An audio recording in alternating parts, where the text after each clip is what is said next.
Hey, what's up, guys? Just had a shower, getting ready to leave. Getting ready to go outside. Not leaving this hotel. Got one more night here. Hotel's $38 per night. Just had a shower. Just did some laundry in the showers. I got my stuff getting washed or drying now. It's a bunch of my clothes. Not all my clothes, but a bunch of them. There's that expensive toothpaste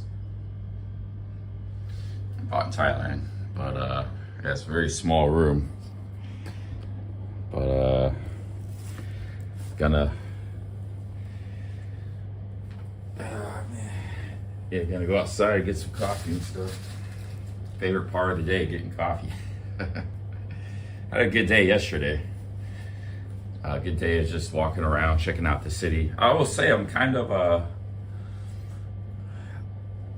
I like Hong Kong, but I also feel like it's a little bit not what I was expected. But in a way, it's somewhat disappointed. It feels like a lot like an American city, very modern. I mean, I know it's modern, but I mean, like, it's very Chinese, of course, but like the visually, aesthetically, it's like I thought it'd be a little more unique with the tenements and stuff. I've seen a bit of that, but I think you might see more of that in Kowloon. We gotta get to Kowloon, but like downtown Hong Kong Island feels very much like an American downtown, you know. But it's a cool place. It's awesome. I guess maybe I just had movies and stuff had a little different picture. And you know, movies there are people living on boats and stuff in the harbor, and it was like a little more exotic. You know, I guess that's what I'm looking for is exotic. I didn't feel super exotic, but it's a very cool city nonetheless. Look at this, man! Look at that narrow apartment building.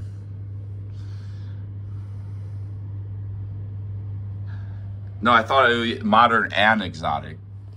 I thought it would be modern and exotic. It's a little bit, it feels almost like an American city. Like, or like Toronto, Vancouver, New York.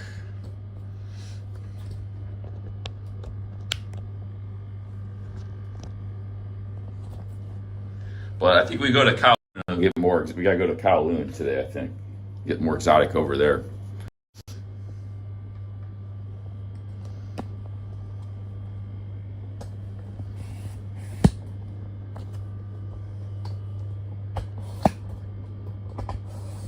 Feels very Western over here in Hong Kong, you know. With you know, with like South Korea and Japan feel Western. I don't know. I guess I don't know where I'm looking for. I just thought it'd be a little more, a little different from the rest of the world. You know what I'm saying? But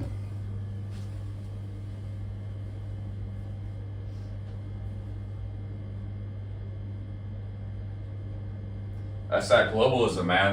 The bad thing about globalism is the whole world's turning into one the same. You know, it's not good. Everywhere needs to be unique cultures and places and things. Everything the same. But I'm not saying that Hong Kong is necessarily like that, but I just had this image in my mind a little bit different than what it was so far. But I also have seen, you know, that side of Hong Kong too already. I've seen that, but I haven't seen enough of the city. We gotta go more exploring today, I think. The downtown Hong Kong Island is very much like, almost like an American downtown, very similar.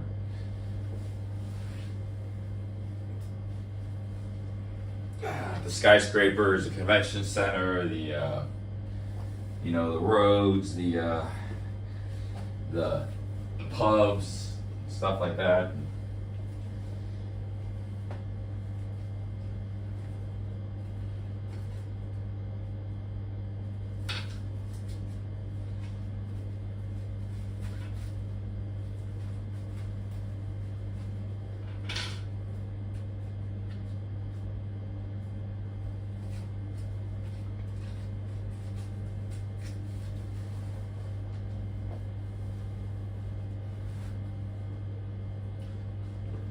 Building has no heat. It was pretty cold last night. I had to put my, I think there's heat. There's heat, but See, I got set to 27. It was only at 19. It was at 18 degrees Celsius. Only reason I went up a degree is I just had a hot shower. The hot shower is like steaming hot, so it heated up the place by a degree. It's a small room, so it's not hard to heat up. I don't know if I'm gonna need this sweatshirt. Took it yesterday. I didn't really, even at nighttime, I was coming back from the ferry, I didn't really need it. I was just wearing this t-shirt. Everybody else was in jackets, I was in a t-shirt.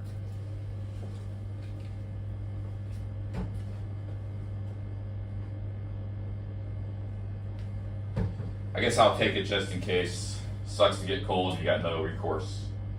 Well, if I get cold, I could just buy something. No, I don't want to buy nothing.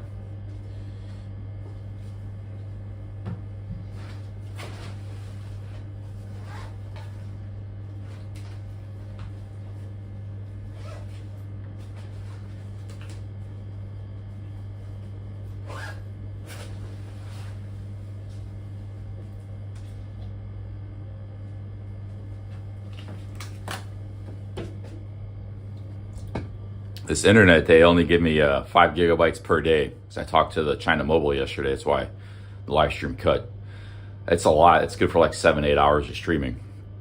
But yeah, it means I can only stream for 7-8 hours, which is fine, I think. Just got to be a little bit more careful with my time.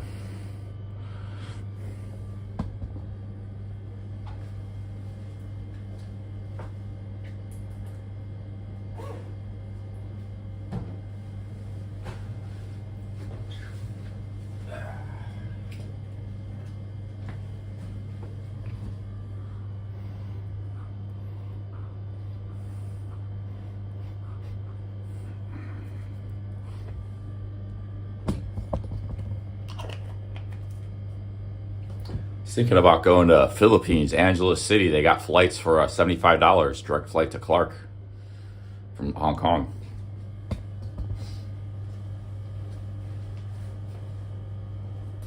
Where are my glasses at?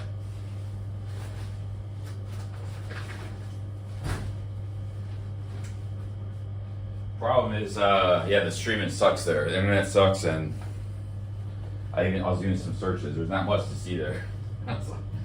If you're gonna just do night live stream, it might be alright, but not the best night live streamer these days.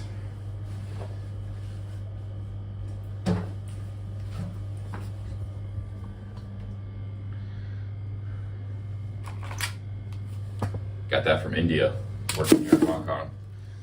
Yo, Omega Slots. For chat of the day, $5. Thank you. Thank you, Omega Slots. Thank you, man.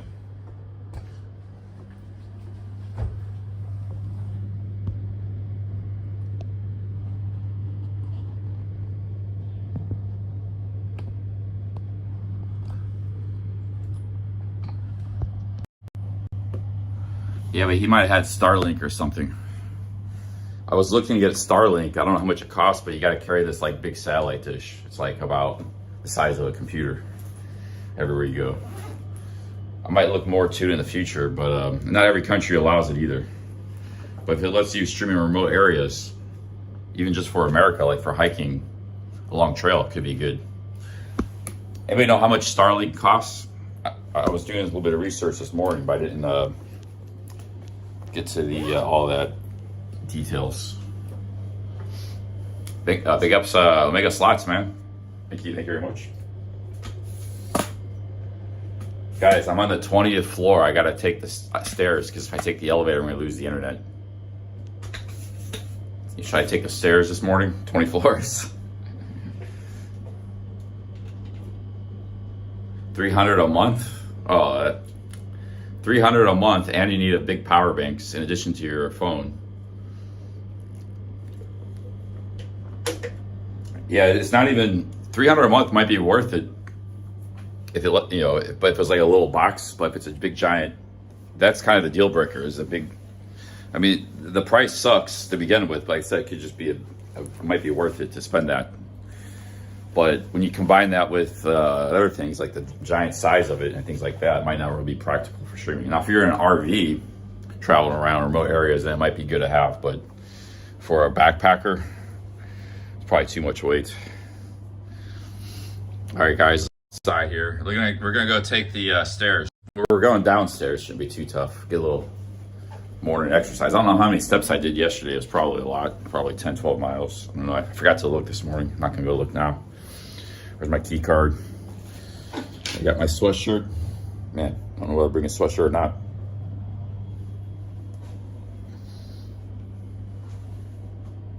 Yeah, it's good for, if you got a vehicle, it's good. You're streaming around in a vehicle or traveling around in a vehicle. And if you can swing that $300 a month.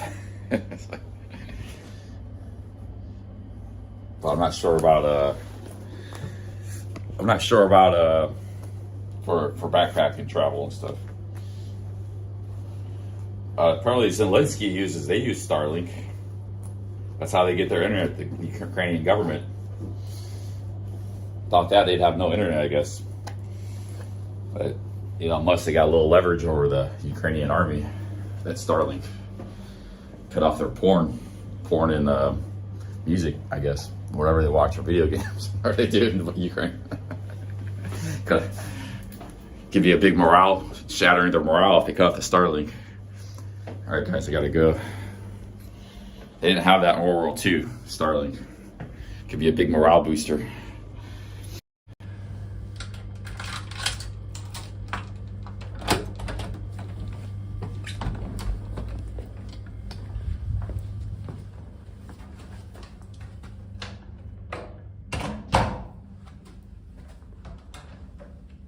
Very small hotel. I'm gonna take the stairs. 20 floors, guys. We gotta go do it for the culture.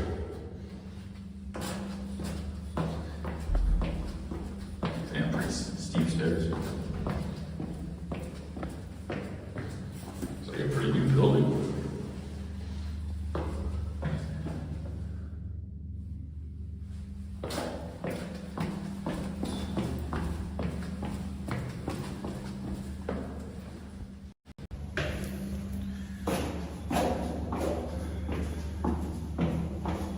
Actually, climbing and going up and down stairs every day, hills and stuff, it's one of the best things for long-term longevity in your body. That's why these Hong Kong people live so long, because they got to go up the stairs and hills and stuff all the time. It's like, kind of, we don't like to do it, but I do a lot of it, but just like 10, 20 minutes a day. It's really good for you. But that's going up. I'm going down. Going down is not really. Beneficial is going up. Because going up, you start getting cardio. It works your cardio.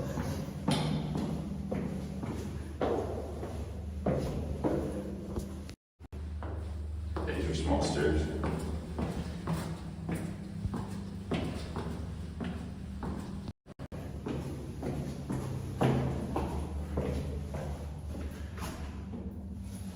Oh man.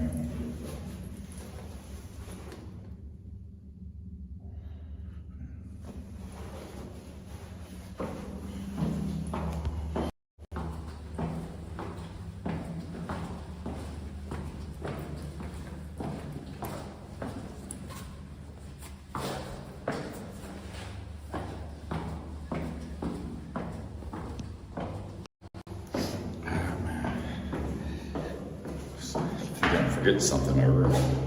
Got my power bank. Got my money. A little more I need.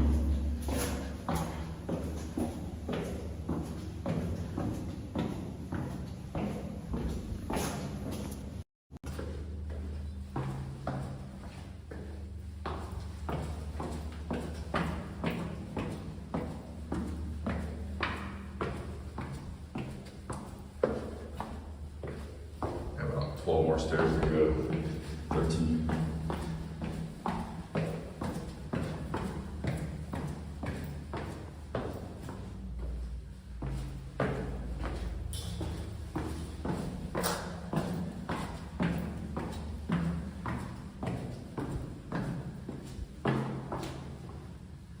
It's 30. My hotel room you saw was $38 per night, but tonight's my last night, so I gotta figure out. I can fly to the Philippines tomorrow for $75, guys, Angeles City. I just think there's no content in Angeles. I've been there a few times. Well, this is kind of sketchy now.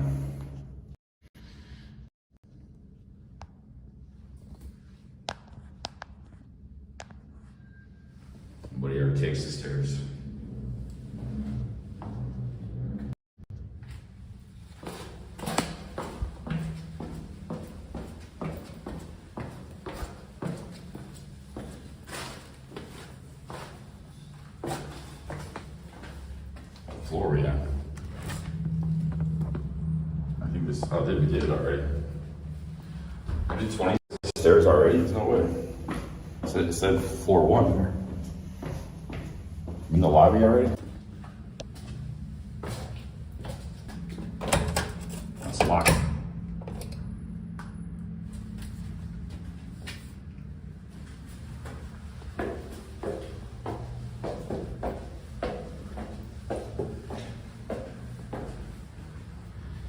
I guess gotta go, just trying to get down to the lobby. There's no way I did 24 flights of stairs. They must have like,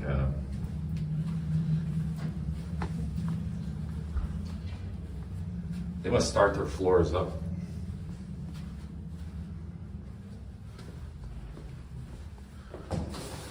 Oh, they got two sets of stairwells.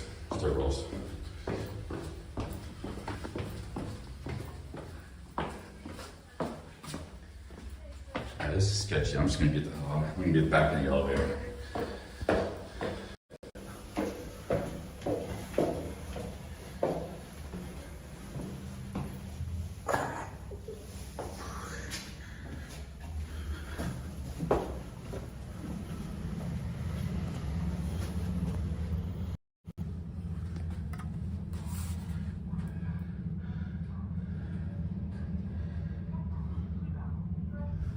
First floor now. I think they might be one of those hotels that the stairs are like 8 floors up, you know. Yeah, see, it starts at like this. I don't know what's going on here, but there's no way I did that many.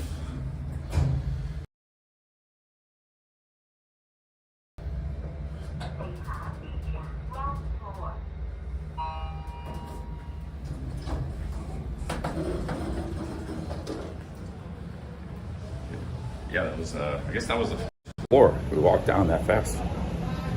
Damn, man.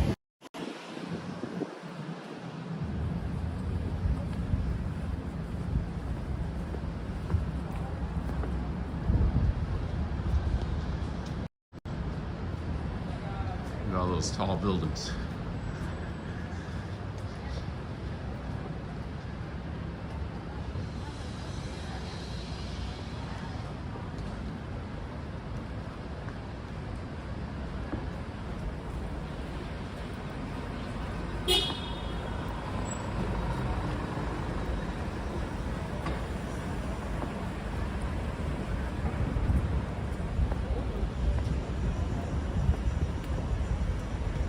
I need that sweatshirt. Weather's pretty nice.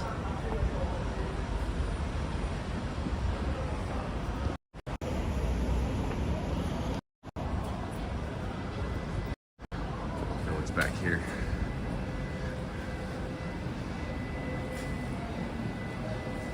Some beef.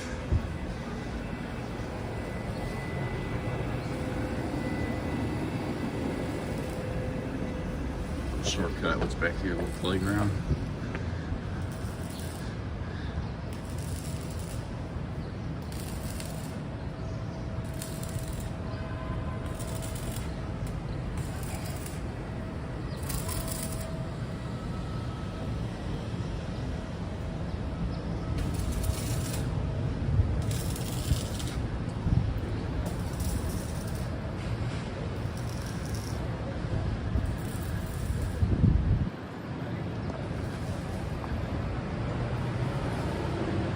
Yeah, I gotta get some coffee. My favorite part of the day. Get coffee and pastry.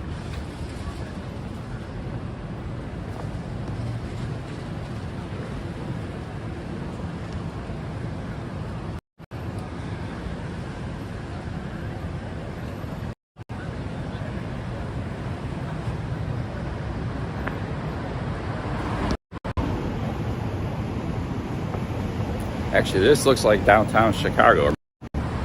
Looks a lot like, you know, big skyscrapers, big busy streets. I was just in both those cities last year. It's a lot like downtown Chicago or Manhattan. So I gotta get to Kowloon to see the real Hong Kong. this is cool. This is the business district, you know.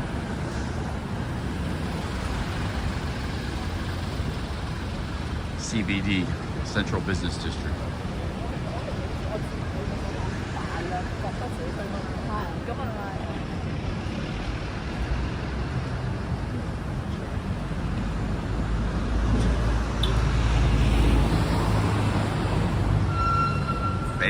Banks everywhere.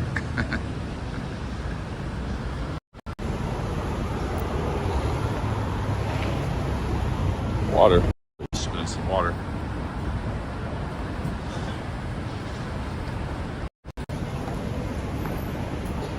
It's a pretty prosperous place. Hong Kong, you know, might have had a ghetto back in the 80s, but it's very prosperous. Hong Kong has done very well for itself. People, every city, very, very prosperous place. So even if you go to probably like Mong Kok or something, it's probably more the working class area. It's probably still it's probably pretty good, you know. It's probably we're gonna head today. I'm gonna get a coffee first. I might just take the train over there right now this morning and take the bus back.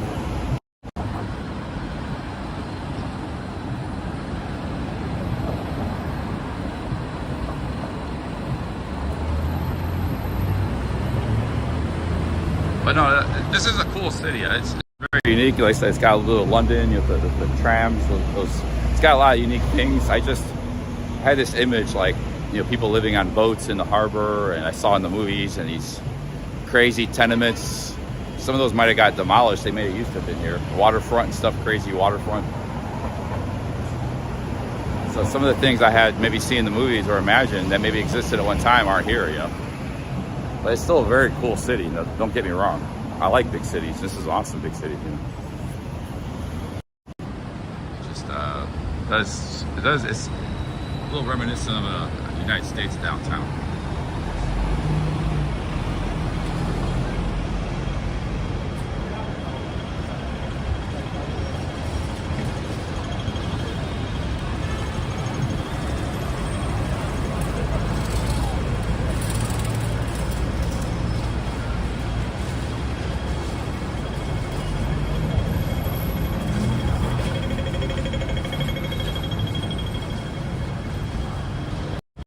Go back to that place I had yesterday. It was really good people watching spot.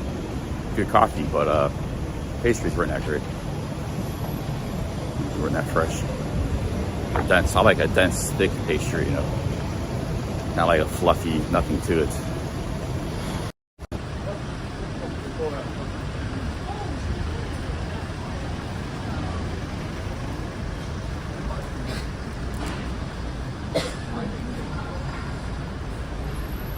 I gotta top up my octopus card.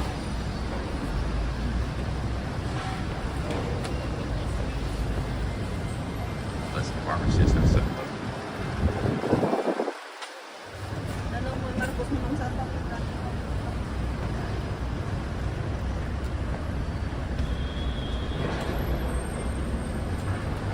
Let's top up my card.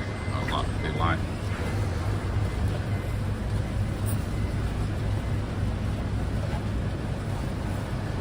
A lot of 7-Elevens in Hong Kong.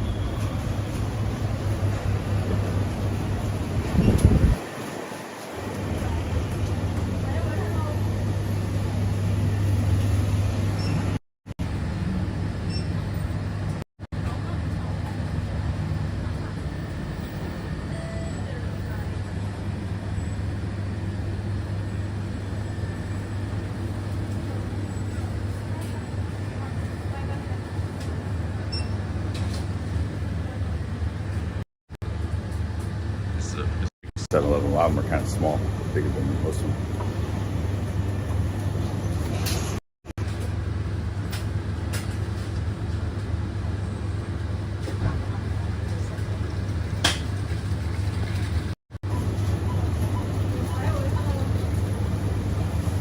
Salmon Go beer.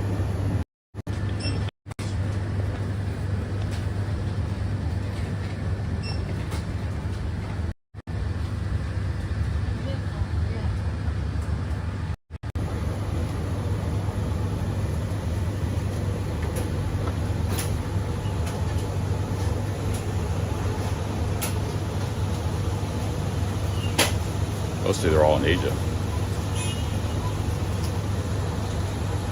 Mostly it's Japan and Thailand. Most of the sublettings. Tapa? How much?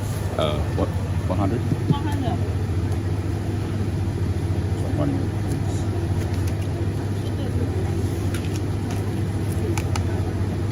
Okay.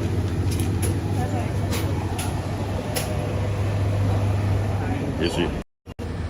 Got the Financial Times, the New York Times, Wall Street Journal at the 7-Eleven. Know you're in a business city then. That's the London. That's like the London Wall Street Journal. Financial Times. Wall Street Journal. I haven't seen those in a long time, man. I see those at the major international airport.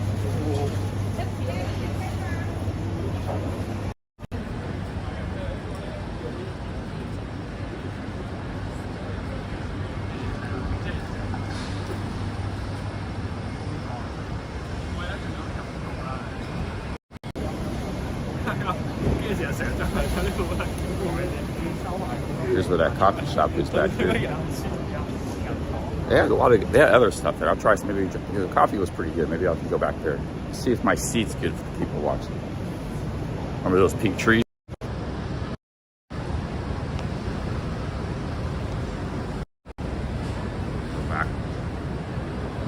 Go back, sit there. I gotta get my coffee. Actually, it wasn't the most comfortable seat. I wouldn't mind sitting somewhere comfortable.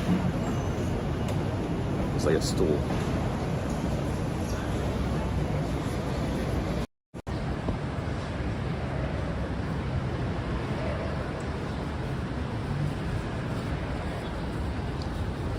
Here's the King Bakery.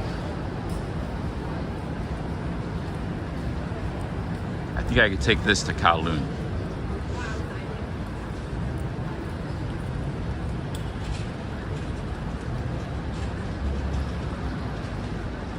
This is a cool setup they got here. This is all really cool. I like this. They did a good job with the street here. Metro station, you got this overhang, nice buildings. Really cool spot.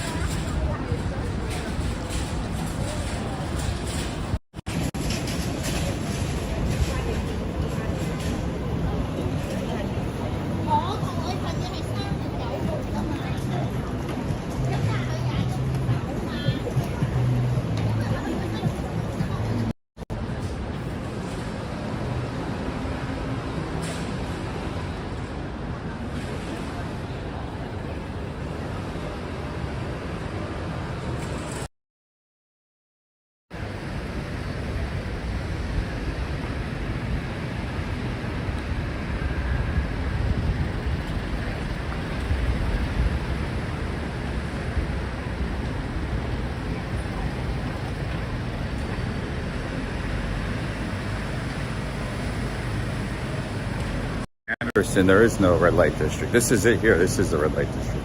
That's that was like back in the 80s and stuff. That was when Singapore, Hong Kong used to be 70s, 60s, 80s. They used to be edgy cities. They had that stuff. That's all long gone, man. Wan Chai, if you look at the Lonely Planets, it says it used to be a notorious red light district. It said this area. It's not anymore. I was out last night walking around. There was some bars. It was like yuppie bars, very like millionaires were drinking and stuff, their girlfriend and stuff.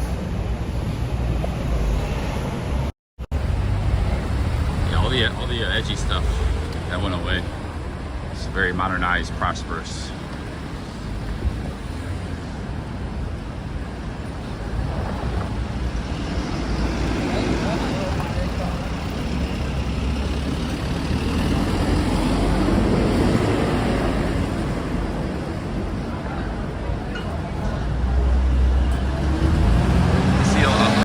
Infrastructure, these Asian cities, Tokyo, Hong Kong, Shanghai, this is happening in Beijing, even in Bangkok.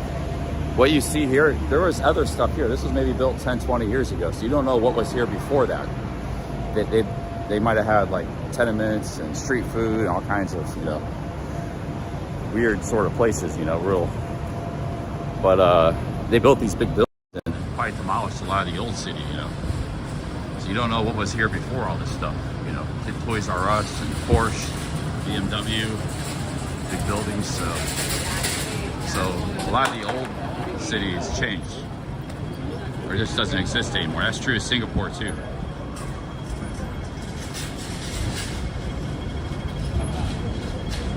Yeah, they built a Disney.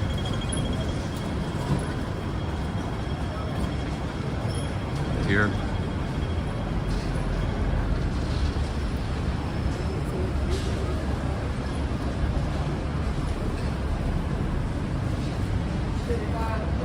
I'm making anything up.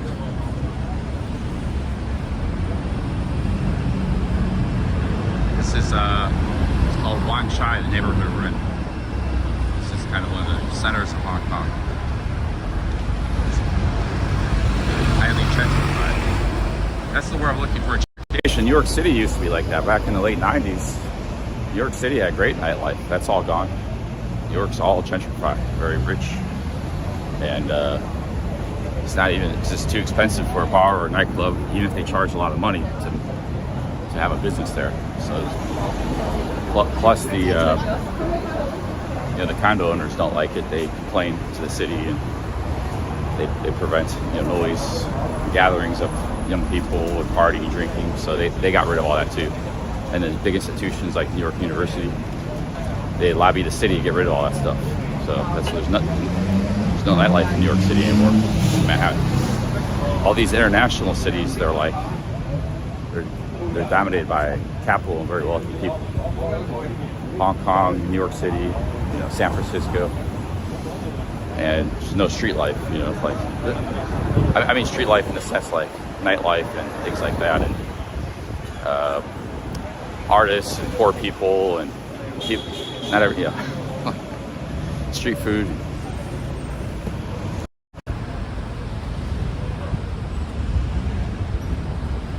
The thing is, like, the person, even if they open a bar, the person who would work in the bar can't afford to live there, the bartenders, so things like that. So it's just not economically viable for that kind of stuff,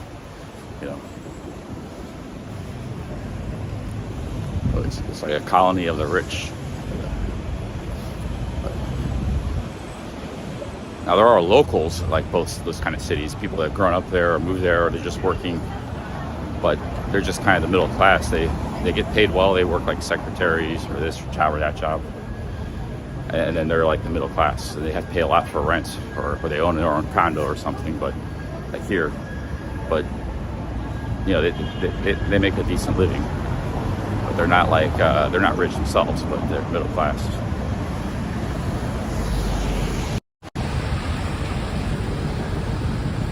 But maybe go check out Kowloon next. That's more like maybe the old Hong Kong. We'll see the old Hong Kong a little more if we go there.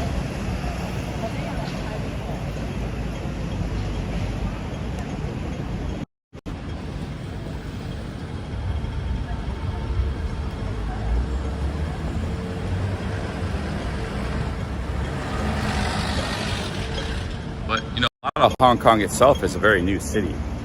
It's like I was looking at pictures in the ferry in the 1950s, in that ferry, and show like Hong Kong in the distance, or there was nothing. There was no skyscrapers or nothing. And that was in the 50s. It was just like houses and stuff. So Hong Kong just like exploded overnight in the 70s and stuff, in the 80s and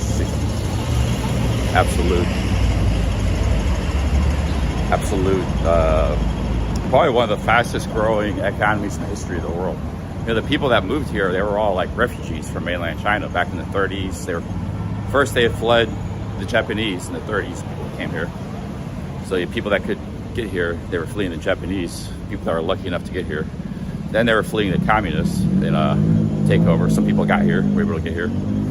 And then after that, it was like a trickle of refugees. So there's actually maybe 100 million people, Chinese all around the world, that one time or another they came through Hong Kong.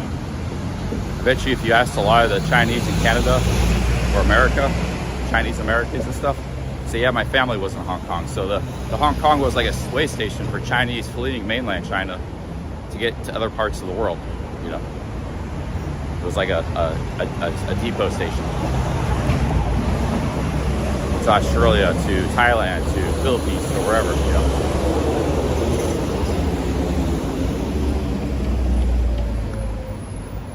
So, in a way, a lot of the people that are here maybe were only here for a year or two, you know. Maybe they work, save some money, and then they go somewhere else. You know. That's a very transient sort of city back in the day, but it was massive economic growth, man. All this was created in a matter of a few decades. There was like two phases. There was like the 60s, 70s, and 80s. That was like the rough phase. Life was tough, but you know, things were booming. But I was like, yeah, that was the rough Hong Kong, the tenements. And then it was so prosperous, it got flipped. And then they built the modern Hong Kong in the 90s and 2000s. Late 80s and 90s and 2000s. So, a lot of rapid change in a matter of a small amount of decades.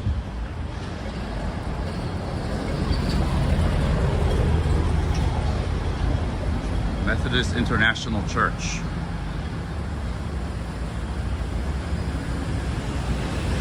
I'm talking about the history of Hong Kong, dude. And Chinese in general, also Chinese migration to other countries. The Chinese diaspora, which a lot of that came through Hong Kong.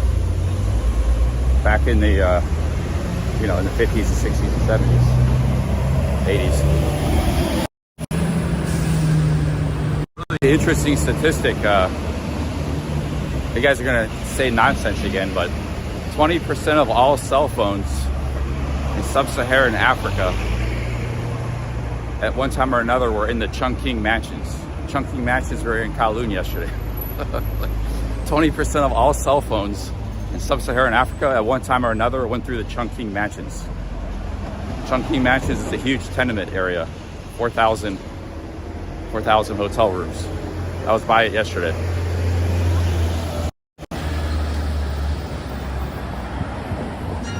So if you think like the cell phones in the Chungking Mansions, it's the same with out-migration patterns, you know.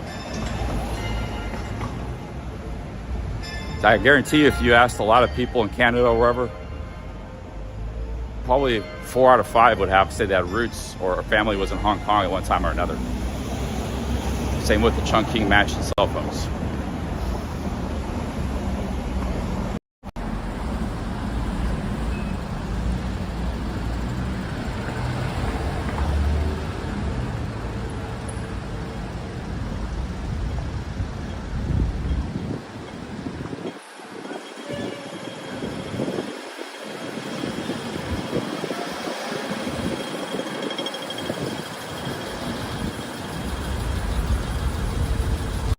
Canadian Chinese, I meant to say, not Canadians, Canadian Chinese. There's a lot of Chinese people in there's a lot of Canadian Chinese in Canada. 4/5 of them probably came through Hong Kong. I'm guessing a large percentage of them.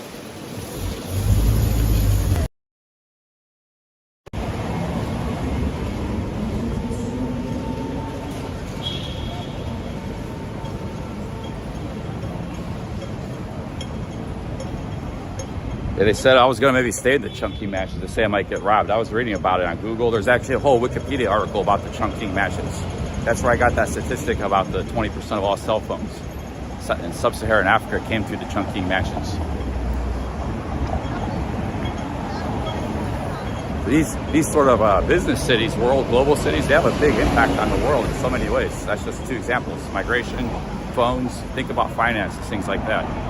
So they're like, you got the octopus card, you know, New York, London, Hong Kong, they're like octopuses. They're like tentacles all over the place.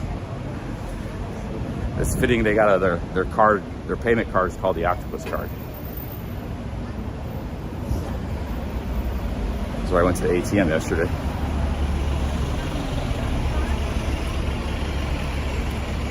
I got a one-way ticket to Hong Kong. Maybe we'll go here. We'll try the pastry here because the other place the pastry wasn't as good. Eric Kaiser pastry shop.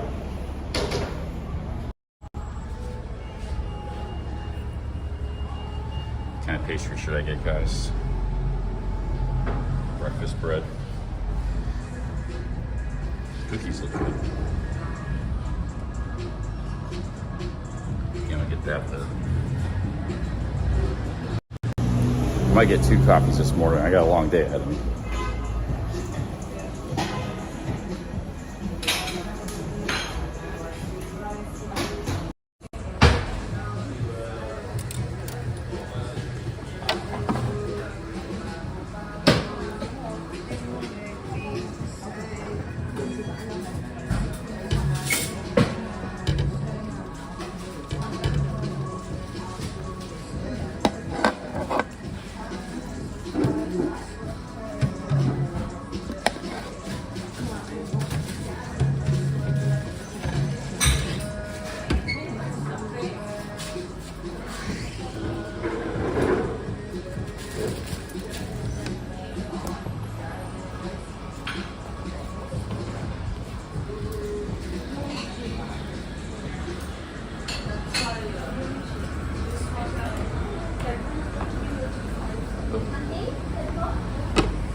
Coffee? Sorry? A double large Americano? We just do one size only, regular size, okay? So one Americano. Yes, Americano. Having here takeaway, sir? For here? For here. Can I get a paper cup? Paper cup, sure. $65, please.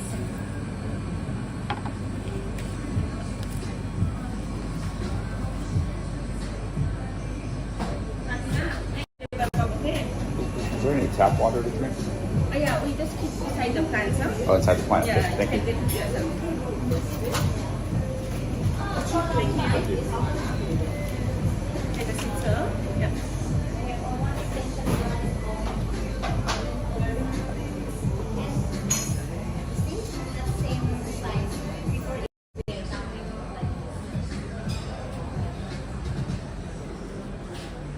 Oh yeah, there's the water there.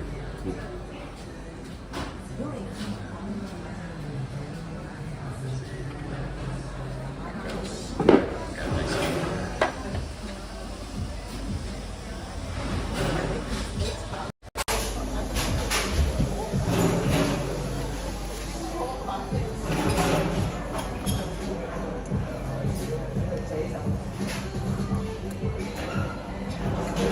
$8 coffee and pastry together,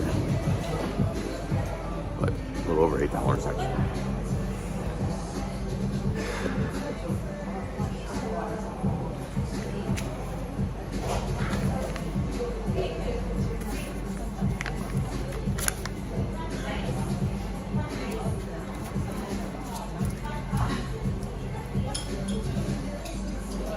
Hello.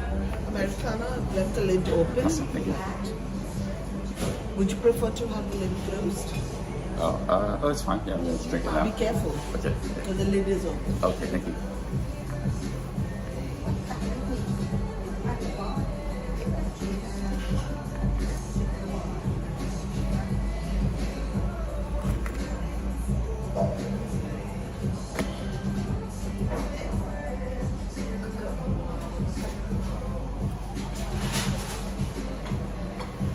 This is the perfect spot here. You can watch me and watch the street behind me. Perfect coffee shop spot.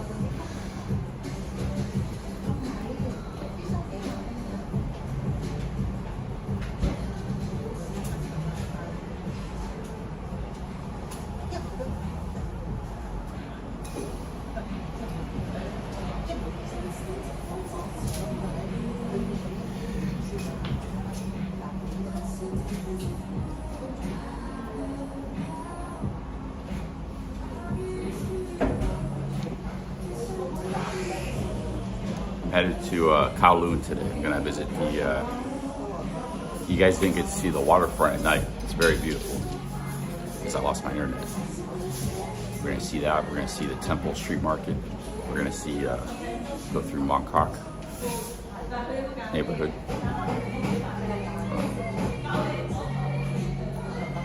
Yesterday we spent a lot of time in Central. We were to another part of the city today.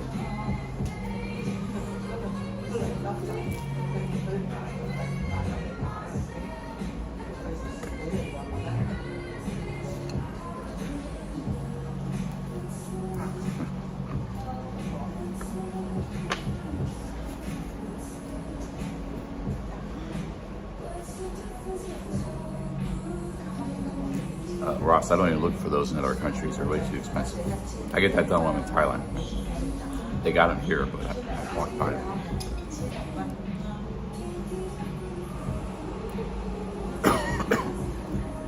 We're going to the neighborhood called Mong Kok. So that's what it's called. Like Bangkok. You know?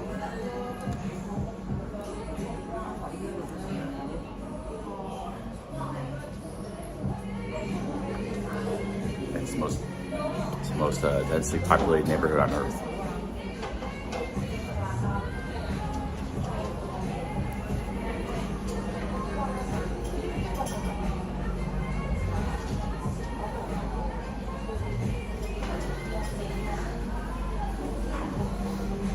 Yeah, that's right, Art.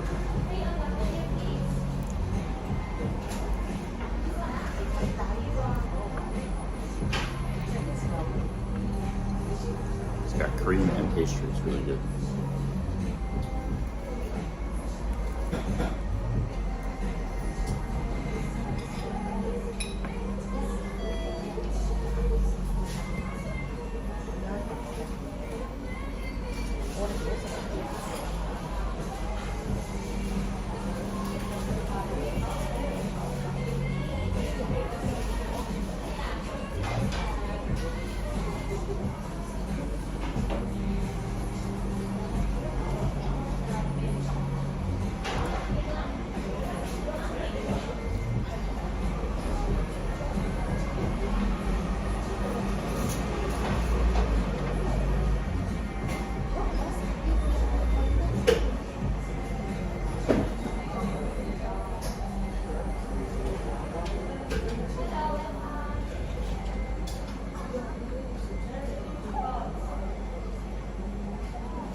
I've been wearing a t-shirt all day, man. Yesterday too, everybody was wearing nighttime even.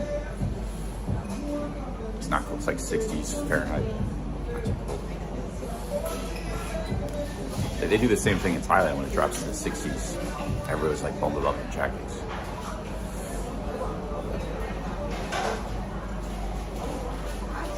Around New Year's, it gets kind of cold in these. It's like 60s in the morning. It's not cold, but for them it's cold. Yo, Wayne, thank you. Thank you, Wayne, for $2. Thank you, man. Thank you, Wayne.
$7.8 Hong Kong dollars to $1 US.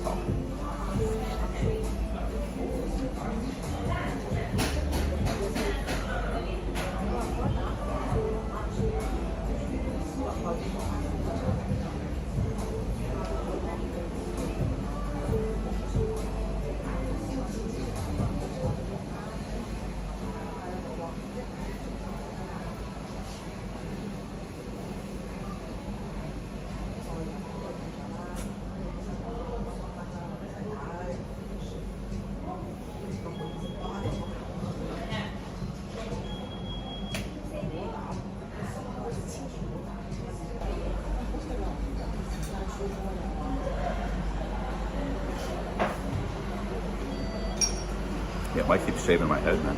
Kind of like the shaved head.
On Kelly Cowell's and Barry the Boss's channel this morning.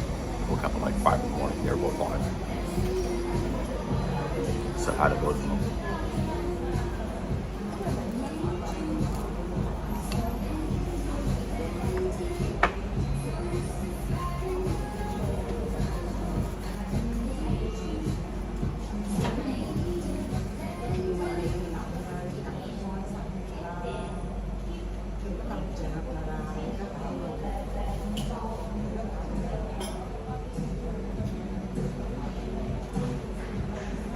Usually I'm asleep when they stream though. So they stream American time, English time, London time.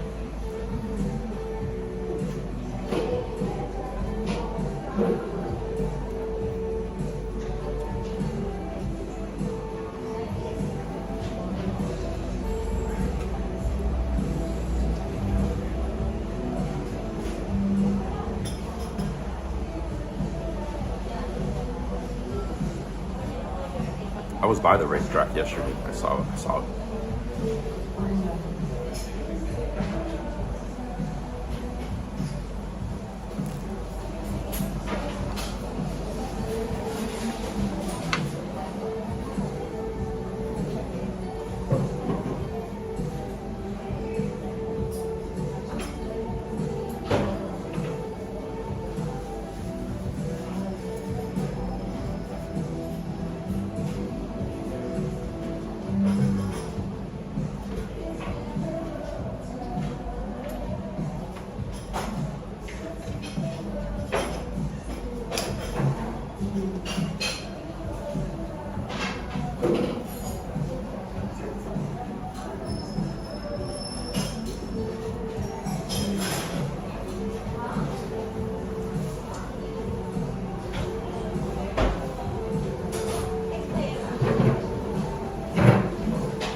must clean the windows very well, probably every day.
Hey, Hoppy won the $20. Thank you, Hoppy.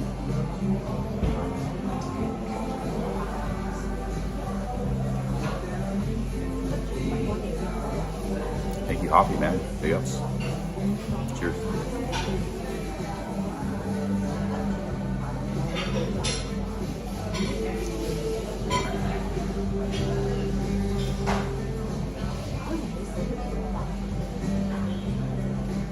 Thank you, Hoppy.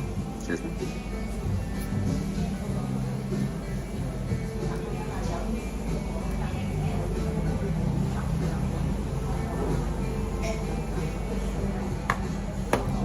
Hey, Soy Firing, big ups.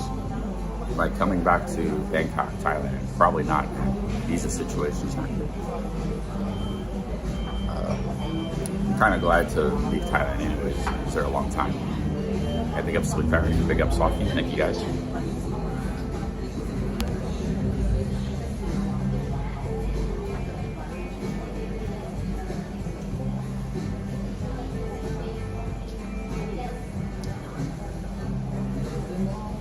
You gotta spend money on food when you're in, like, when I was in Japan, I would spend $30 a day on coffee and food. it's like I was staying in little hotels, I couldn't cook.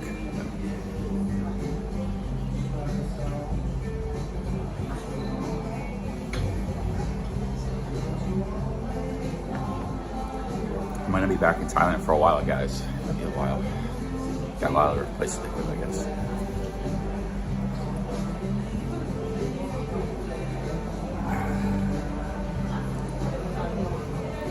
Cheers, Hop. Cheers, Sleeper.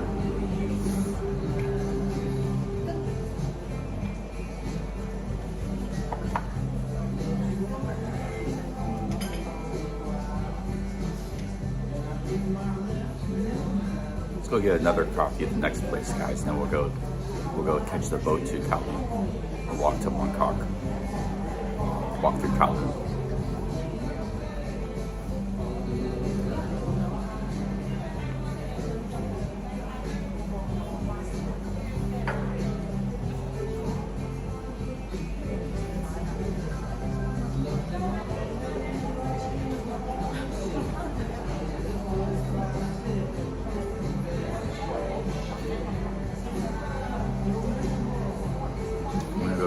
The other coffee shop. We'll get a sandwich this time, I think.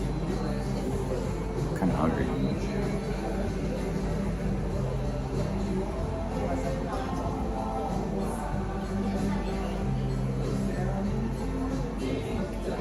I did drink Heineken Zero. I drank 2 of them at an M&M bar. I don't know if Soy Faring saw it. I drank 3 of them at an M&M bar. Well, one of them was off camera. Yeah, I drank Heineken Zeros at M&M bar. He carries that. That's good.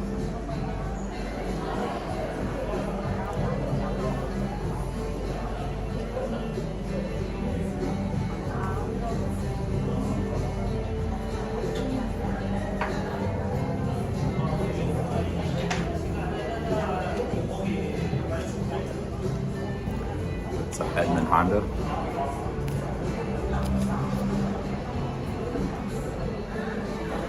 think it was Edmund Honda.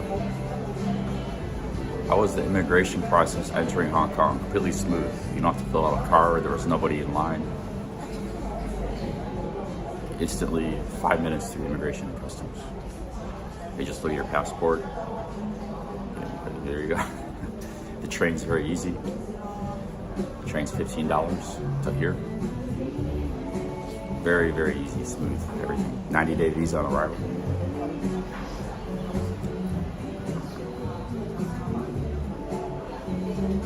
Yeah, if you need to do a visa run, it's a good place to come. It's cheap to come here. Like, the flight's cheap.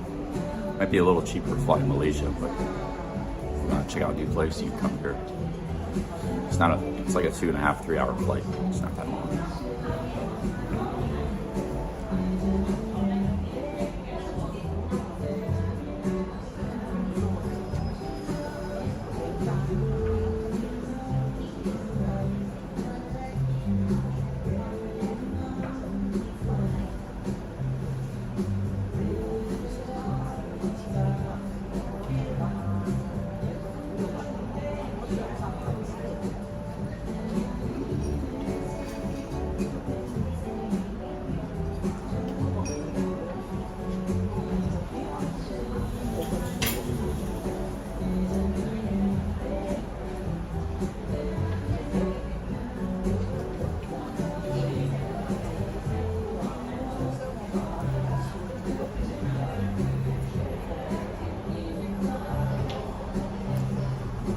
I was in Kowloon in 2018. Never been to Taipei. I was just there for like 4 or 5 days. It was alright. Not bad. Pretty good food. Favorite restaurant in the world is $3 for cafeteria style food.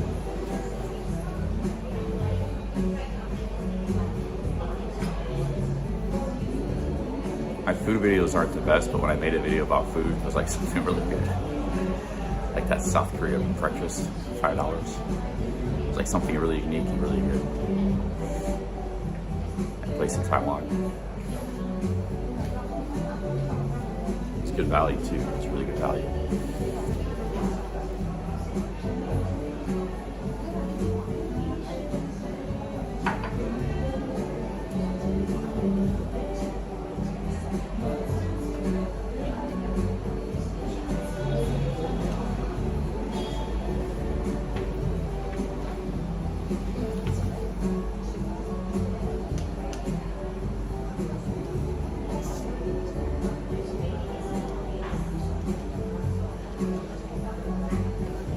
Alright guys, let's get moving here.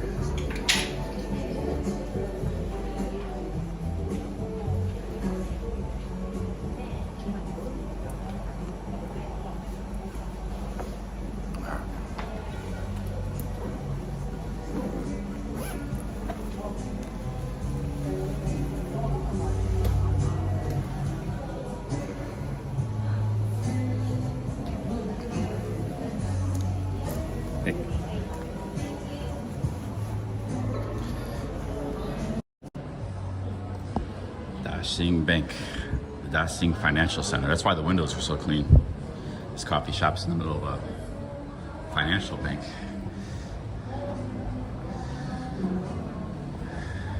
See, that's old Hong Kong right there. That's the image I have in my mind right there. Little shop houses in the bottom, Sangli Company Limited, little restaurants. But the old Hong Kong is like disappearing. At least in this part of the city. You go to Kowloon, you see a lot more of this. It's the old style Hong Kong there.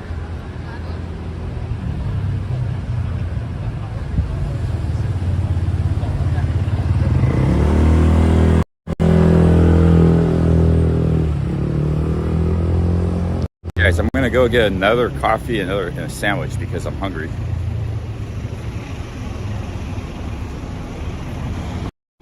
And it's good people watching at another place too.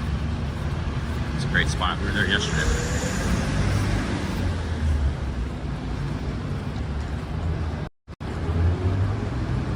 Then we're gonna catch the boat to Kowloon.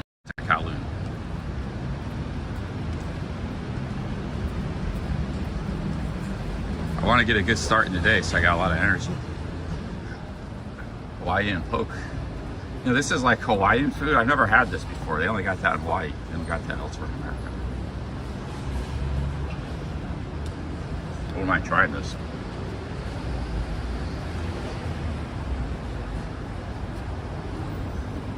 It's like a rice bowl, I think. Different toppings.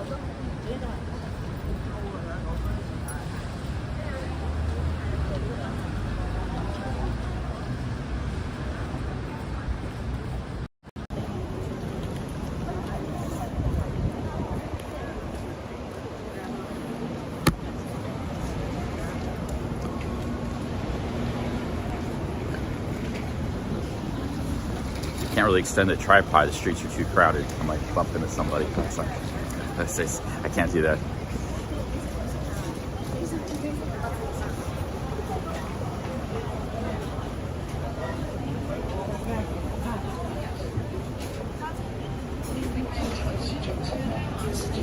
This might hurt somebody. A tripod. We're gonna chance it for a little while. It's not gonna hurt anybody, but you know, I'm just joking. But somebody might bump into it or something. Plastic, cheap plastic tripod.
Some business people and expats, that's about it. Tourists stopped coming to China and Hong Kong. Like tourists from the West.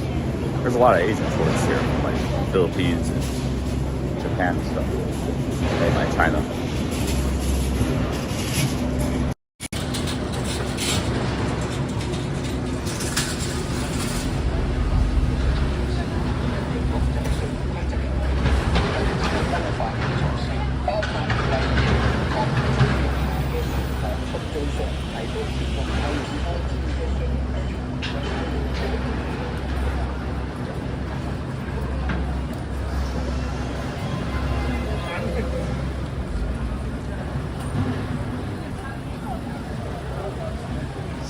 That other coffee shop now. I'm trying to find it.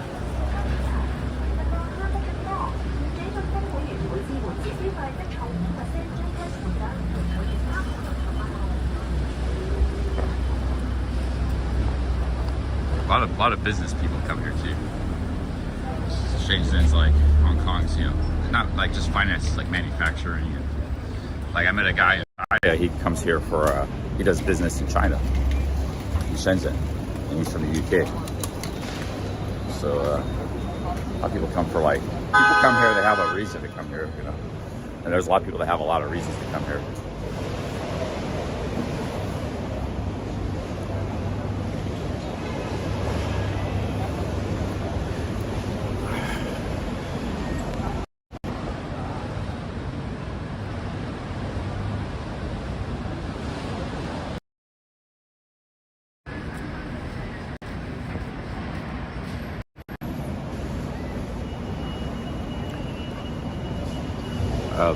Big Les, no tourists do go to China, man. Actually, coming to Hong Kong actually confirmed that even more. Because if there's anywhere that should be getting tourists, it's Hong Kong. So, like, you go to mainland China, there's like nobody going to Shanghai. People have made videos about this. Sabbatical, he's a very respected travel vlogger. He speaks Chinese. He used to hang out in Shanghai a lot. He said 10 years ago there was all kinds of stuff going on in Shanghai. He said nobody goes there anymore. The whole foreign district dried up. I don't know why it happened, but probably because of the pandemic, it didn't come back. The tourism didn't come back. You know? This has actually just confirmed it in the most international city, Hong Kong, the most touristed this city. You don't see any Westerners here. There are tourists, but they're from mainland China and they're from other local nearby Asian countries. This is like the middle of Hong Kong too. We're not in an outskirt. We're in the downtown area. I don't think this city really needs tourism, you know, but China would be nice to have some tourists. This city, you know, is doesn't need tourism at all. It's very prosperous. Actually, it's just a nuisance, probably a little bit.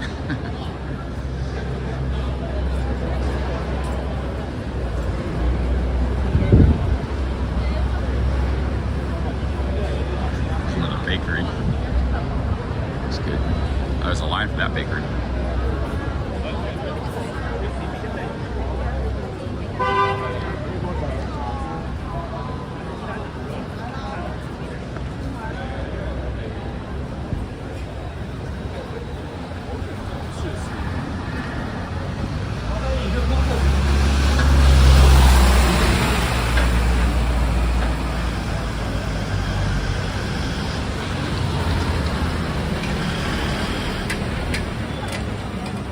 That's probably really good internet. Using China Mobile. It seems like it's really good internet, but they cut me off at 5 gigabytes, which is like 7-8 hours of streaming. They cut me off yesterday. They said midnight you get new internet. I couldn't even go on Google Maps or anything yesterday because my internet was completely cut off. Bytes.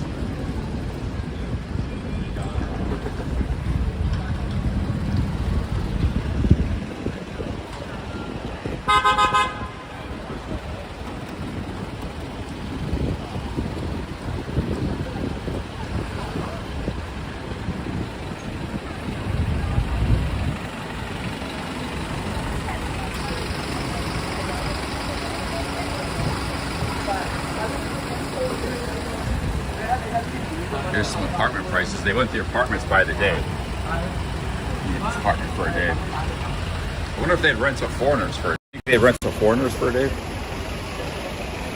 Because that's not a bad price for a tourist price. There's the ding dings.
There's no people in Hong Kong, guys. People were saying yesterday there's no people here.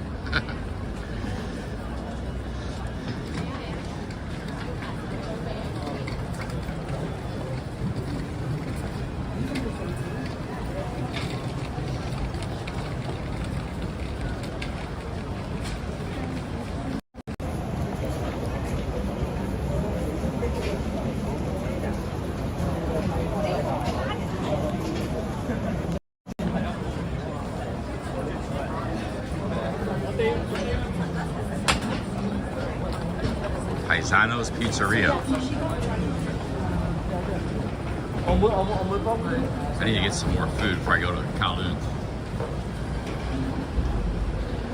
Where is that one? Where is that street with the pink trees? I'm trying to find that street.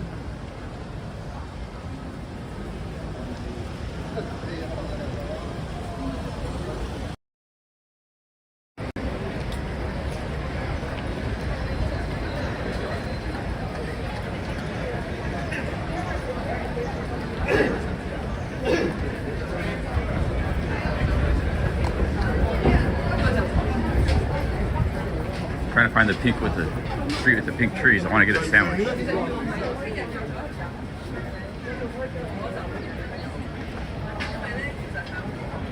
I think it's back here somewhere. I passed it up. It's like a little street.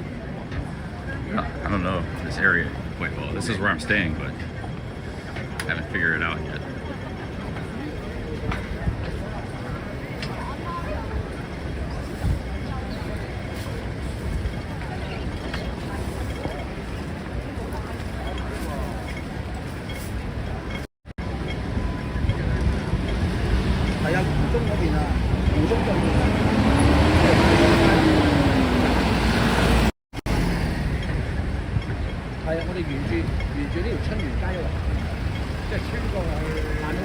Yeah, those sandwiches look good. I want to try them. And that's kind of what I want right now. I don't really want rice that much. They got a Yoshinoya and a Sukiya, Japanese rice bowl places.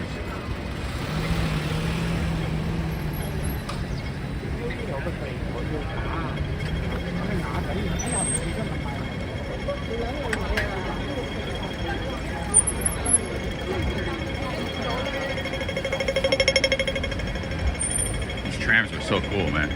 We need trams in American cities. Yeah. We used to have them in every city. There's the bus, General Motors bus conspiracy.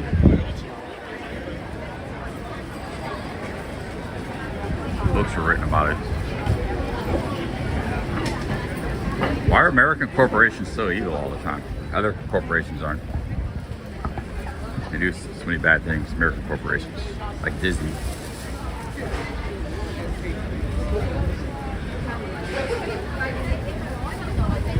It's like they can't just make a nice product and sell it. They gotta like conspire and do bad things. Just make a product, sell it. You got a good business, good product. That's what the Japanese and the German corporations do. Chinese and English. American corporations conspire.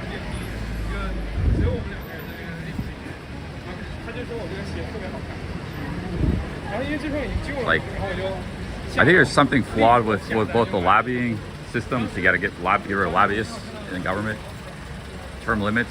That's part of it, but also something wrong with the stock market. It's these stockholders that promote never-ending profits. They're not just happy with a good business. It's like they got to make some conspiracy to try to get their business bigger. There's like endless pressure from the stockholders, you know. There's something wrong with the stock market system we have in America that's not in other countries.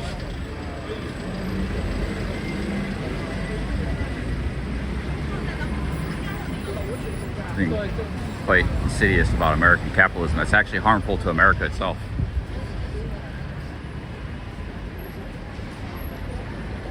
I don't know exactly what it is, but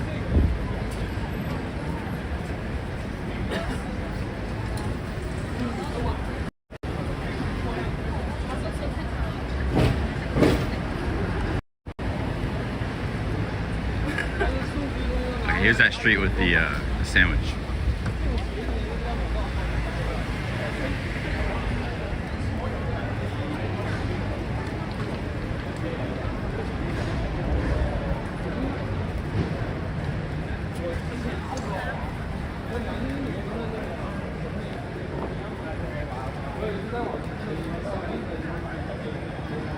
Then again, one of those evil American corporations was privately owned. Maybe it's not the stock market. Yeah, that was the founder of that made everybody hooked on drugs in the 2000s. They went bankrupt. They were sued, but they were worth like 50 billion. I think they made fentanyl and all these. Everybody got hooked on hundreds of thousands of people died from these painkillers, whatever the drugs were. I don't even know what they were, but what's the name of the drugs everybody got hooked on in the 2000s? Made by this pharmaceutical corporation. They're out of business now. What's the name of that business and what's the name of the drug? I forgot. Yeah, they were really, really evil. They were just privately owned. OxyContin. That's OxyContin. What was the name of the? Yeah, they got everybody hooked on OxyContin because they had this aggressive marketing strategy. They told the doctors, "We'll pay you a bunch of money, just prescribe to everybody, whether they need it or not." And Now, what's the name of the corporation? So yeah, I don't know. American corporations have this track record, not a great track record. It was it was OxyContin. They had a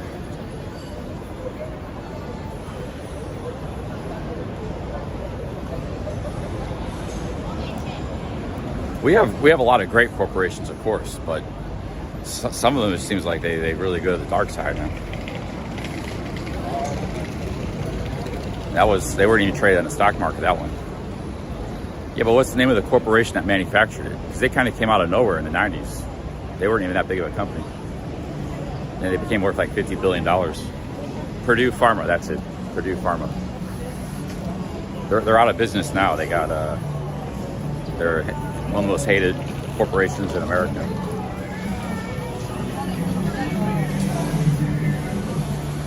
Okay, here's the sandwich, guys.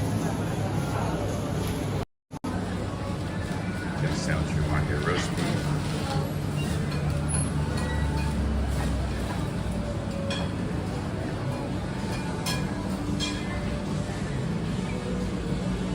Got quiche.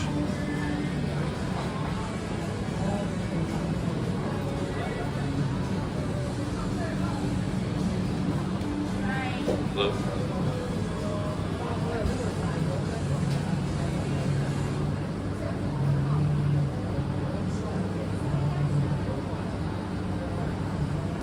Classic tuna. Oh, that brie sandwich looks pretty good. Brie and turkey.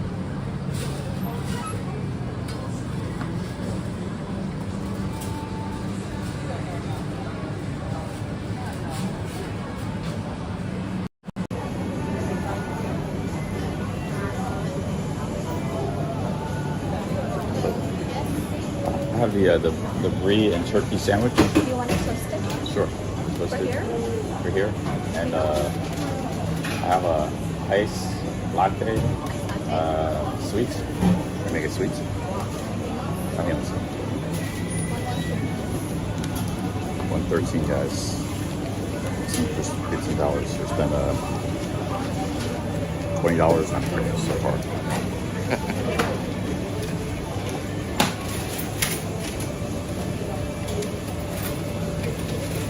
Got an iced latte and a sandwich. Thank you.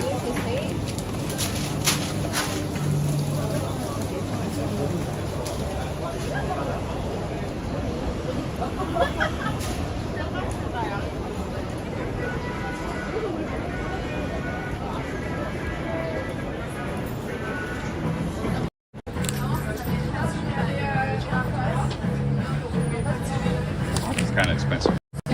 Coffee was good though.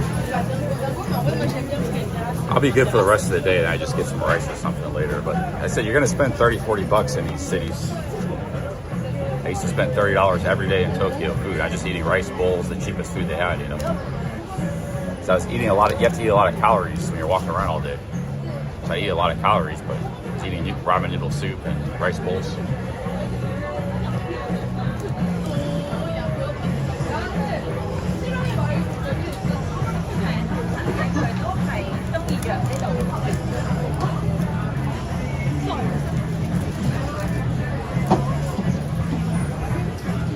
But so I'm already in for $20 in food and drink. But the transportation is very cheap. And we're gonna be walking around, so it's not that bad. And maybe we get like $10 later, 30 bucks for food a day.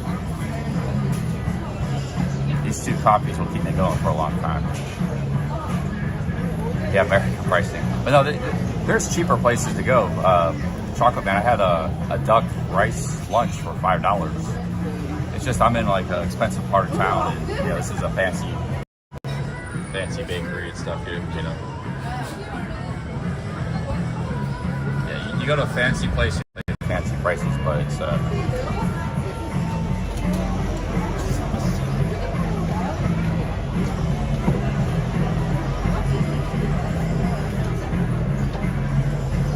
at this sandwich though, you ain't gonna get much cheaper in Thailand. This sandwich, brie, wheat bread, turkey. If you can find that in Thailand, it's not gonna be cheap.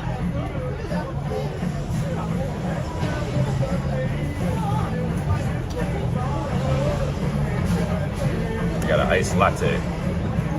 They put it in a paper cup because they banned plastic. Oh, they didn't make it sweet, man. I asked for it sweet. I gotta have my latte sweet.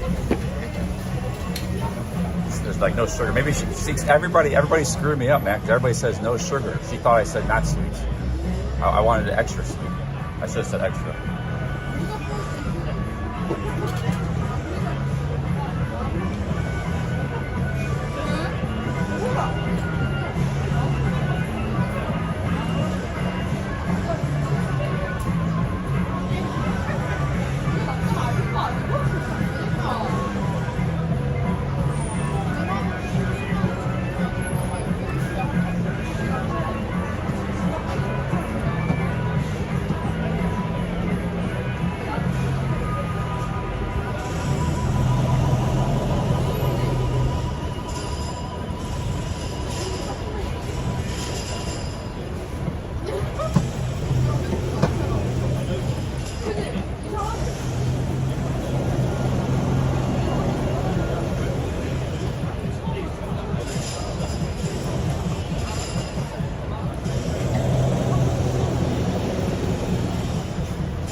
Put like 4 squeezes of sugar in it.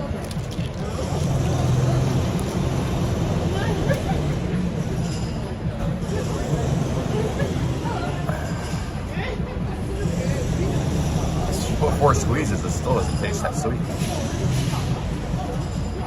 I'm gonna get some more sugar.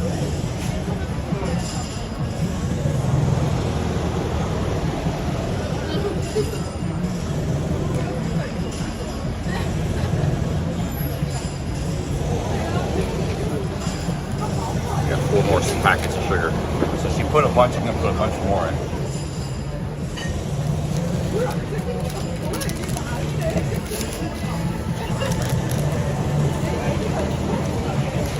Crystal sugar.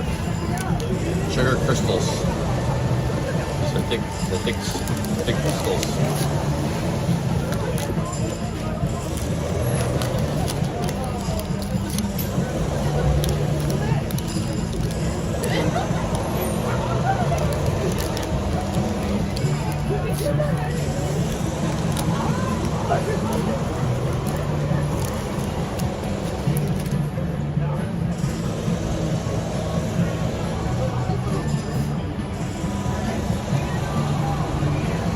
Wow, look at that sandwich. Serious sandwich right there.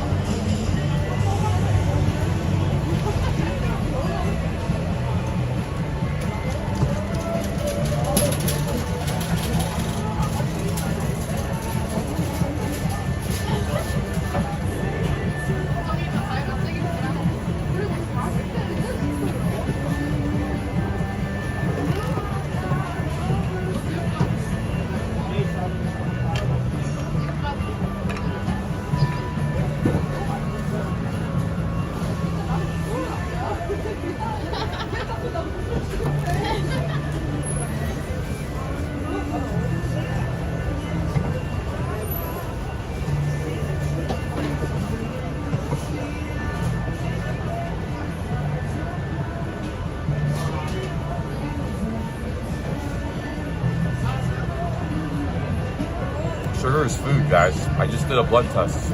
Perfectly normal blood sugar.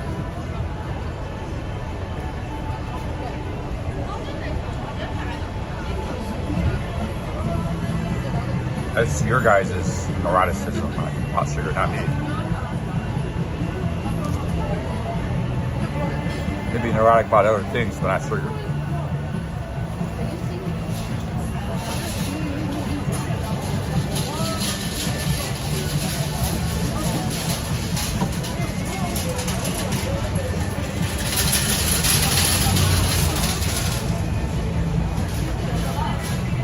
Yeah, you know, during the rider, when he was riding a bike, he would get like a juice and get like 10 packs of sugar and pour it in his food. I started doing that too. It works. It's free food, you know.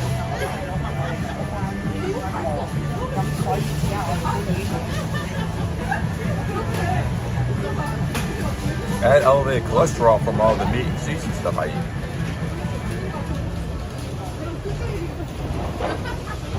I had a big English breakfast the day before that blood test. That's all cholesterol, fat. Tastes good, but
OG doesn't like sugar. He doesn't like eat like sweet food at all.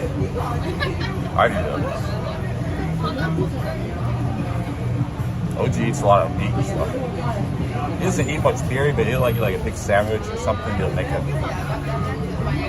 He's a good cook. When he cooks stuff, it's always pretty good.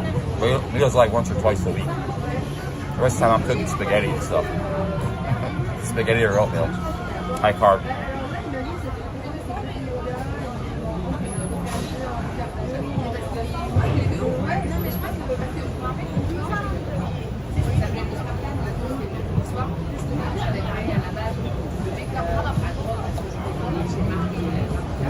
OG doesn't like my spaghetti. Yeah, OG make his own spaghetti with like Italian sausage or like with grilled meat, with meat, like with hamburger meat. He makes pretty good spaghetti, but he doesn't like spaghetti that much in the first place. And then when I make it, he never eats it. Like once in a blue moon, he'll eat it if he's really hungry, but he'll just make a sandwich or something. He doesn't like my spaghetti because my spaghetti is just boiled noodles and a jar of pasta sauce. I don't even cook the pasta sauce. That's why I like it though, yeah. I don't like cooked pasta sauce.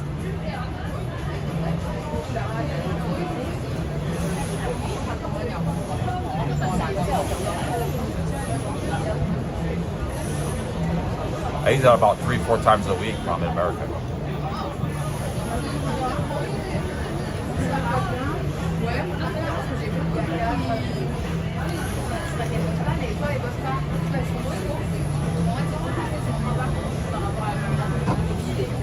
We don't really have that much MSG in America. The one good thing, we don't really use MSG much. It is in some snacks and stuff, like Doritos, but there's not much MSG in America anymore. It was the Chinese food that was famous for using it. And there was a backlash against even a lot of Chinese food stopped using MSG in America.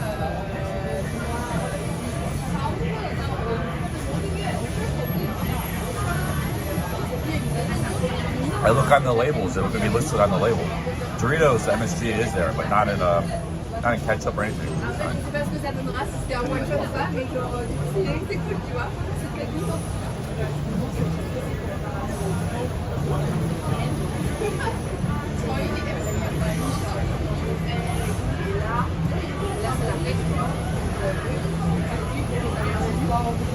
Ouais, d'ailleurs, je m'avais dit que. Et là, je sais pas si c'est un truc et.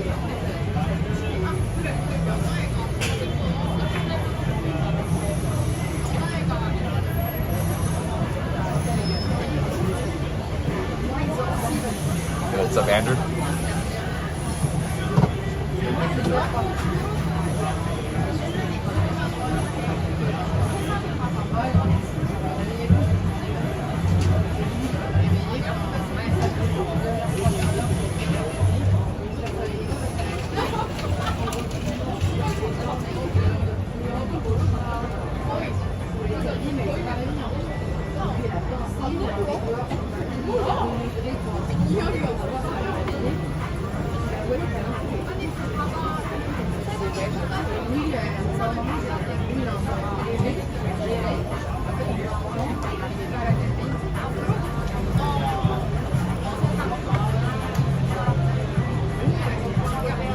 Yeah, with the MSG found in tomatoes isn't the same that's created in a laboratory.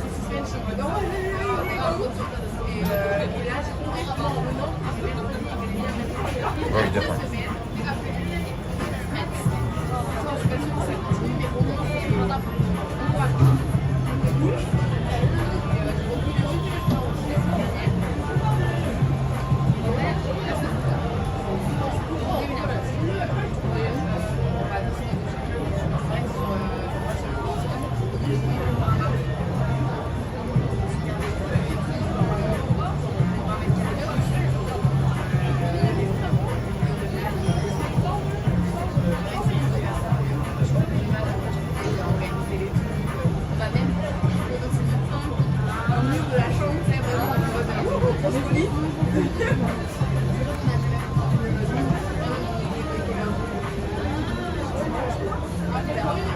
Haven't had really North turkey in a long time. Sandwich.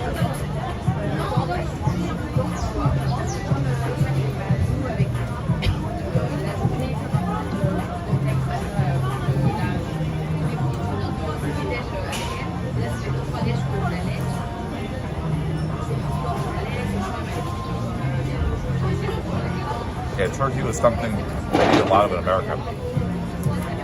Turkey sandwiches.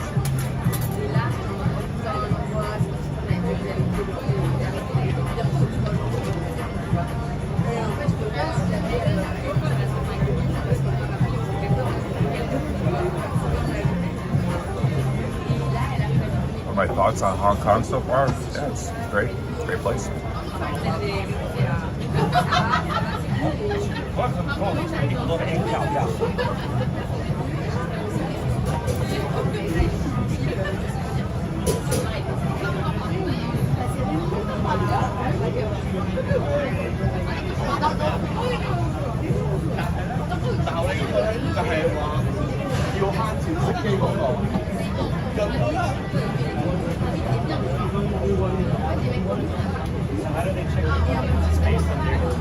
Yeah, turkey is just kind of like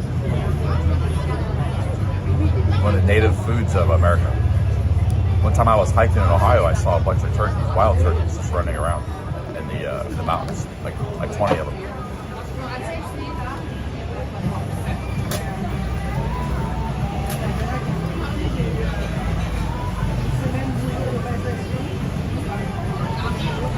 It was something people lived on, like the people that migrated there from Europe. They had deer, they had turkey. There was a lot of wild animals, like in addition to crops and grains and stuff. That's why Thanksgiving they eat turkey, because it was like a food for the Indians and settlers would eat that. One of the main food sources. Fish and stuff too was big, especially like in Massachusetts. They had clams and fish. Boston clam chowder.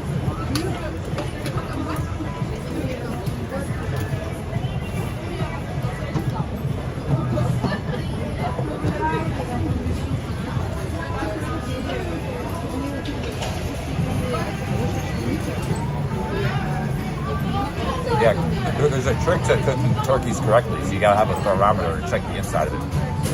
You can't let it get too hot; it'll dry out. There's a proper way to cook a turkey for Thanksgiving.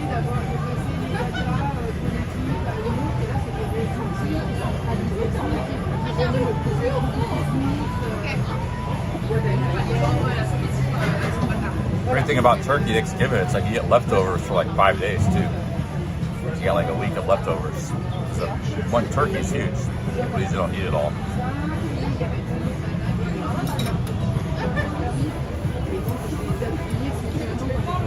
Never had deep fried turkey.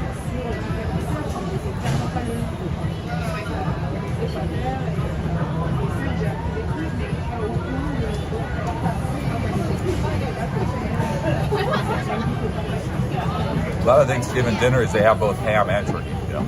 Oh yeah.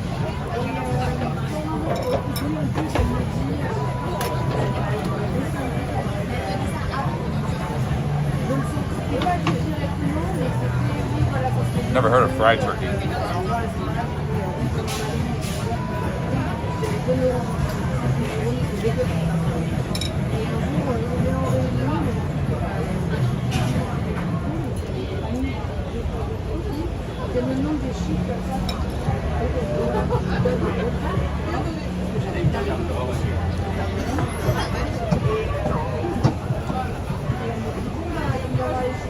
Alright guys, let's go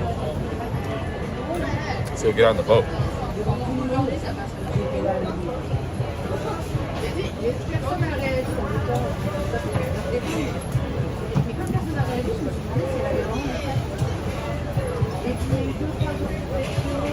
think that's what I had yesterday was goose. It wasn't as good as duck. I think that's goose they sell here.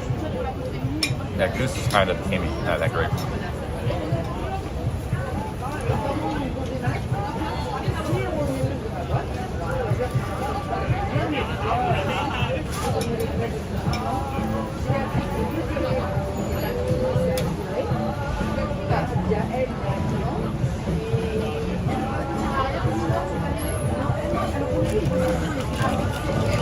Some sweet goodness now with all that sugar in the bottom coming.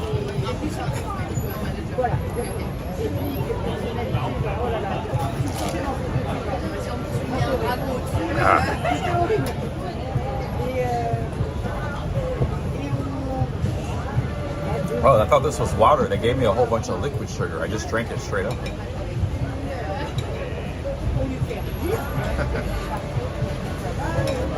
That's why it wasn't sweet, because they had the sugar on the side.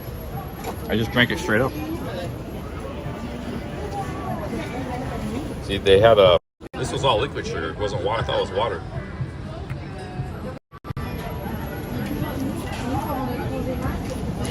So I had like 12 packets of sugar. 4 in that cup. 4 she squeezed. I saw her squeeze. And I had 4 packets.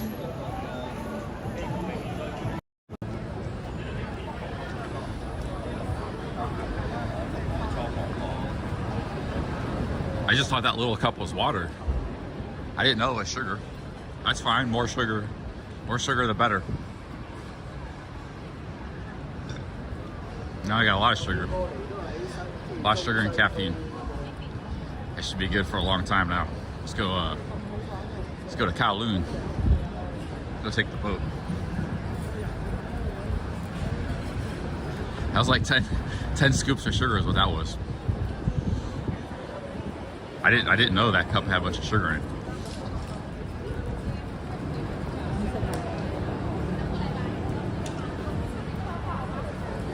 No, I haven't had, my jock itch has been under control. I haven't had that. I think Chicago was the last time I had it. I think I had a little bit in Malaysia and a little bit in Chicago when I was there. That was 6 months ago. I haven't had any problems with it since, but you gotta be vigilant. Pop up anytime.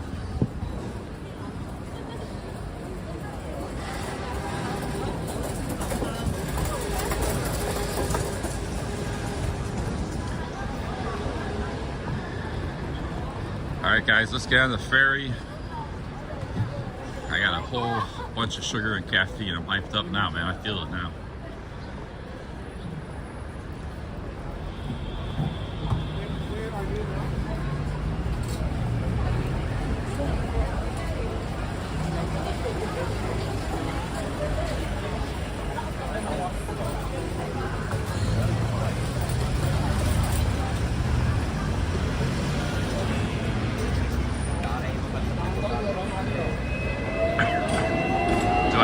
Caffeine withdrawal when I stop caffeine? Hell yeah, I do. Even it's like some days I'll just have 1 cup of coffee and I'll get caffeine withdrawal. Just 1 cup.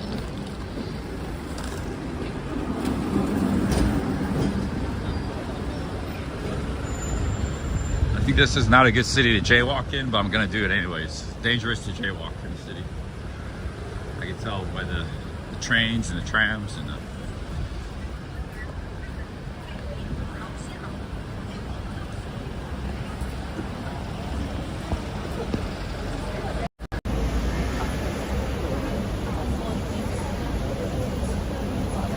Yeah, I used to have 1 cup a day. I've gotten up like 2, 3 cups, 4 cups a day now.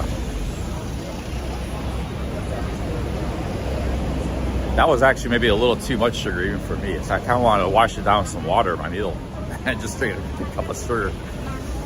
I gotta get a 7-Eleven, get some water, wash it down. Oh, sugar overdose. Let's see how I respond to that, because that was a lot of sugar, dude. Even for me, that was a lot. See how I react to that.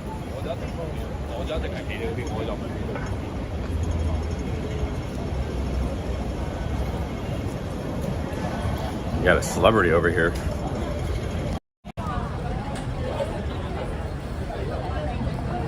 Where's the camera?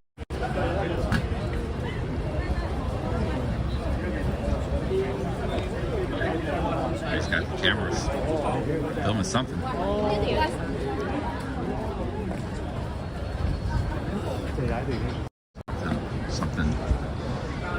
Something.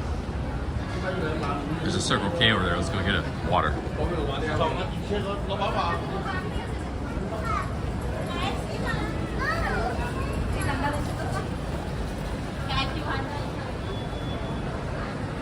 Why do I have?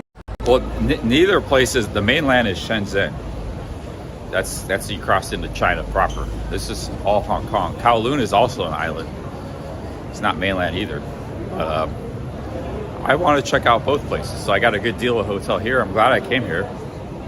I actually haven't seen much of Kowloon. I want to check that out today some. I could leave in the Philippines tomorrow if I wanted to, guys. It's only $70 to fly to the Philippines. Hong Kong is actually... Oh shit, you can't cross the road here. I was gonna go to that Circle K, but I can't. I gotta go up there. They got this airline called Hong Kong Express. That's how I came here from Thailand. If you book a little bit in advance and stuff, it's very cheap. So if, let's say you want to go to Philippines from Thailand, or you want to go to South Korea from Thailand, it's cheaper to fly to Hong Kong first and then fly to that country than it is to fly direct from Thailand. Like, if you want to fly from Philippines to Bangkok is like $250. South Korea, Japan too. If you fly with a transfer in Hong Kong, it's like $150. 75 to Hong Kong, 75 to the Philippines. So it's $100 cheaper.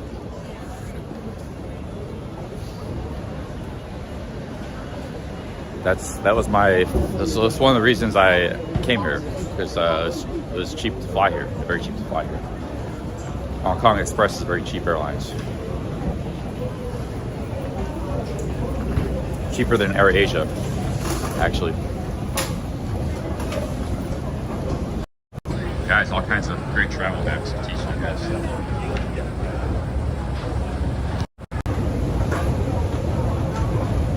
Bird Dog says, if you don't stay at least 5 days, I'm done sending PayPals. We go for Bird Dog.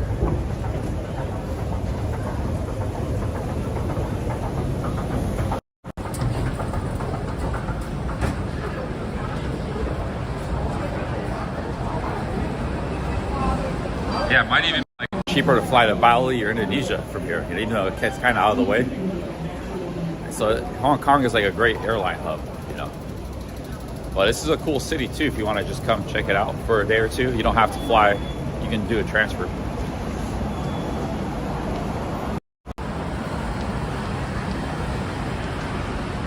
Well, I don't know what I'm doing, Bird Dog, but yeah, it's all good either way.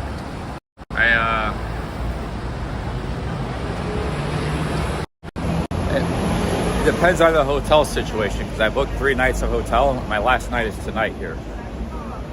So if I can't, I was looking at some hotels this morning, but everything comes up in those Chungking Mansions. It's like Chungking Mansion. So it's actually hard to, if you don't want to stay there, it's hard to find a place somewhere else. Because the other hotels are expensive, like $100 a night. All the cheap hotels are Chungking Mansion hotels, you know. Like there's hundreds of them. It's like,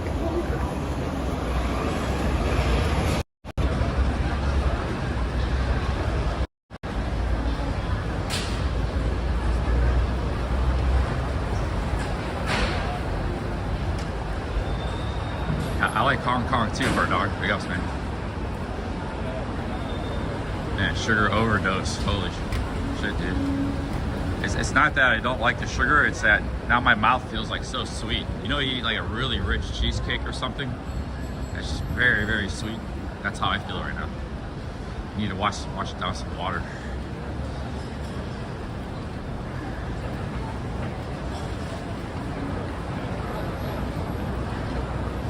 That sugar syrup straight up was pretty intense.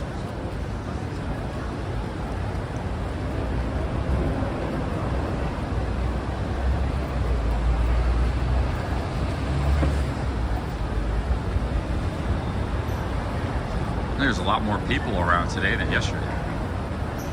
Maybe it was the time of day I was walking around yesterday. It's kind of late. Everybody went home already, maybe. We're going to the boat, guys.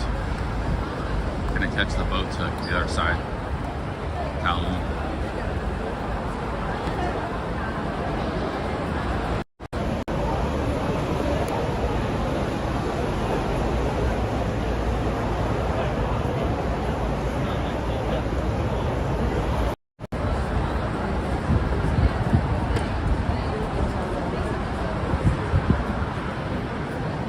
See this right here? Looks just like any American downtown highway. Classy sky rises, you know, big promenade plaza.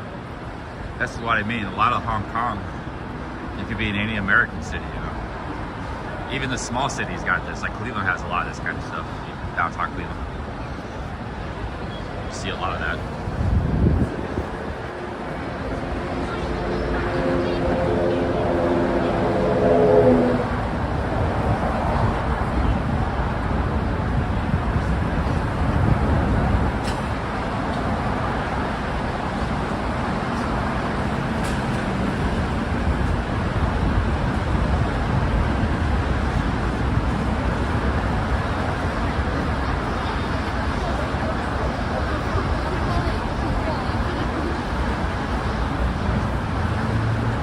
It's definitely busy.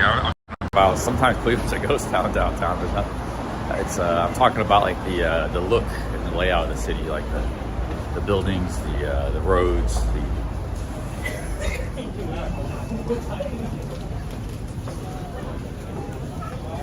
some parts of Hong Kong look very reminiscent. But yeah, then you go in some other neighborhoods and there's nothing like it anywhere in the world. So you're gonna see a lot of that today. This over here. You know, all this stuff, need any American city. Highway, promenade, empty promenade.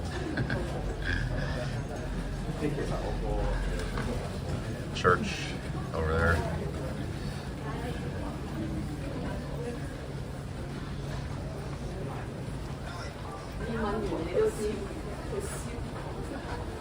We even got these walkways, like this exhibition center. We got stuff like, actually looks just like this in Cleveland. Walkways to another skyscraper. That's just Cleveland. I'm saying it's like any American city has got this stuff. Very similar.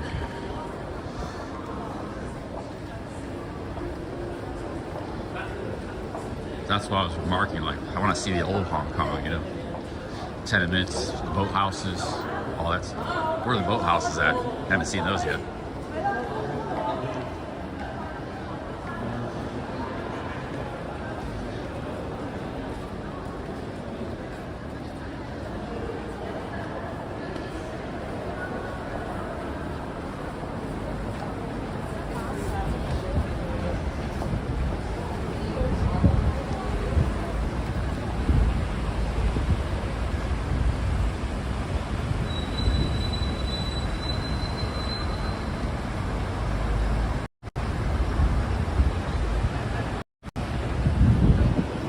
I think like there's 2 blocks of cityscape that was built recently. Maybe in the 90s or 2000s, a lot of old Hong Kong, this area was probably demolished. They did all this stuff, convention center, and but it's a very beautiful view. I'm going to show you guys from Hong Kong.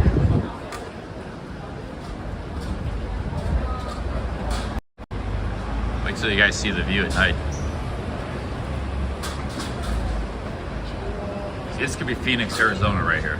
Maybe a little less trees anywhere in America. You just take it visually.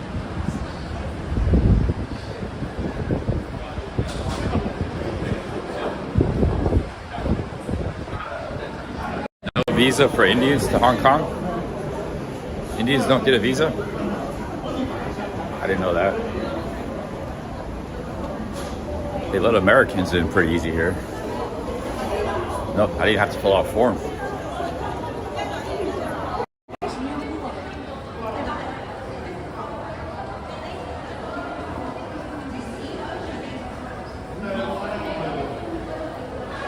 That was beautiful at night. I ran out of data yet.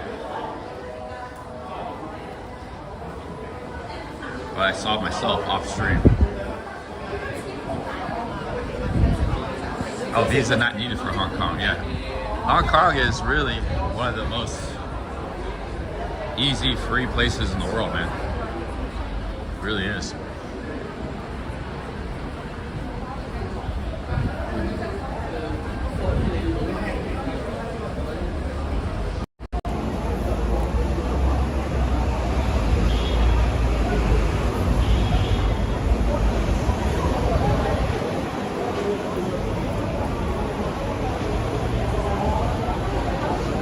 We're going to the boat. I know how to, I went there and went back yesterday, so I know how to get there. Here's a 7-Eleven, so stop and get a water. Water is kind of expensive at 7-Eleven. It's like 12 Hong Kong dollars, $1.50. But I saw a guy in the street selling it for 5 Hong Kong dollars. It was a bigger bottle too. It's like 50 cents. So you kind of get ripped off into a 7-Eleven, but another choice that I got right now. You get some water. Here's your chocolate man, Pocari Sweat. Actually, I want to tell you guys something about tea. I heard a study. It's really interesting. Yesterday, I read a study. They got Perrier.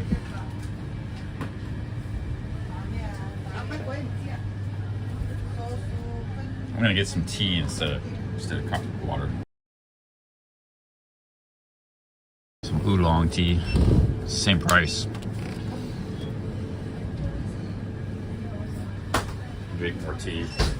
Tea's got caffeine though too, I gotta watch it.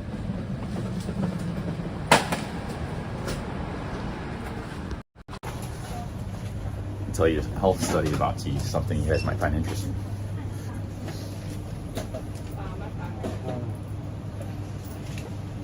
How's it going?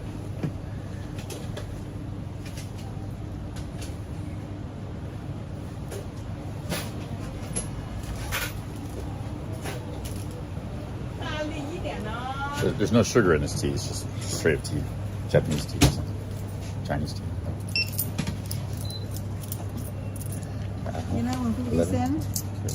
I got an octopus card.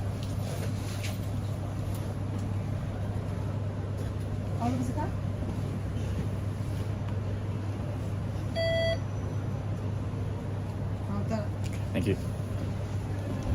Alright, so I'll tell you guys about tea. So this, when when you make tea, you know, water has heavy metals in it. Even if it's like, could be spring water, it's arsenic, there's all kinds of heavy metals in varying concentrations. Heavy metals aren't good for us, you know. But when you make tea, when you steep tea bags or whatever, the heavy metals get stuck to the tea leaves. So actually the tea gets stuck to, it extracts the heavy metals. So actually when you drink tea, whether it's iced tea or you can even make weak tea if you don't want too much caffeine, green tea, it sort of naturally gets rid of a lot of the heavy metals found in water. I read that yesterday too. Where did I find that from? We must have been on the same website, man.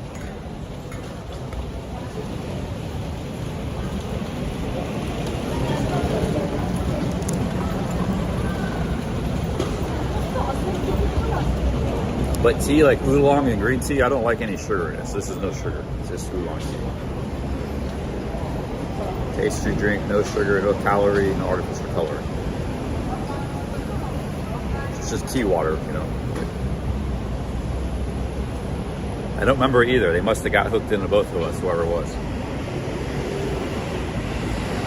But tea does have caffeine, but what you can do is you can make, and the longer you steep the tea, the more metals you get out of it. So what you can do is make a whole bunch of tea overnight, but make it like a light tea. You don't need to make a strong tea. The Japanese do this. You know, the Japanese are big tea drinkers, but they'll have, like, in their rice bowl, they'll have this light tea, very, very light. And so you get the benefits of getting the heavy metals out of the water, but you're not getting a bunch of caffeine. You know, so they drink like a light tea all the time instead of drinking water. That's something we can do. I like the flavor of it too. Like a real light, thin tea. You know, it's basically like water, just a little bit of tea flavor.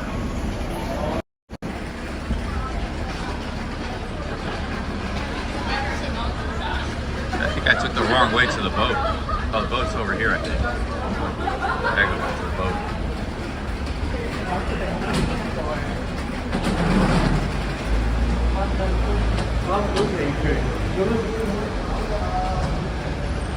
That dude that just walked by, he was probably Japanese. He was drinking green Japanese tea. So they're onto something with that tea. He looked Japanese to me. So. And he had the green tea brand from 7-Eleven, Japanese tea. They're always drinking tea, man. I used to go to the magic card shows in Japan, and these dudes would be carrying like jugs of tea with them everywhere, you know.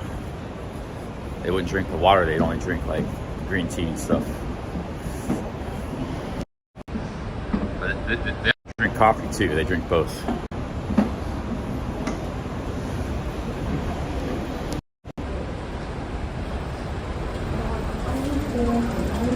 Where's the boat at? This is the train, where's the boat? Went the wrong way. Yeah, went the wrong way, yeah, it's back over here. Got back to that way. And the boat's over there.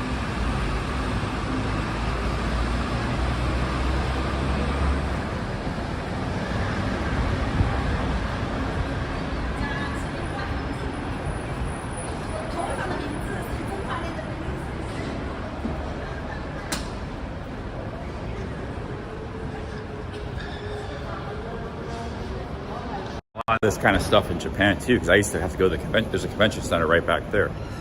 So I'd have to go. In fact, they used to have magic cards at Hong Kong shows. I've never been to Hong Kong for a magic card show, but they probably were always back there in that convention center.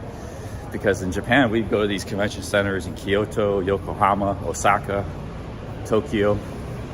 And just something like this, you know, this walkway. It reminds me of my Japan adventures in the convention centers. Spent all weekend in the convention center, you know. Like, just like that. That's the convention center back there. But they used to have magic shows in Singapore, Hong Kong, and Malaysia. It was always, and even some in Bangkok back in the day. But I'd never been to magic shows in any of those places, just Japan. Been to a lot in Europe, a lot in America. Never been to ones in Asia other than Japan. They used to have them even in Shanghai and stuff too. Magic cards is a worldwide phenomenon. You know, it's like they print them in Russian, they print them in both S-Chinese and T-Chinese. There's two kinds of written Chinese. There's a simplified and traditional Chinese. Here they use the traditional Chinese. which I always thought was uglier than the simplified Chinese. The simplified Chinese comes from the, it's a very beautiful looking language, the script. People pay a lot of money for simplified Chinese cards. And then there's the Japanese and the Korean language, but the simplified Chinese is the most beautiful of all the Asian languages, the written script. And simplified Chinese was actually, I don't know the history of it, but I think it was actually something the communists did. They made the language like simpler, but it looks very beautiful. You only find that like in mainland China, the simplified Chinese. But the T Chinese is like blocky and kind of ugly looking. Nobody ever wanted the T Chinese cards, and that's the kind of cards they got in Hong Kong and Taiwan. It's these T Chinese. But that was the original Chinese. And then I guess the communists simplified it or something.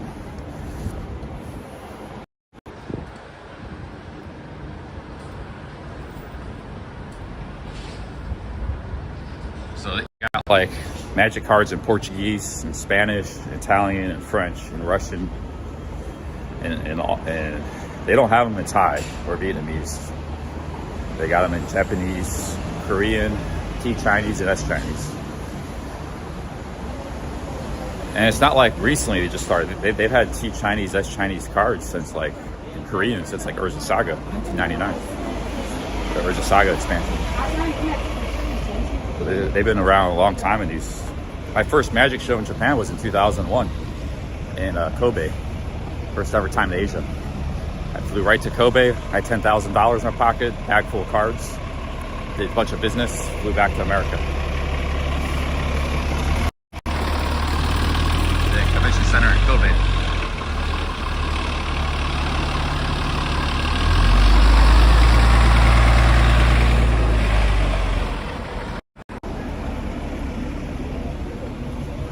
Get to the port. This is all blocked off here. I wonder why they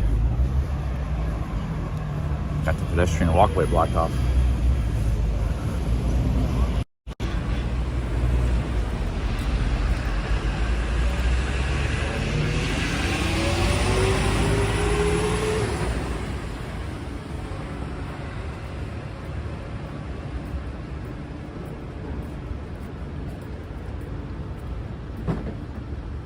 Concert. They probably hold concerts. There's the convention hall. They got concerts there.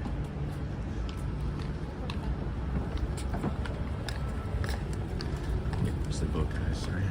Here's the boat. Looks like they fenced all this off just yesterday.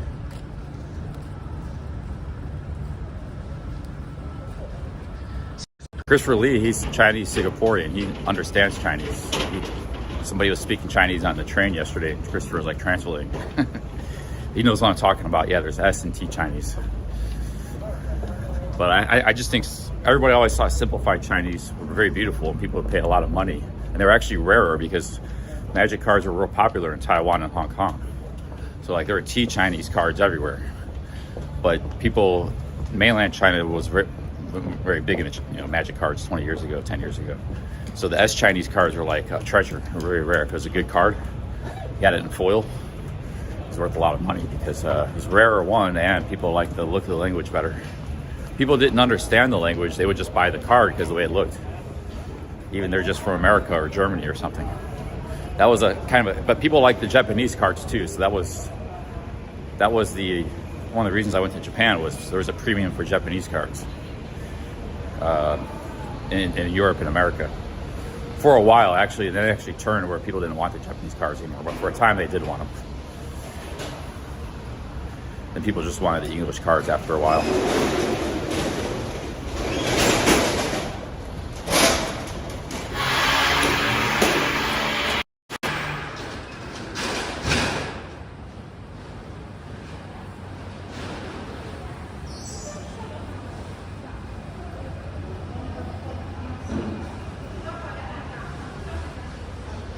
Korean cards were in demand too, but Korea was a lot rarer. It wasn't Korea.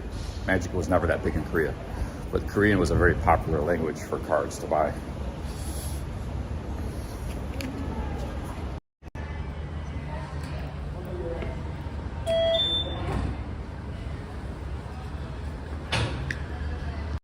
Korean is all these little circles, so it actually kind of looks cool on the magic cards, that written language.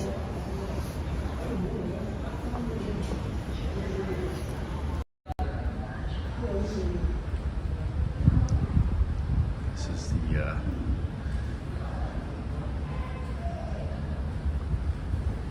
that could be the ferry going to Macau. Debating whether to go to Macau or not, guys. It's not. If you look on the map, Macau is pretty far away. I thought it was closer. Geographically, it's pretty far. I kind of wish I had. Now I wish I had. I wouldn't mind going into the mainland, you know, for a little while, for a week or something. I really wish I had a China visa. This is why you have to get your Indian China visa in advance, because you never know what's going to happen. You got to get those 10-year visas. I can't go there without that visa. Can I get a China visa in Hong Kong? Or I gotta get that in America.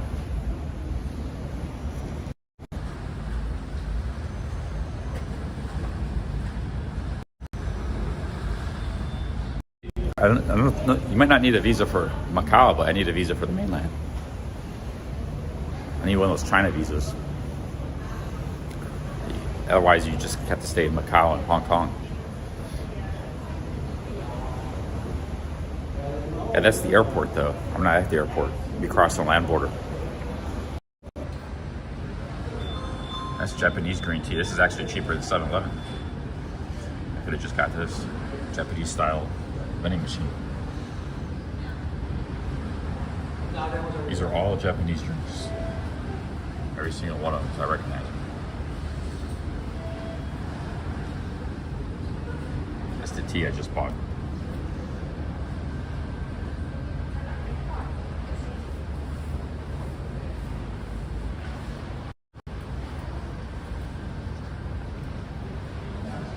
Bird dog, that's what I thought. That only applies for air transfer. They're not going to let me in on the border.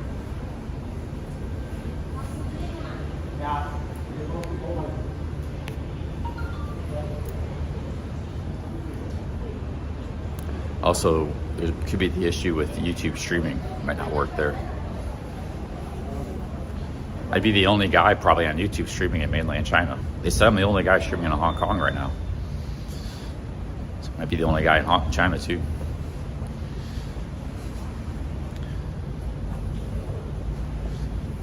What guys, what if like the Chinese government paid me money to go stream and make videos there, try to bring in tourists? Would I take that or not? Probably the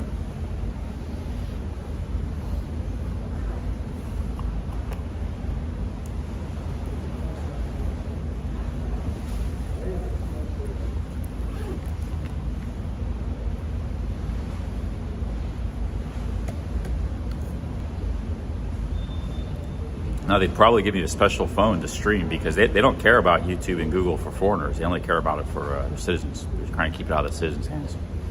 They don't give a shit if American tourists are using it. And the audience is all going to be people, overseas people they want to see.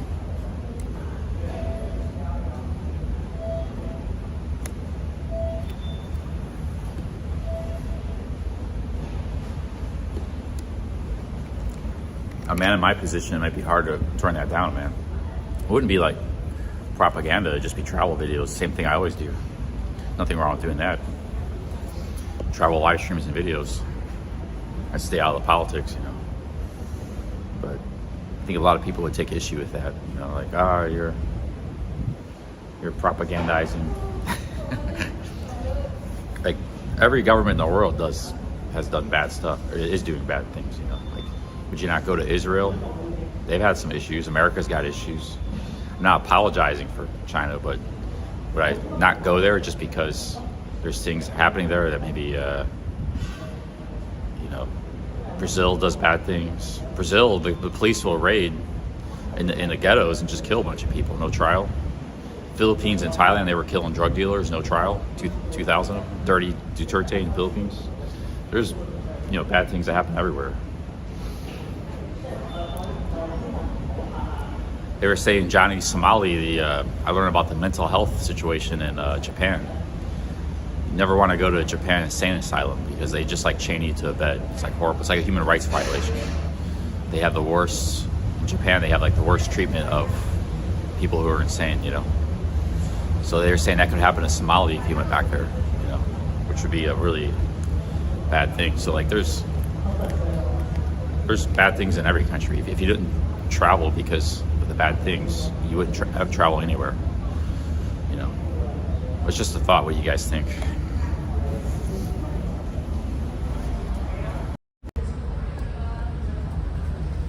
I actually don't know much about mainland China, so I can't comment either way. I try not to even look at it, like what's going on news.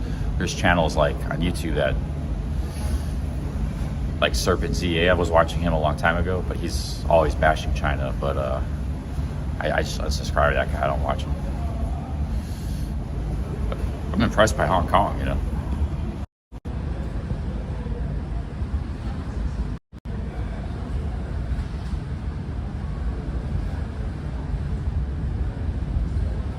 Oh, Michelle Pine is here, yeah. I don't really want to go to China that much. I just want to go for myself and check it out. You know, I don't really want to go there and do YouTube. I just want to see a little, even just going across the border, Shenzhen, or if you go to Macau, you can go to Zhuhai. There's all kinds of stuff across the border. There's Guangzhou. It's a really old city. I like to see Guangzhou. It's not too far from here, about 2 hours away, 3 hours away.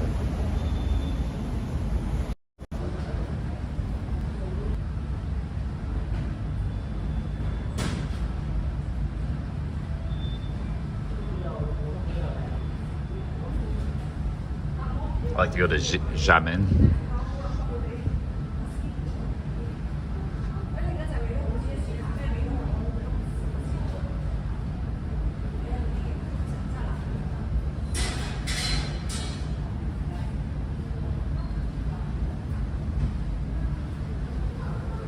Oh shit! I missed it.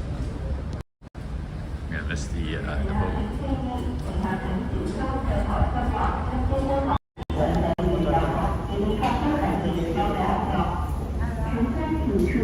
乘车请小心车台下滑，不发挥同行的长者引诱中，以免发生危险。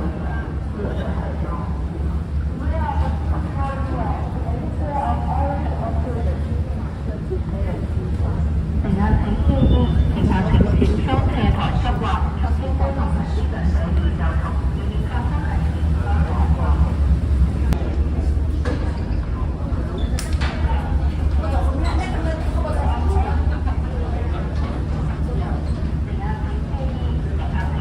Reversible bench. Look at that.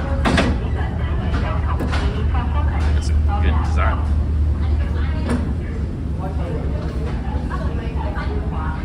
You want to face the other direction? That's ingenious. Never seen that before.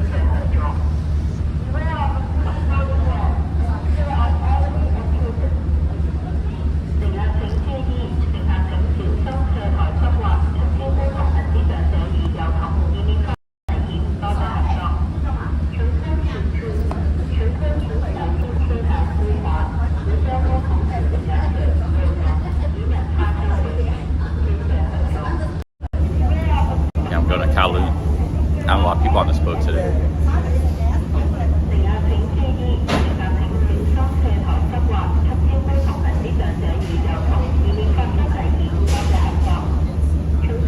Yeah, this morning we were talking about maybe getting Starlink. It says $300 a month. They said it's also not as good as 5G.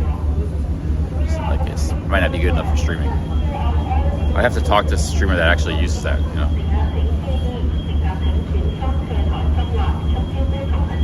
Yeah, I'd like to go to the smaller cities in China and stuff. See old China. Some of that too. There's a lady in China who's vlogging. She's a Chinese lady. I don't know if she's from mainland or from somewhere else, but she's going to all these small towns. I forgot her name. She's doing a great job travel vlogging in China.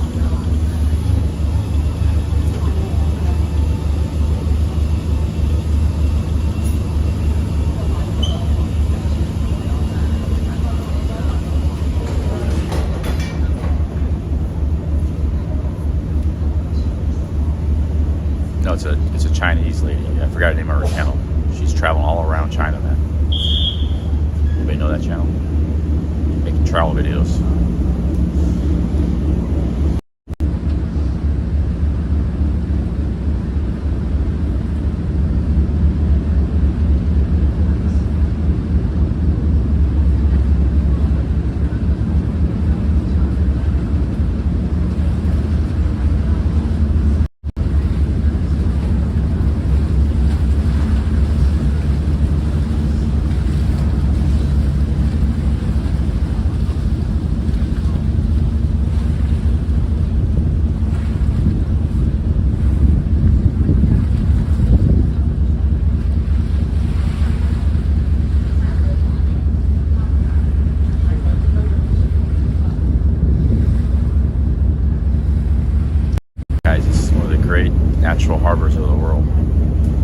Emphasis natural harbor, not man-made.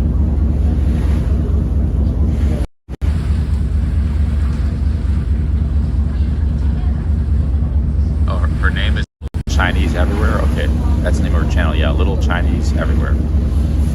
She's a little Chinese lady. Everywhere. She goes everywhere.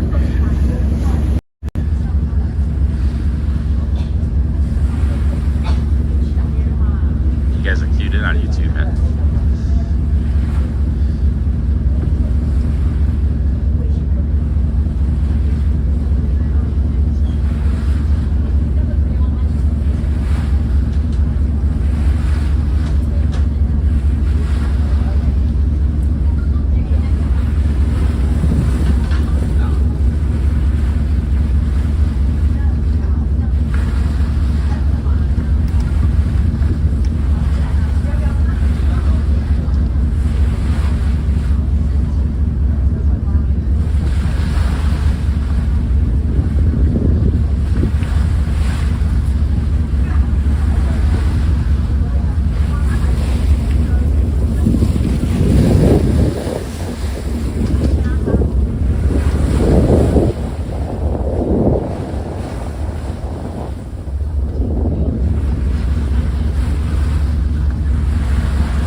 Scooter Jimbo, he's a great poker player. He said I should really go to Macau and try it.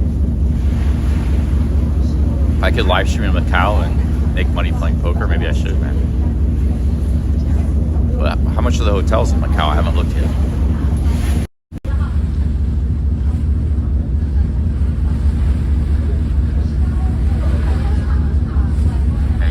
The games are really good in Macau, Jimbo. He's got a friend that goes there.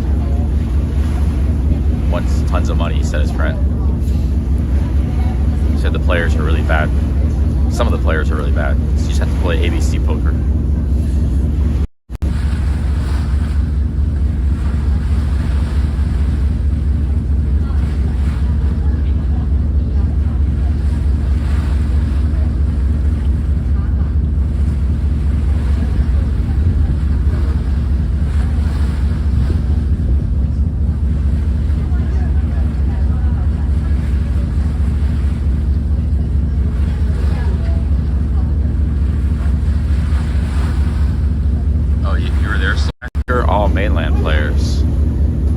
Maybe I should be over there. But I always thought Macau was expensive buy-in. I guess they got like cheap buy-ins, $100 and stuff. That's kind of, it can be crazy, man. It can be life-changing. You start out in the small stakes, do some streaming, pay my travel expenses. Move up to the bigger stakes. I'll be the next Phil Ivey. Phil Ivey goes over there. Tom Dore does. They stopped going to Vegas. They just go to Macau the last 15 years.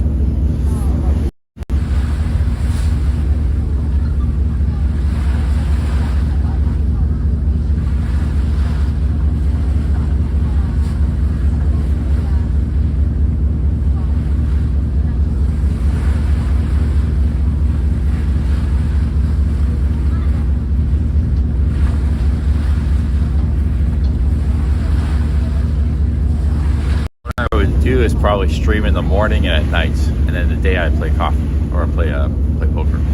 I tell you guys how I did for the day. I start my stream in the nighttime.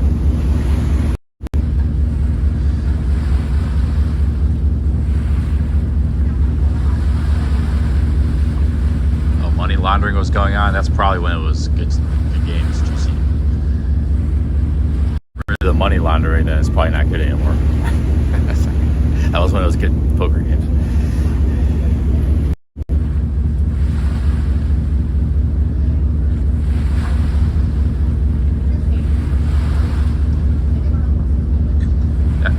That's why Obama and Bush banned poker in America.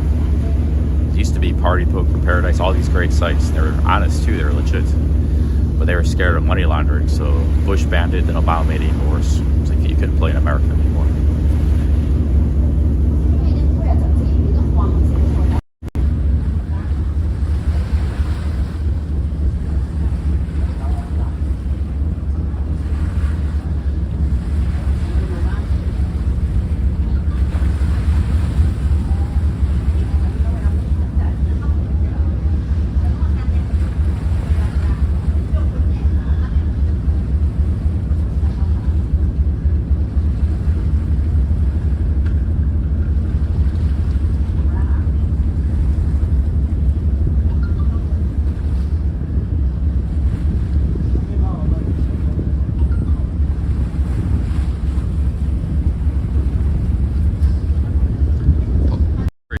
you don't count cards. That's blackjack. I never learned how to play blackjack. I just only ever play poker. Poker is not a counting card game. It's a game of statistical probabilities.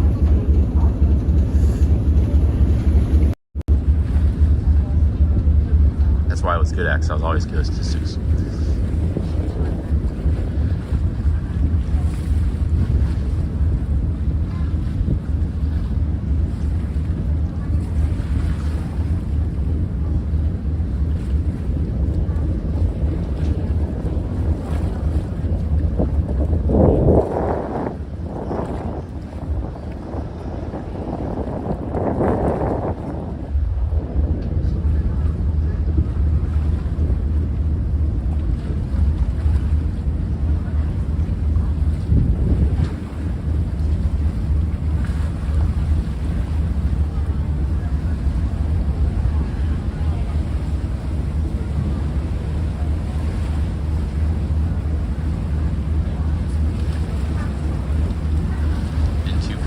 I love to see CC's poker face. That'd be the easiest read in the world. I fleece you, bro. I played live with some of the greatest in Vegas, and I did all right. I made money actually.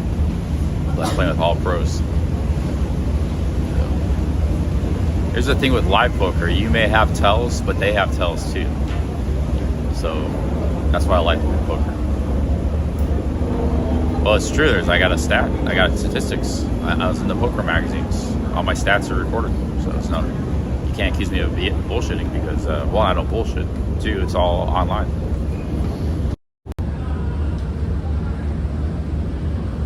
I played with David, the Dragon Fam, Hugseed, for like 10 hours one day in a $2,500 WSOP tournament. 10 hours straight.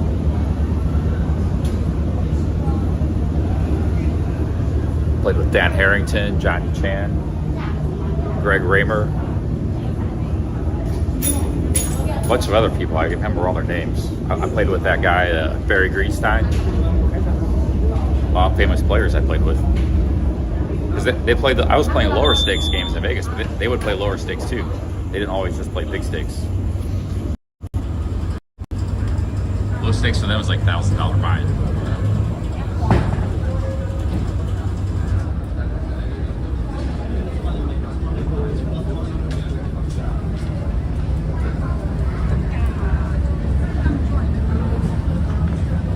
That was 20 years ago, 2005.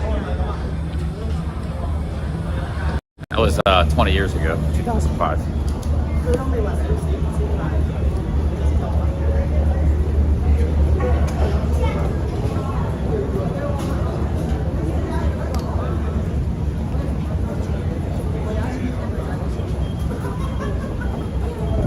Spendas went to high school with Kobe Bryant. Really? I didn't know. That's cool. Yeah, Kobe was from Philadelphia area. That's where Spendas is from.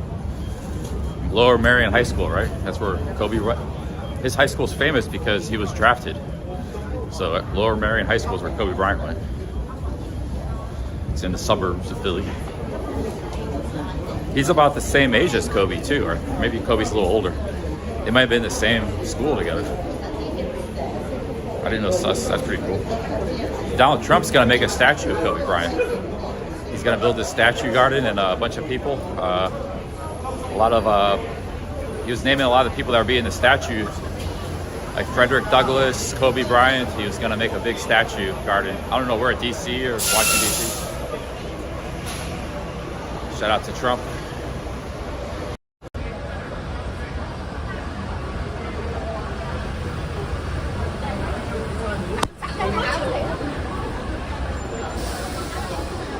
They got some old Chinese penthouses.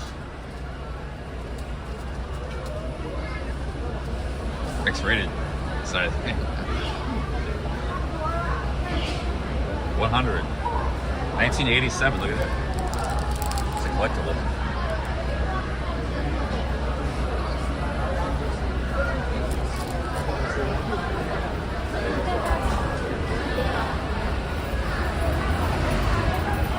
That probably sold a lot of money on eBay. Those are collectibles, man. It's like 30 years ago. And a rare one in China. It was only $10 there. Probably sold for $200 on eBay. They had a whole bunch of them too.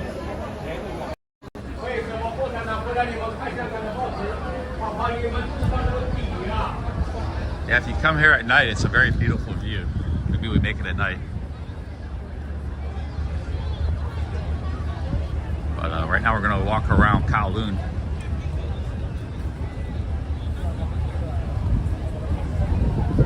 They're fake? Really? Yeah, it looks like they're really good condition to be that old.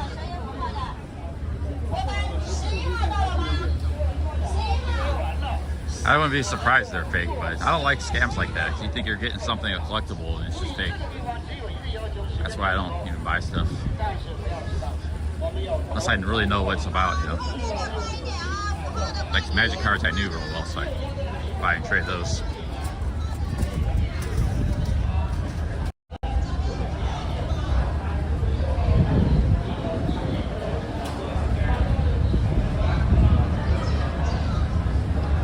No, I don't know anything about Pokemon. I was busy with Magic. You know, Magic was a handful, so I never cared about Pokemon or Yu-Gi-Oh. Yu-Gi-Oh was pretty big in Japan. I never bothered with any of that stuff. But anything about Pokemon. First of all, it just seemed real juvenile. You know, whereas Magic was more like, it was like Lord of the Rings, more, you know, if you're in a fantasy genre. Wizards and dragons, things like that. So that was more up my alley. Pokemon was just like Disney stuff, you know. It wasn't appealing to me in the first place, so.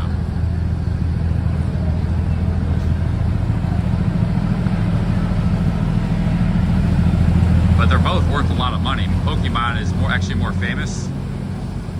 It's worth a lot of money too. But Magic's older than Pokemon. It might even be bigger. I'm not sure. It's a nice yacht.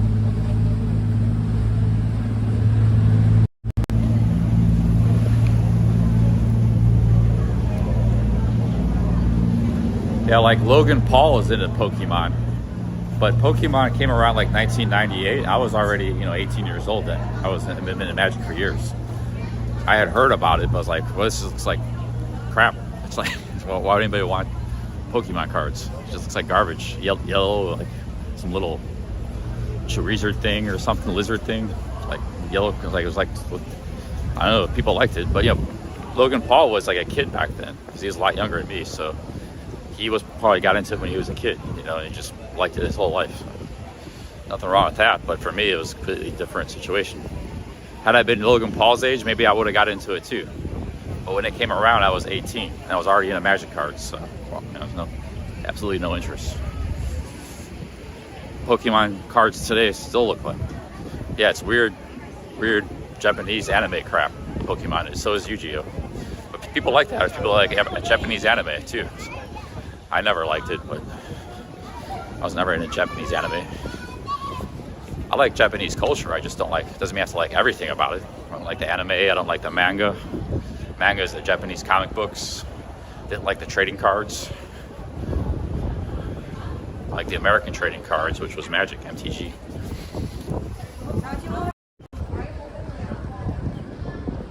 Yeah, Nintendo was you know, that was a Japanese invention, and I like that. Legend of Zelda and Mario Brothers, they all came from Japan. There's a big Nintendo headquarters right in Akihabara, right where all the card shop and video game shops are.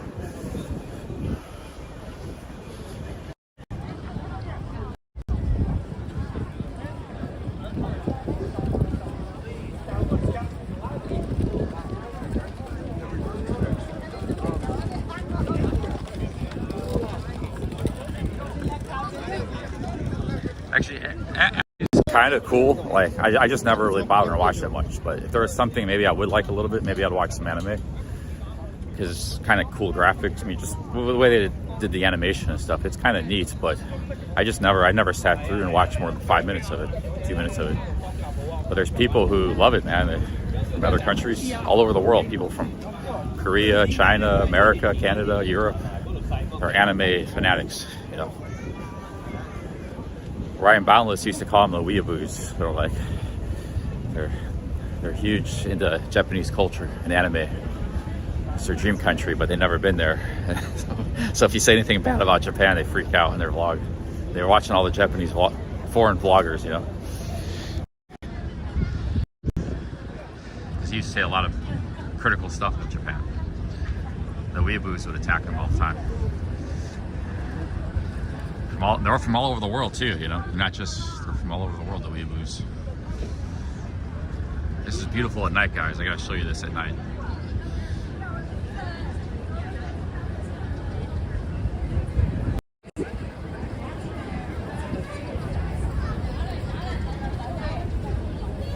This is why Johnny Somali got so much hate, because, well, one, he was very controversial, but it wasn't just the Japanese people who were against him, it was the weeaboos, man, the worldwide 5 million strong army of weeaboos.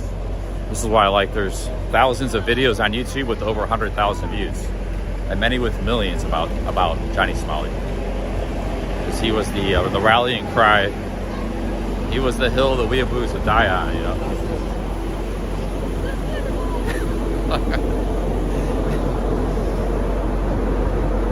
The weeaboos up in arms. They were up in arms all over the world about Johnny Somali. That dude in Thailand that's making videos, he's making bank off of Johnny Somali. I can't fault him for it. He's smart. He gets like $1,000 in super chats for 30-minute streams talking about Johnny Somali. It's an American dude in Thailand.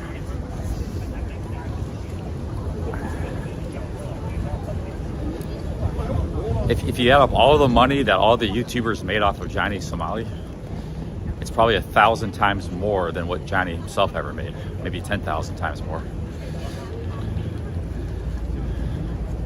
Because like a lot of people made a lot of money off of Johnny Somali.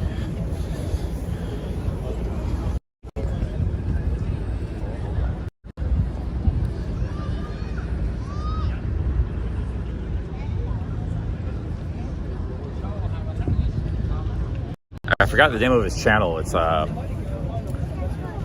he does live streams. He gets like all he does is talk about Johnny Somali. Sometimes he'll talk about Ice, Poseidon, and other streamers.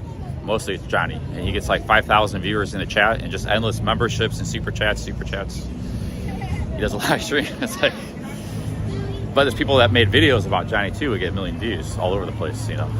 So it's crazy, man. But yeah, I'm not a fan of Johnny Somali, but it's the industry of like hate almost, you know. There's like an industry of hate on social media that's kind of ugly. Even if, you know, you don't like the guy and he's a terrible person, there's like this industry of this, you know. It's just like you had the tabloids back in the 80s, movie stars and musicians, you had the tabloids. It's like the tabloids online. Same kind of thing.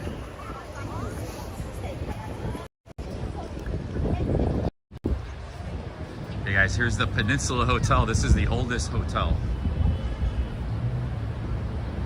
Grand old hotels of the Imperial British Empire. The Peninsula. And back behind it's the Chungking Mansions. So you go from $1,000 a night to $30 a night over behind that, back behind there. That's the Sheraton there, not there.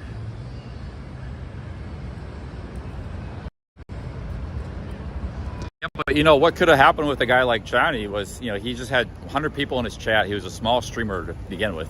When he was in Thailand streaming, he only had like 200 people in his chat.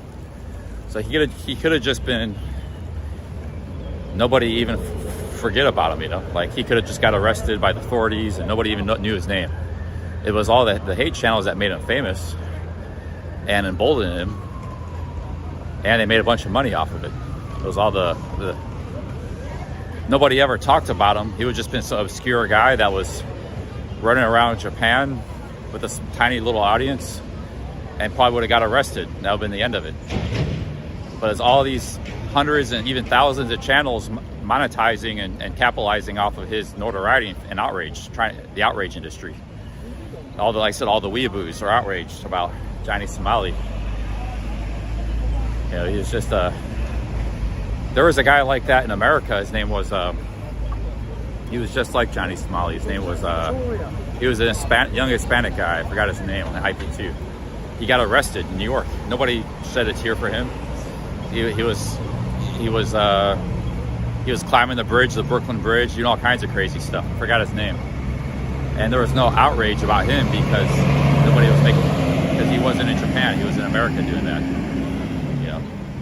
There was a little bit of outrage. Smooth Sanchez, that's it. Yeah, they were both just small streamers, you know, small IP2 streamers doing crazy stuff. You do that, eventually you get arrested or knocked out or put in the hospital, what they're doing. So that happened to Sanchez. I don't know, Sanchez never returned. He's probably still in jail. Who knows what happened to Sanchez. That same thing would have happened to Somali. But the outrage industry was fueled by the weeaboos.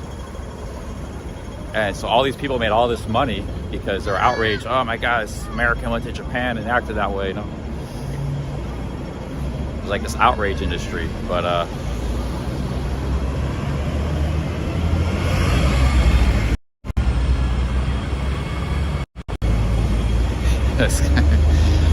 you know, Johnny Smiley is like, he's completely insane, man. He's criminally insane. So it is tough being a streamer. You have to like try to entertain people and stuff, but he just can't like learn his, I thought maybe he learned his lesson in Korea. You know, he's going to try to be a good streamer. He was already in jail in Japan for 3 months, and he just like doubles down on the insanity. He gets even worse. Yeah, that guy is, can't make it up, man.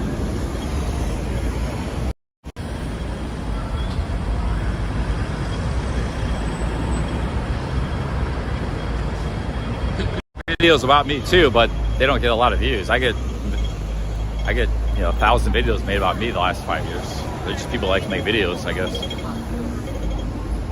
They don't really do it for the money. No, those people make money off of it, but in Smiley's case, they make a lot of money off of it. You know? They make a living off of Johnny Smiley, actually. I don't think anybody ever made money. Only CC Media maybe has, because he has 2,000 subs. He's the only one. Everybody else is under 1,000 subs. They couldn't get monetized. But it's not like CC Media made much. Maybe made 50 bucks, 100 bucks or something.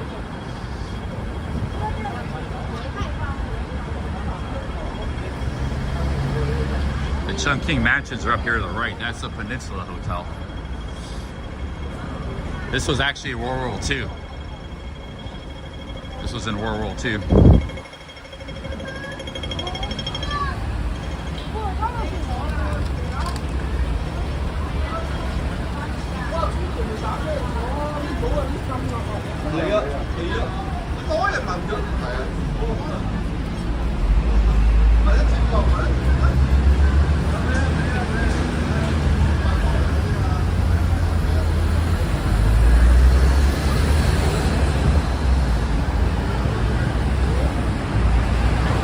I remember this magic card deal I did in America.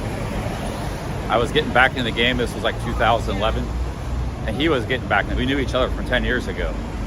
He went through some hard times. He was homeless, but he was married. He was like my age. He was getting back into magic. He bought a house. He was doing good. But he contacted me. He was like, hey, you know, Charlie, I remember you from before, man. You want to do some deals with me? I just got back from Japan. I had a whole bunch of cards, like cards I didn't really need to sell. And he thought he was going to get over on me, man, but he was trying to soften me up with Japanese anime. He didn't know I didn't like that stuff. But it was like, he had that playing on the TV. He was going to get a deal on me. He had the anime playing in the background, and I sold him a box of cards for like $6,000. I got him to go in the ATM, and he did okay on that deal. We actually worked together a months later. We did a tournament together, we split, but I won that deal, man. I had the art of the deal, everything that with that guy. I won the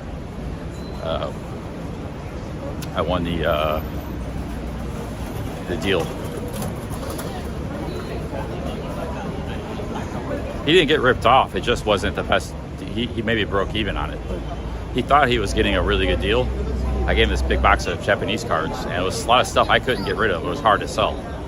So he ended up taking it to the tournament, but he was like really happy to get it. He was like, wow, this is a lot of cool stuff. And but at the same time, when he bought my stuff, I didn't go there he said he was going to sell me a bunch of stuff. He said he had all kinds of stuff he wanted to sell me. And all he had was a bunch of junk. I don't know what he was thinking. He thought I was going to buy his junk for a bunch of money. And, you know, so I didn't buy anything from him, and he bought my junk. I was like, Then a month later, we did a tournament together. I got the best deal of that too. Like we split the cost of the table, which was really expensive. We got to do all the buying, which then I took all that stuff to Japan and sold it, and he was only able to sell. He was trying to sell some of the junk they just bought from me. So, I mean, he wasn't mad or anything, but I think he knew he didn't do too good on this dealing, you know. He jumped in the tank with the shark, you know. He should have known better. I was a shark, not the guy to get the best deal for him. But he said he probably broke even. He did all right. Maybe he made a little money, but it wasn't the best deal for him. You know? There were better ways he could have spent his money.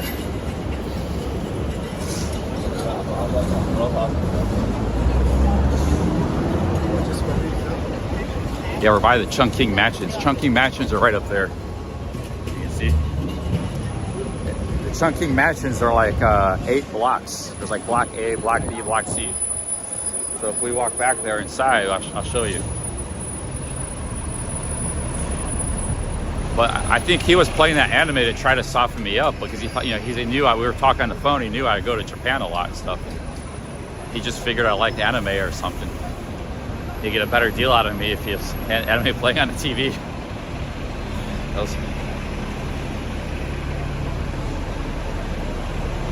was a good deal. That deal almost turned around my fortunes back in the magic business, but I don't know what happened. I think what I did is I went to Japan. It was a good trip to Japan, but then I went to Thailand. I had the worst trip ever. I had my passport stolen, and I don't know. It was ups and downs. I almost did make it. We were doing pretty good in 2012, but the Japan market got too bad. There's the Chungking Mansions.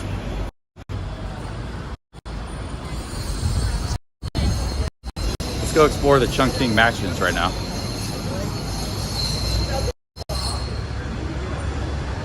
They're back here, all kinds of little alleyways here.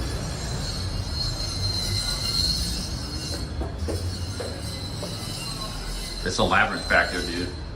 I'm kind of scared to go in here. It's a massive place.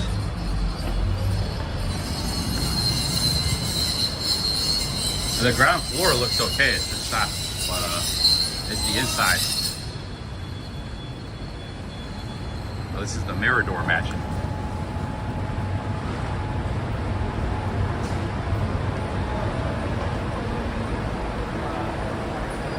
I think this is all the Chungking Mansions. It's like a labyrinth, a tenement labyrinth. I gotta be careful filming here, man. You never know. I don't think this is Chungking. This is Mirador Mansion, something different one. See all these guest houses? These are all the cheap guest houses. China guest house, First guest house, Great Wall guest house, right now, Kowloon.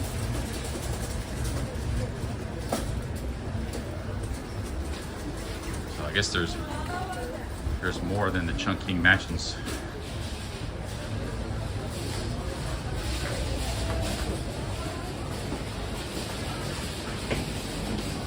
Like a whole world in here, dude. I guess this is, I don't know if this, I'm in it now or another part of it.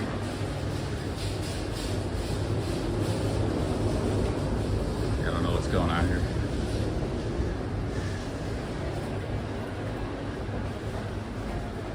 But I think I'm in the wrong building.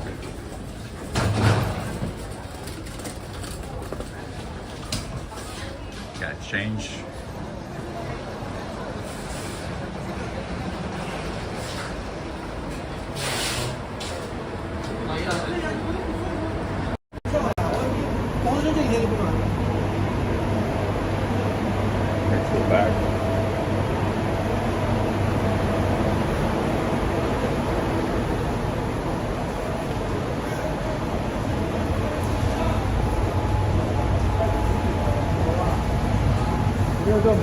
And you know, the reason I was able to get a good deal is because sometimes you do a big magic deal, it's complicated because, like, you know, we already spent 3-4 hours. He had like 100,000 cards of his I had to look through, but it was all junk.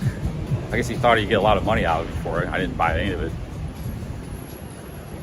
And then I just brought a box just in case he wanted to buy it. It wasn't bad cards. It was actually a lot better stuff than he showed me. His stuff he's selling.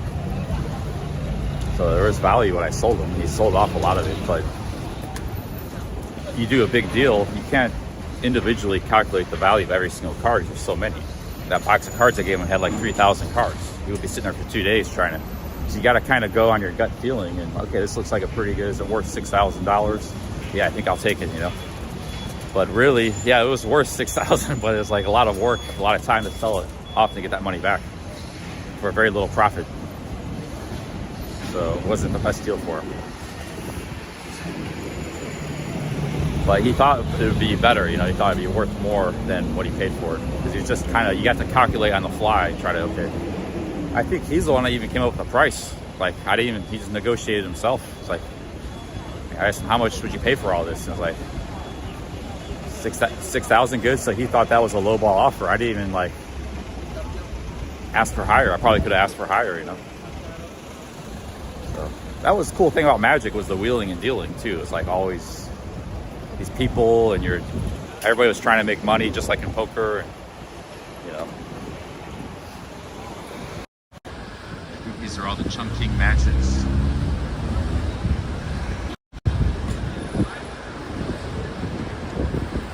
Maybe the Chungking Mansions are over here.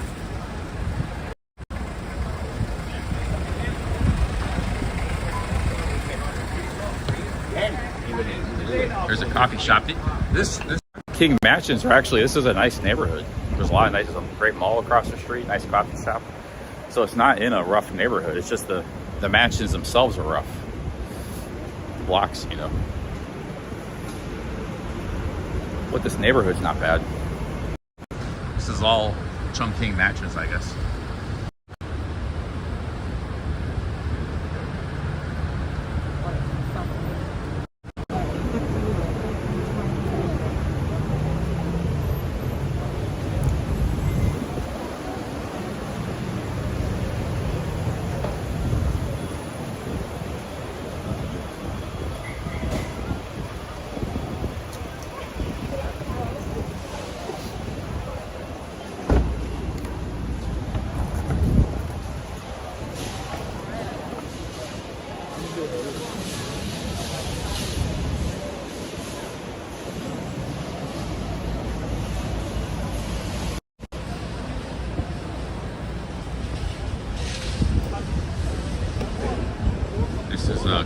Carnarvon Mansion here. Carnarvon Mansion.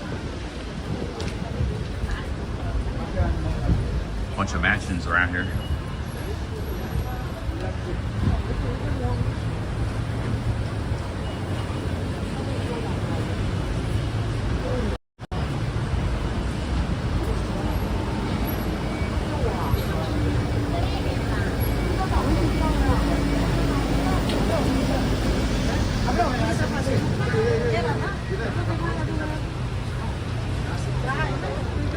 This is the Hong Kong more I imagine it to be, not the Hong Kong island. Kowloon is where you get into the little more edgy side of the game, edgy side.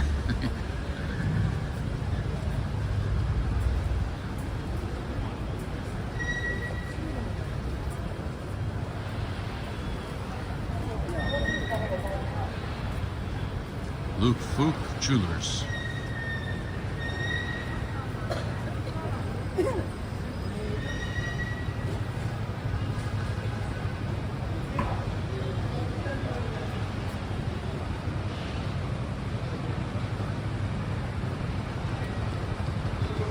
Yeah, they use bamboo scaffolding in Thailand too. They use it probably because it's the best. They use bamboo ladders as well. It's lightweight and strong.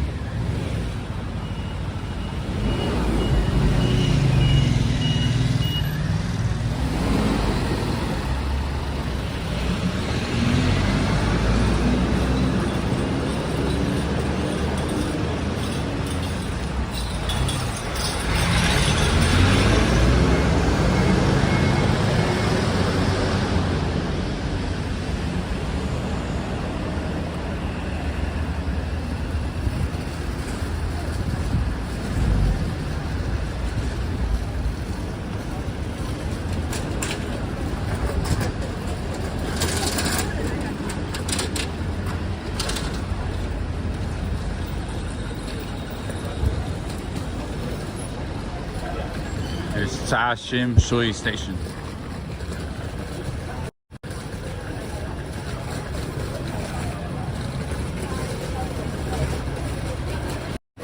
There used to be this place called the Walled City of Kowloon. So it was like the Chungking Mansions times 30. It was demolished. It was by the airport, back over that way in Kowloon. 100,000 people lived on like 2 acres. There's videos of it on YouTube. It was still around in the 90s. But the look up the Kowloon, what's it called?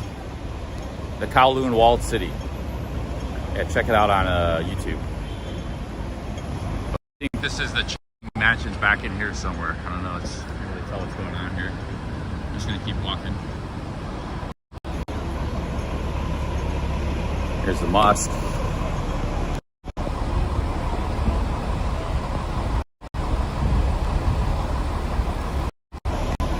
Yeah, the Kowloon Walled City is actually, it was like this urban maze. There was no streets, nothing, just, yeah, Whitaker knows. I know about it because of the urban planning, but it was demolished in the 90s. Like 100,000 people lived there and like 2 acres of land. So there's a lot of places on YouTube about it, a lot of videos on YouTube. That was, you know, those were Hong Kong people. They pulled themselves up from nothing, you know, that to this, you know. Amazing story.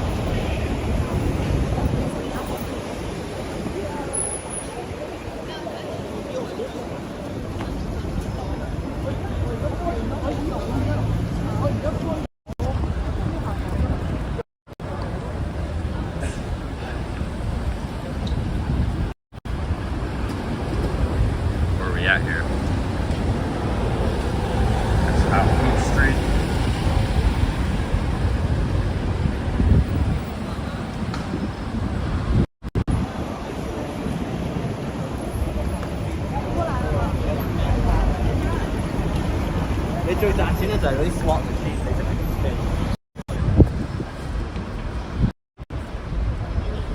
Keep going. I want to get to Mong Kok. I'm gonna check out Mong Kok neighborhood. Might be a bit of a walk though.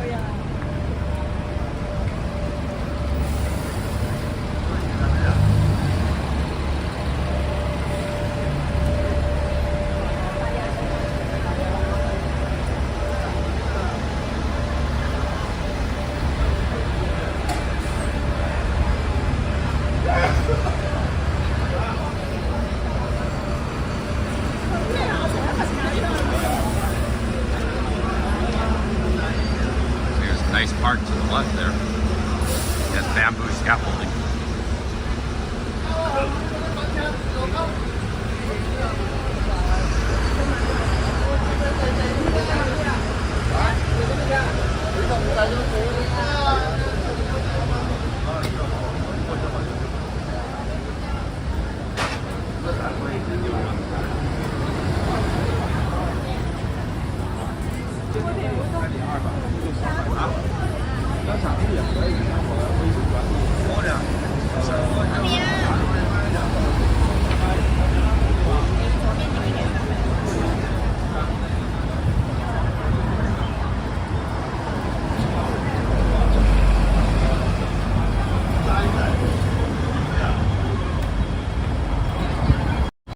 Also, the airport used to be crazy. It was like this before they built the new airport 20 years ago. The old airport used to be you're flying in the mountains like you were going to crash. It was notorious, the most craziest airport in the world. Because they had so little land, the runway was like so short. And you had to be a pretty good pilot to land in Hong Kong back then in the 90s and 80s.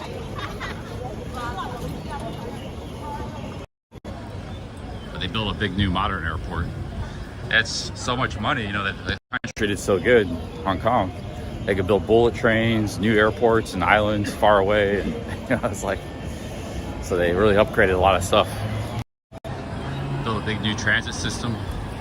Bangkok did all that too. They built an airport and a whole new transit system. That transit system in Bangkok is all new. So, you know, it wasn't there 20 years ago. They're just starting to build it, 2004.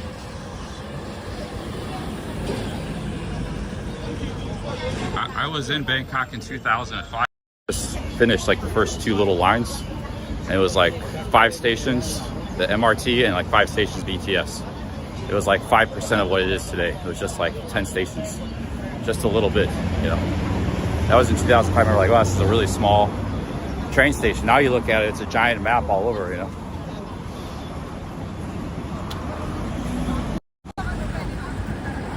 But people new to Bangkok, they don't know that. They think that transit system has been there forever. It just started. They built it in 2004. They started building it. I think it was 2004, 2003 maybe. They finished the first line or 2.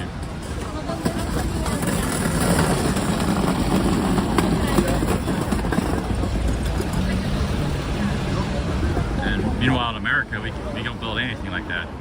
Trains or new airports, or we're not able to build infrastructure anymore. It's just all corrupt. Government contracts, everything.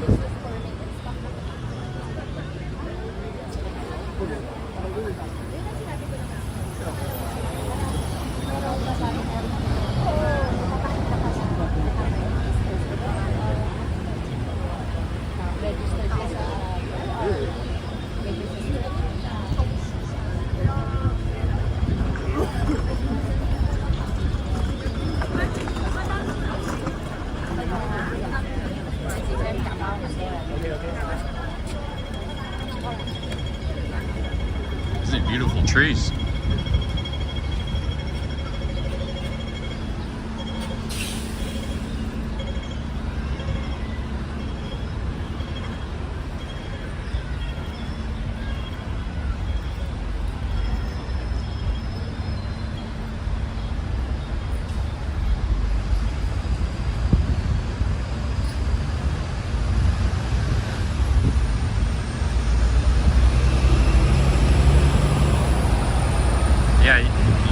Australia, you guys got China.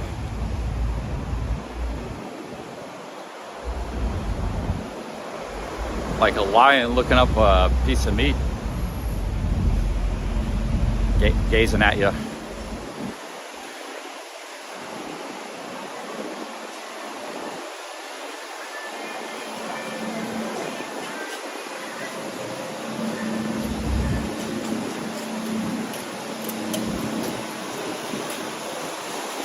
The thing about Australia might actually be easier to invade than Taiwan, because if you're going to pick one too, because Taiwan is heavily fortified. You know, they got big gun batteries and anti-aircraft, anti-ship. They got a big navy, really strong air force. You know, but Australia is just there for the taking. That coastline, there's nobody going to stop anybody, because it's unpopulated part of Australia, the north coast. It's such a big coastline, you can't defend it even if you wanted to. You know, and it's unpopulated to begin with. So there would be nothing really to stop a Chinese invasion in Australia. Now they may not take over the populated, you know, Gold Coast and Victoria and Sydney, but they could move in and take half the country without really much of a challenge. They'd be the part with all the crocodiles in the desert and stuff. The part that Australia doesn't really even use anyways, but you know, to them, might also be the part with the iron ore and some of the coal resources, because a lot of that's in remote parts of Australia. But yeah, I mean, I'm sure if we know that, they know that, you know. So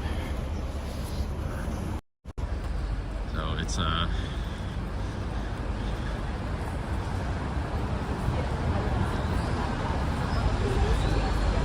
path of least resistance, you know.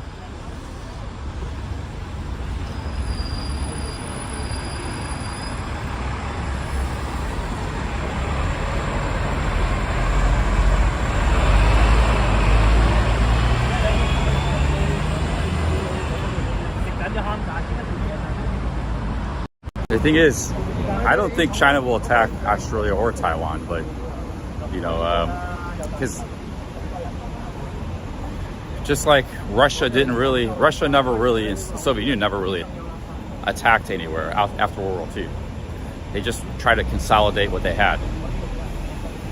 So it's too much risk to, you got a very large empire already. There's not much to be gained by attacking another country, you know, especially if you have stability problems already. it seems like it's the capitalist nations that more like to attack other nations more than the communist nations. Not,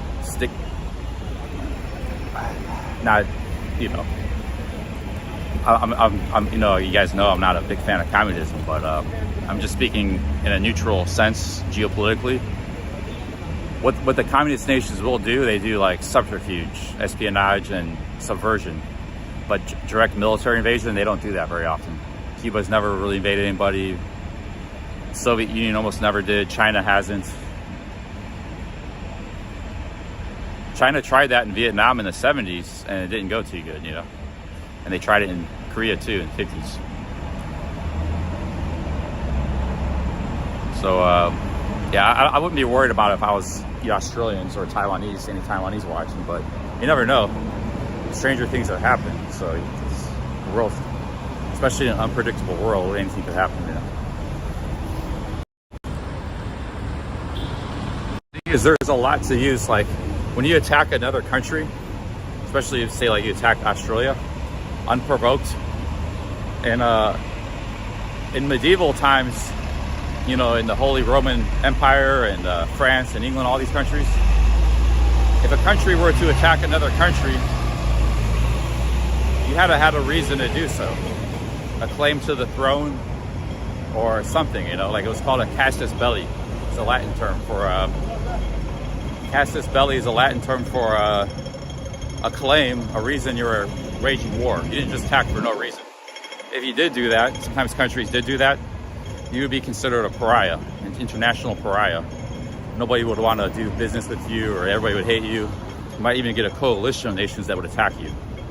So the wars are, you know, that's what happened. The Nazis were basically, they attacked without casus belli. They were attacking countries for no reason and just annexing them. If you do that, you're going to be an international pariah. You better take over half the world, because you get the whole world be against you then. You know, no trade, nothing. So, you know, but the history of warfare for 1,000 years, you could go to war and maintain your respect among the community of nations, but you had to have a reason to go to war, you know. That's why when Bush attacked Iraq, it was supposed to be over atomic weapons and terrorism, you know, 2003. So they had a casus belli, you know. They just attacked them for the oil, you know, for no reason.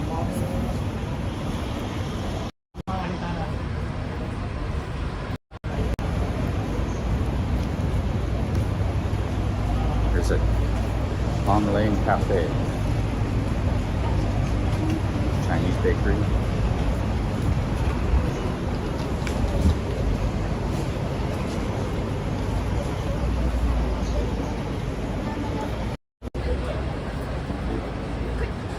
See, like, if we just went in and attacked Canada, we could easily take it over in days. But we'd be hated in Canada and hated by the world. That's just, you know, so you can't, countries can come together, they can merge diplomatically, they can, or if, you know, a small country like Paraguay declared war in the 1800s on Brazil and Argentina and everybody, Uruguay, they got attacked. But nobody was concerned about Paraguay because they brought them on themselves. You know, they had, you know, so.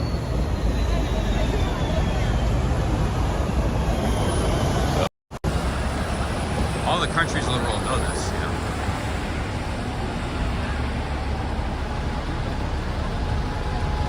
Now, a country is so strong and powerful, they can attack and annex countries with no consequence because they don't care what happens in trade, or then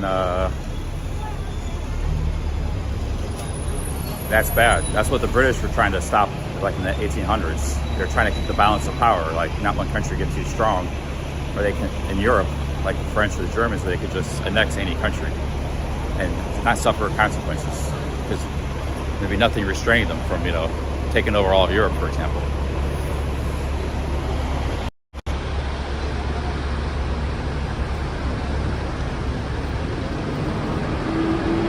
Look at that building, that's pretty cool.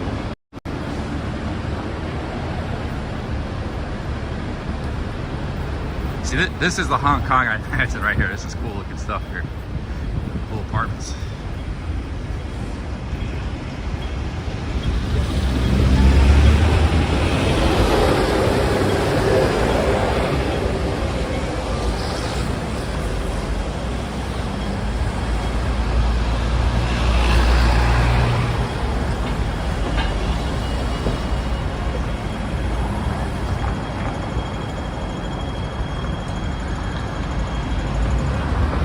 saying is America can't just go and take Greenland or Canada or anywhere else.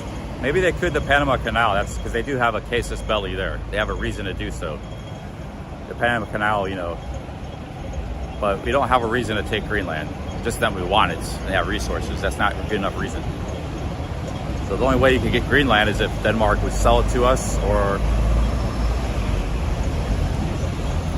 we had an actually reason to go to war with Denmark, which we don't. If you just go in and take Greenland, no country's ever going to trust you. You might even get a coalition of nations attacking you.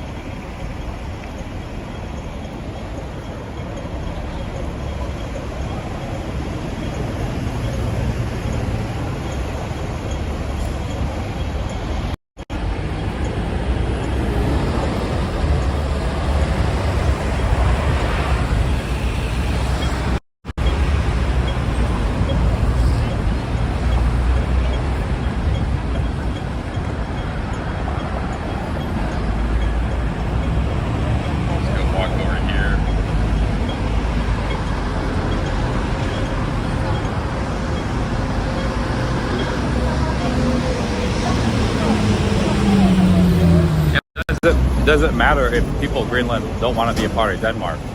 It's like in World War II times, there were Germans living in Czech Republic in Moravia. It was called the Sudetenland. It was like 20% of the population was German. They've been there for centuries. Also, there was Danzig in Poland, which was a very German city. And they used that as an excuse to go and attack these countries. Like, well, you know, 20% of the population is German. We get to, you know, so it doesn't matter if some of the population doesn't want to be a part of the country. They don't, you know. Like, I'm sure there's a lot of Californians that don't want to be a part of California. They can't just make an independent state. They're trying to do that actually in Oregon, and they don't want to be a part of Oregon, in Eastern Oregon, you know. But that's not the way territories and boundaries work.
I'm kind of tired, guys.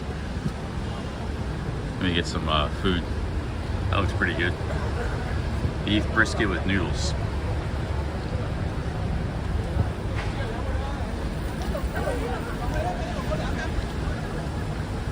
Tak Fung medicine.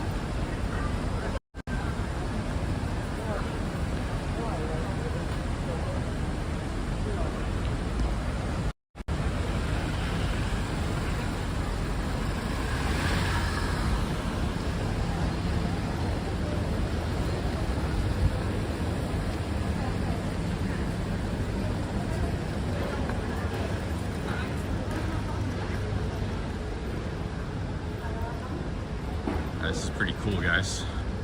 Yeah, I like Kowloon.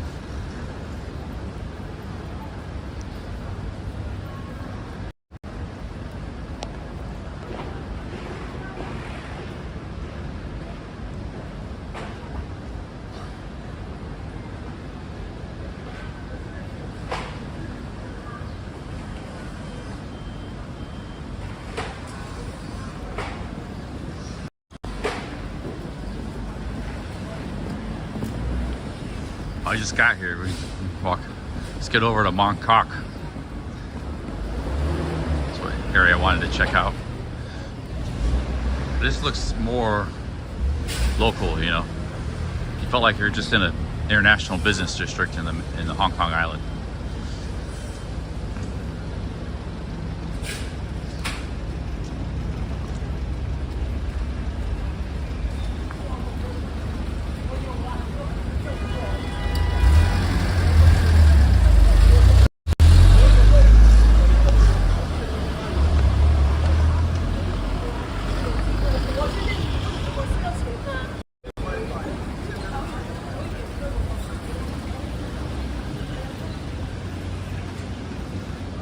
Maybe get some tea. I noticed the teas are very expensive, like $4. Lemon tea, very expensive teas here. Sugar level.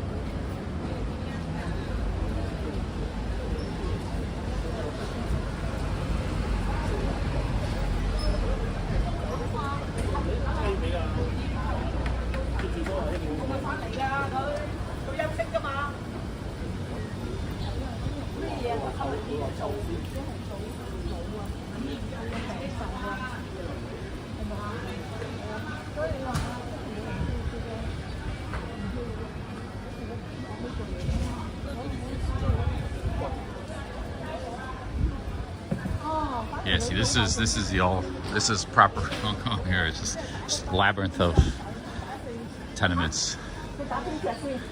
There's an old one there, one of the oldest ones in the city. Looks like it's from the 30s or something.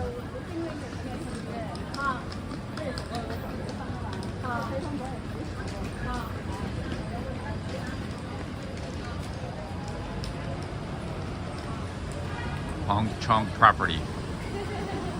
Somebody lives there. It's like little houses, little houses in the sky. There's modern places too. That's a modern building there, but this is all old Hong Kong here. Yeah.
I'm sure there's a lot of fan rooms. There's nothing cheap. Even these places, they may be like $600 a month for like 100 square feet. You see the of my hotel? It's just like a bed and a shower.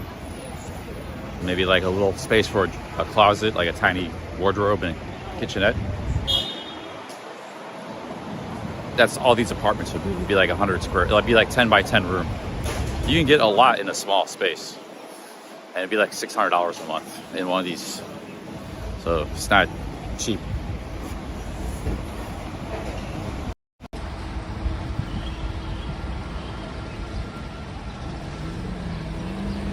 And if you had a bigger apartment in the same building, it'd be, you know, twice as much, a more proper size apartment. But I'd like to go in some of these buildings and see people's apartments, see what they look like. If they let me in. Let's try to go in this one, guys. See how the Hong Kong people live.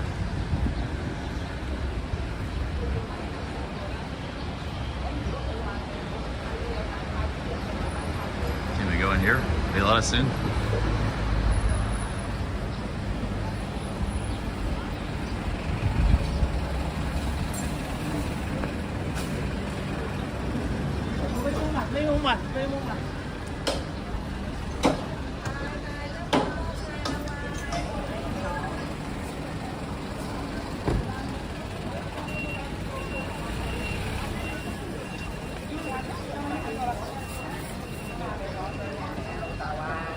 not creepy. It's just seeing how people live. Baldwin, Bankrupt Baldwin, they made many videos going in people's houses and stuff in India and Russia. And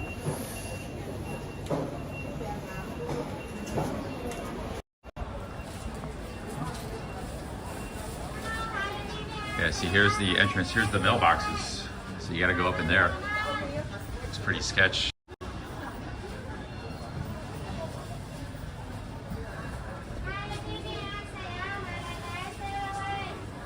Should I go up in there? See, it's just good. It's pretty sketchy. See, I'm gonna go in there, man. I don't know what's going on here. It's just really sketchy looking. It smells. I want to get arrested, man.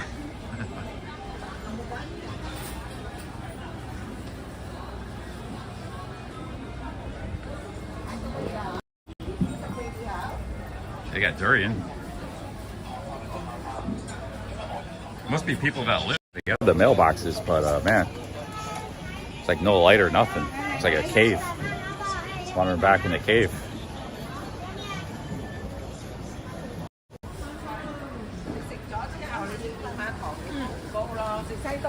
Actually, the smell wasn't that bad. It was like the ancient building smell. I know finally, because when I was in Istanbul, I explored a neighborhood that was a lot like this, actually. Probably doesn't even exist anymore. It was like these tenements, and you smell this ancient building smell.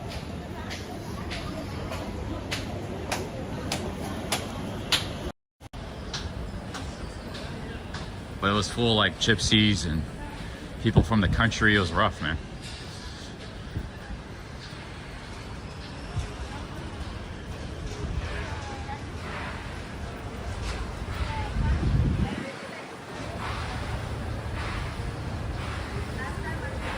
Yeah, Constantinople.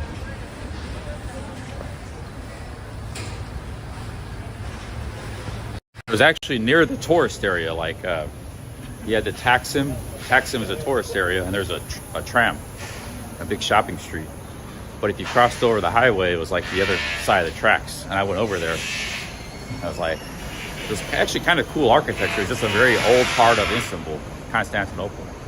And it was like these ancient tenements. But it was all run down, and, you know, it was like, people were looking at it pretty cool. There was actually, I think somebody did a street photographer did a bunch of photos in that area, a famous street photographer. But it's probably, they probably demolished it now. It probably doesn't even exist.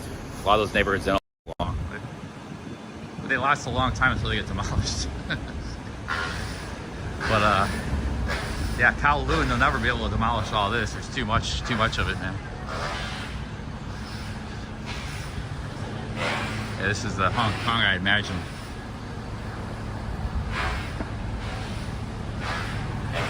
The same thing in the Lower East Side, you know, in America, in New York City.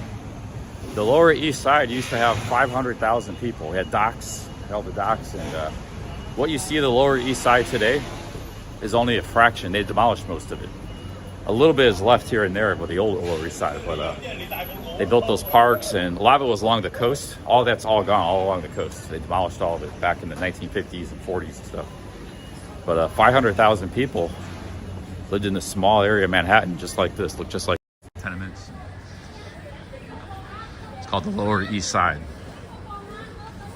That was where all the immigrants from all over Europe went to when they first landed with no money.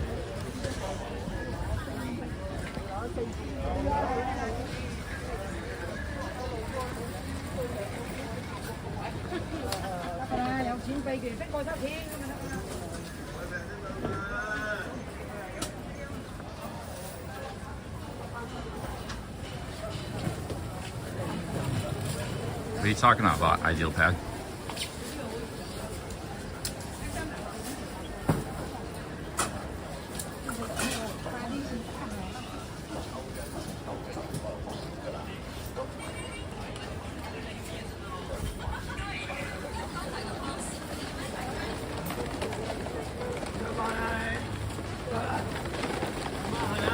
Nice looking vegetables, eggplants.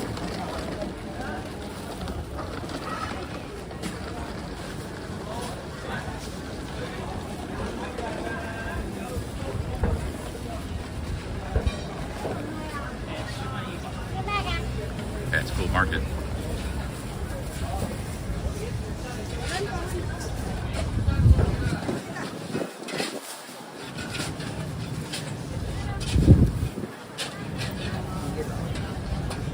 Some work here.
That's Mong Kok over there. Get over to Mong Kok.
Doomhauer's permanently blocked. Got enough of his racism.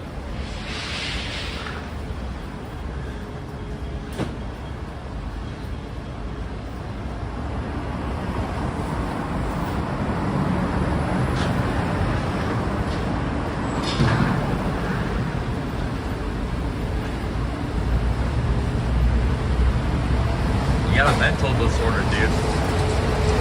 That's a mental disorder. Just like some liberals got a mental disorder, you got one too, man. Same thing, just different. Different comes in a different shape. You got the exact same mental disorder a lot of liberals got.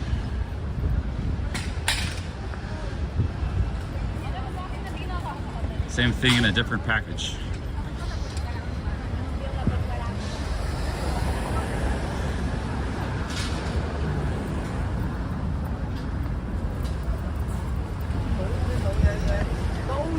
Nice park here.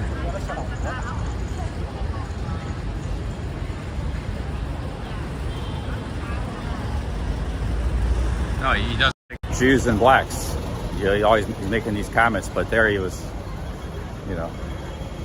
So he can, he's been tolerated here for a long time, but you know, that was one too comment too many.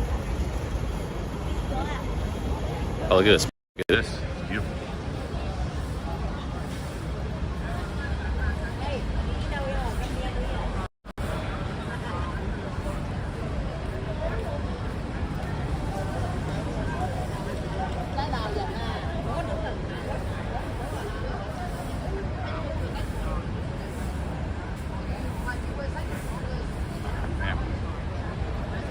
Yeah, let's rest for a minute, guys. I'm tired, man.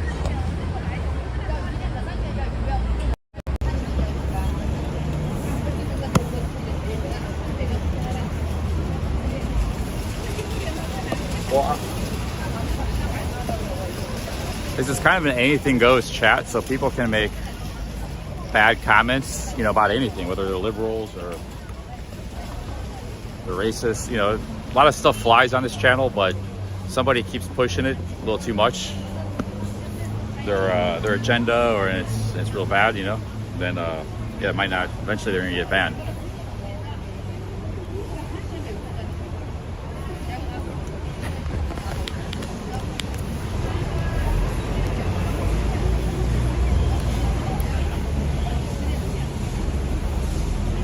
Doomhauer slid with a lot of stuff in the past.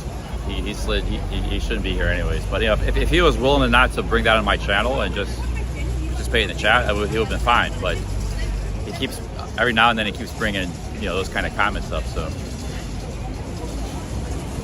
it's not wanted here.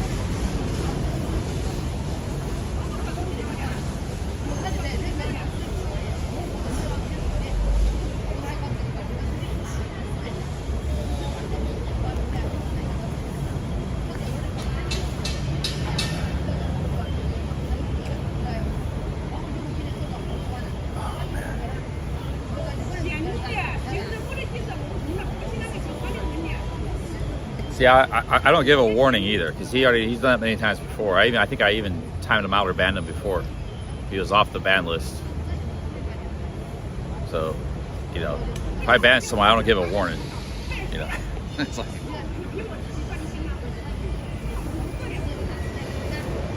I'm the one that banned him. You know, it wasn't somebody else.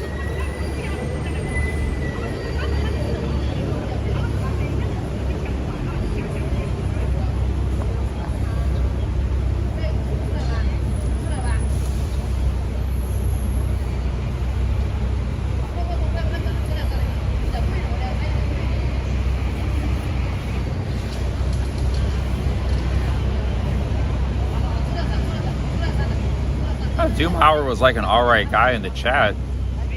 In other aspects, he was fine, but every once in a while he make this bad racist comment. So it's like, but he was not a mean guy in general, trolling and stuff, bad and stuff. But you know, he knows that wasn't wanted here, so.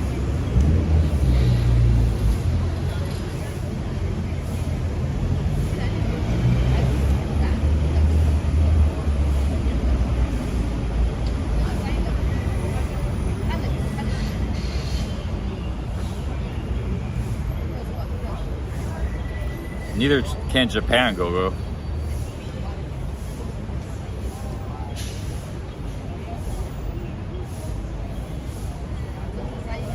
The thing is, a lot of countries could feed themselves. It depends on their diet. So it's like a luxury. They import beef or, you know, Alaskan crab or this or that their country might not have. But had they not import those things, they would be just eating things that their country produces. Because we're able to eat many different types of food. Like in World War I, Denmark was blockaded, and you know, Denmark's a small country, so they had to just eat what they had, and they weren't able to import food from. And they actually did fine. Everybody lost a lot of weight. They just ate like a lot of local bread and stuff they had, you know. But everybody lost a lot of weight. Everybody was healthier. You know, so it's like Canada could definitely feed itself if it had to, you know. England can too. England actually can. They're actually pretty close to self-sufficient. But they choose to import food because there's things they want to eat from other countries.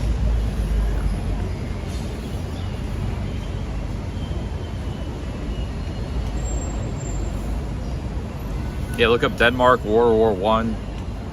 The obesity and diabetes rates plummeted because they couldn't import meat. So they stopped eating meat. The vegans talk about this. And everybody got thin, and diabetes and obesity went away. Denmark and World War I, because of the blockade. They didn't do it by choice. They did it because of the war. They had no choice. Yeah. Like there's before and after pictures. All these. It's actually very famous.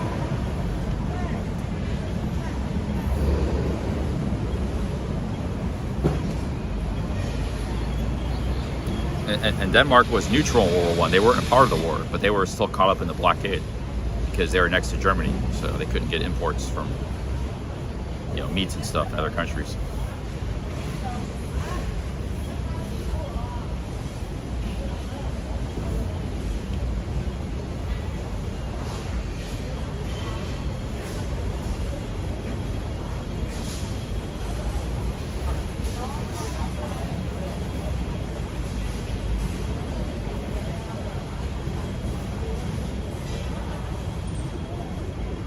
They were blockaded because if it could get to Denmark, it could get to Germany.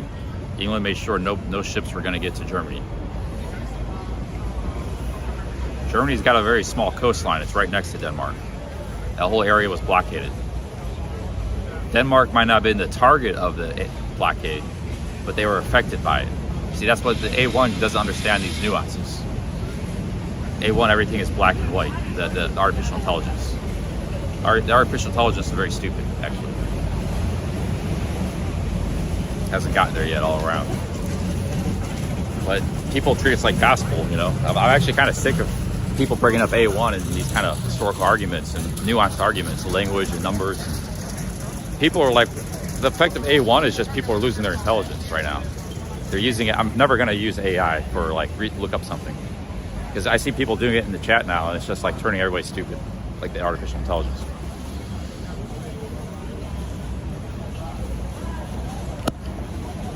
Being able to understand nuance is what makes us intelligent in the first place. We all have that. Using AI that's not very intelligent, it's going to make you stupid, dude.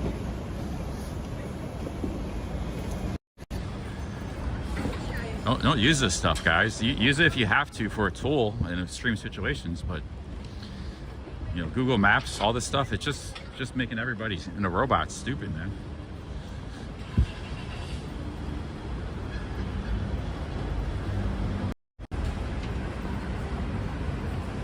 Like, it seems like every day we get an example of this. Somebody bring up some artificial intelligence thing, quote.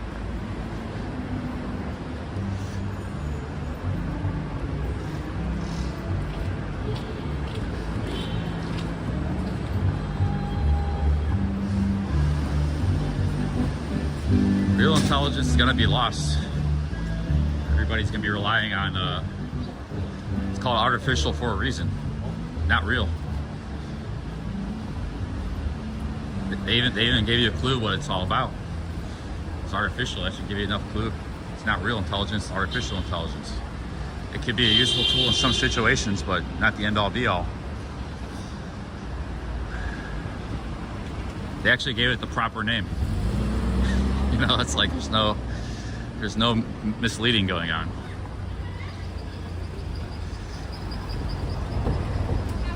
Here's a hostel.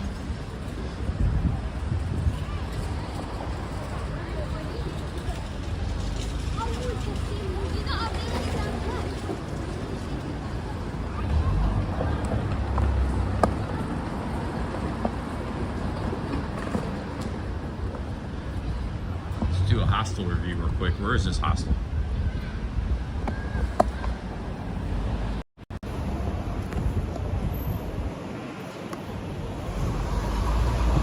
Here's a hostel, Yasmin Hostel. It's back in here. So, okay, this is where we need to use our real intelligence. It's a second floor. Artificial intelligence will not help us here. You need to find this place.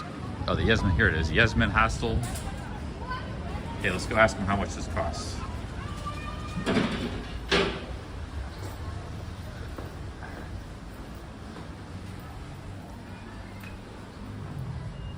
I'll just walk up the second floor.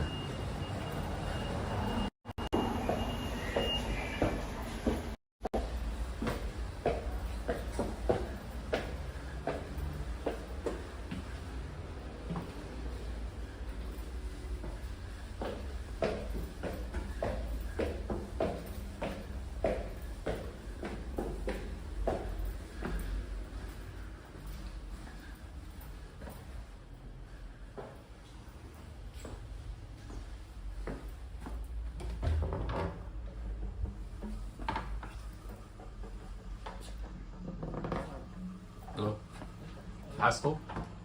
Yeznan Hostel? And the second floor. Oh, second floor. For checking, right? Next one up? Yeah. Yeah. Oh, sorry, thank you. Yeah, it's okay. It's the wrong place.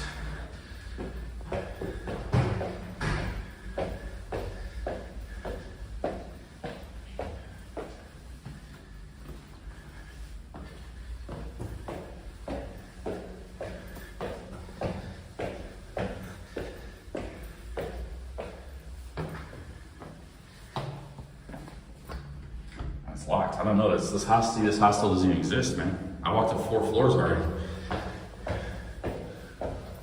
He said it was upstairs. It's somebody's house. I don't know what's going on here. Very bizarre.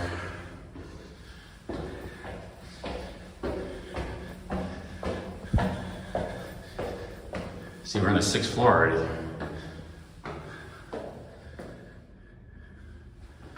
Gotta go back down. There's no elevator up here.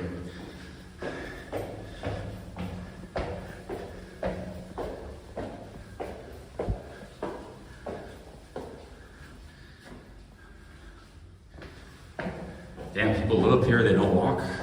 They don't have an elevator, dude. 8th floor. Man, they really roughed it in Hong Kong. Holy shit, it's still going, there's no elevator. They gotta walk up here every day.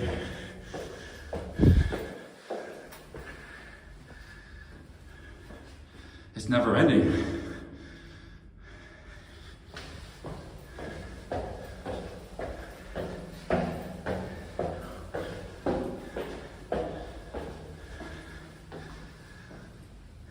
Is this it?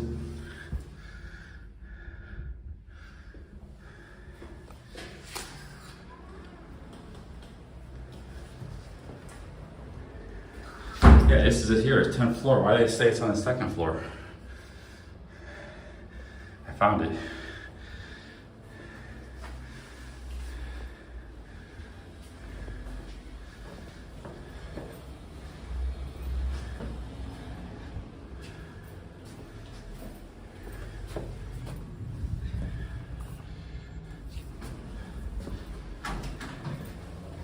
There's no reception.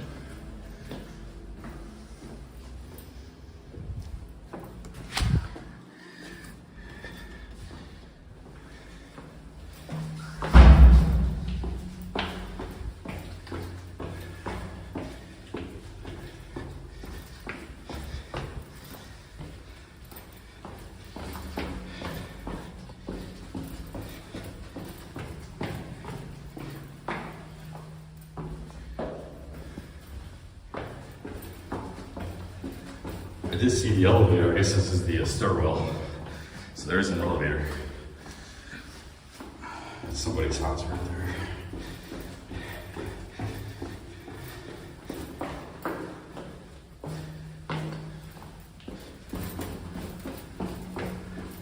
Yeah, elevator phobia. No more elevators for me.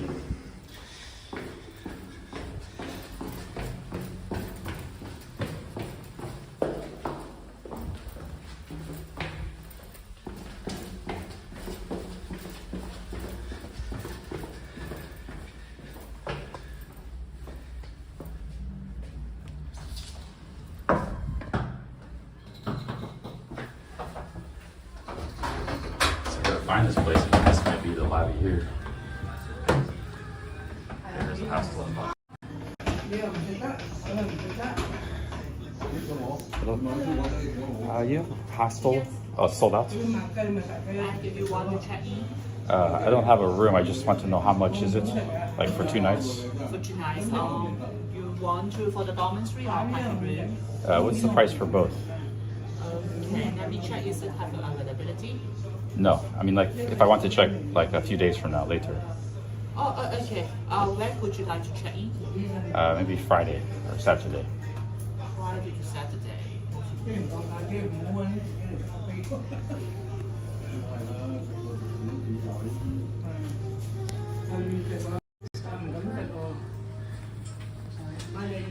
Times.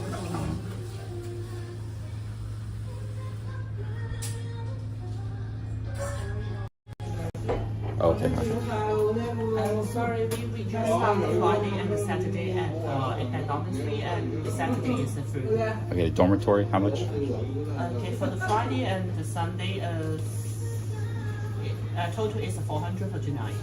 499 for 2 days? For 2 days. For 2 Okay, days. 499. Friday and Sunday. Okay. But Saturday is free. Okay, thank you. Okay, thank you so much.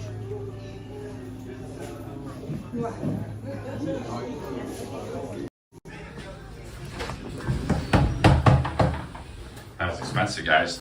$1 a night for this hostel. Shit,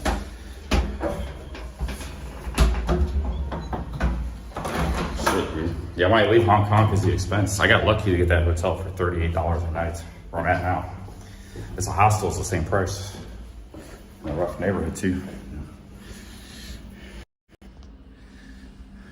What's this place here?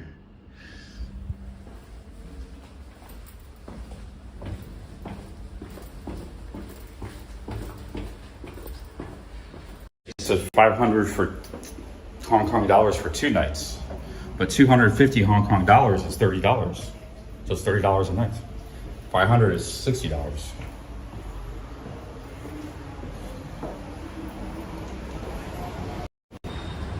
That's 30. That's over $30 a night.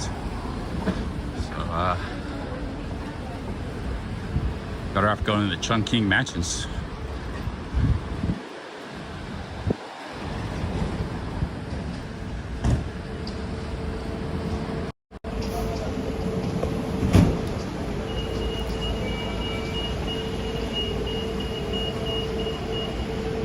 It's 1,000 baht a night. Yeah, $30.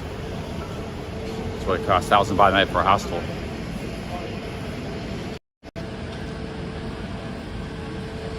That's like the most in Europe. That's more than London. London was anywhere from 15 to 30 pounds a night. But I was paying 20 pounds a night in some places. I stayed like 4 or 5 different hostels. I think the most expensive one was 25 pounds. But yes, Hong Kong is not cheap. I don't know how I got that room for $38 a night. I'm gonna see if I can find another deal like that. Otherwise, I might have to leave Hong Kong. I don't really have anywhere else to go. You go to the Philippines or South Korea. Those are my options. From here, or Taiwan maybe.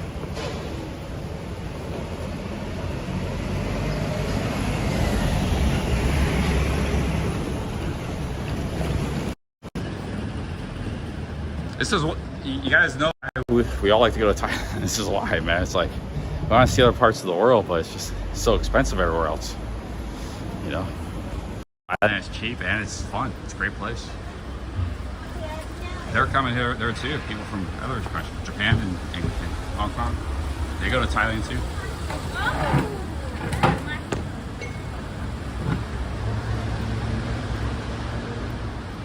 I think we might be at Mong Kok now.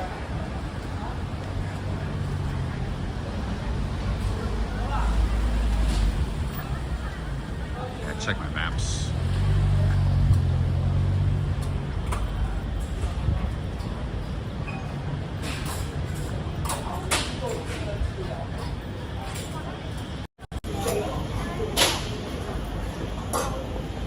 Yeah, you got Cambodia, Vietnam. There's similar. Indonesia's actually. I've never been to Jakarta or anything, but I've been to Bali.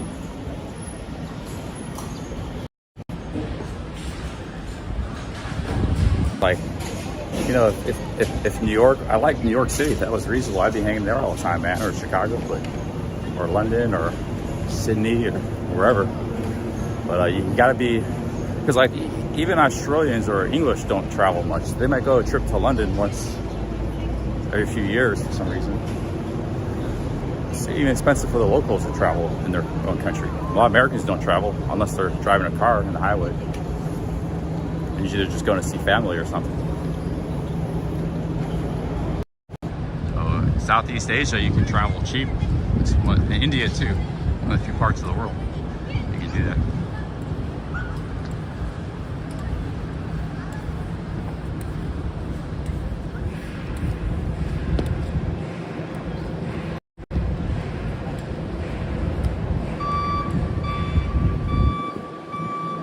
Nice garden here.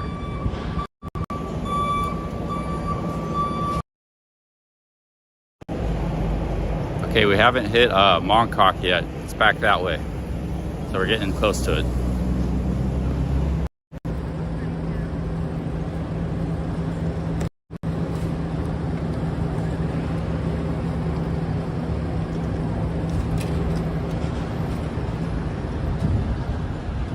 Back in there.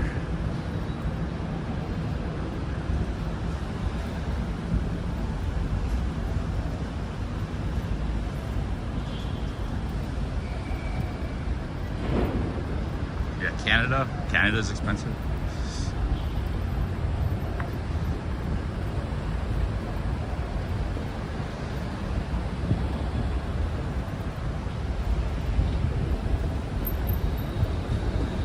You know, Hong Kong probably would be cheap, but they got a good excuse. They don't have a lot of land. So there's a lot of people that want to live here and very little land. So they had to build like this, but there's no reason America and Canada, Australia should be so expensive. It's actually, if you can do what Thailand has done, keep the cost of living down, that's actually amazing. It's not just because for politics, because people don't like inflation, but actually for economic growth. It leads to opportunities for people, entrepreneurial activity, things like that. If you want to hurt a nation, you make it expensive. So the West got expensive the last 20, 30 years.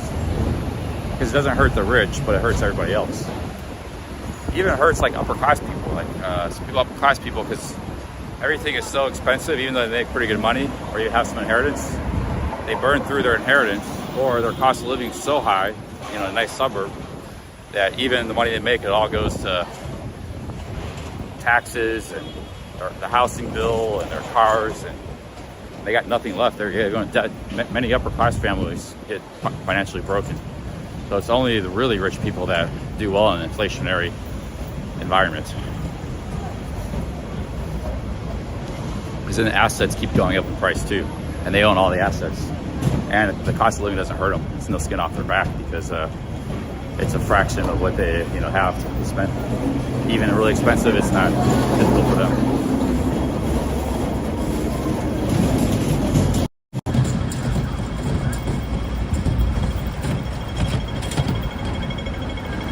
Okay guys, we're heading into Mong Kok now. Man Food Jewelry.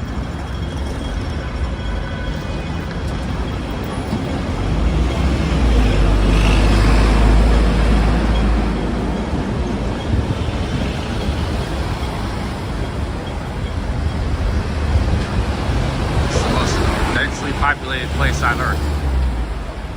This neighborhood here. It goes about 2 miles that way.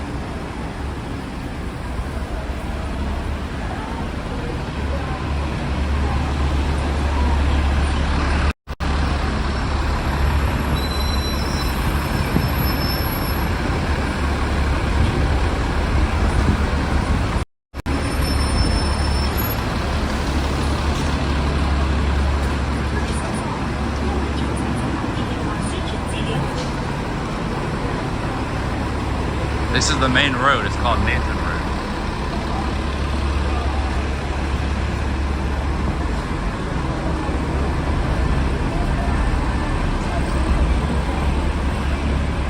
Might need to get a jacket.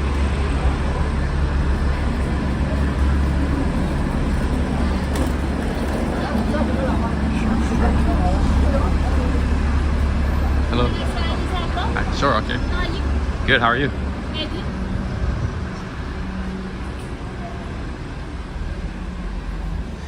Might need a jacket, guys. If I go back to America, it's cold. I don't have a jacket. This jacket here.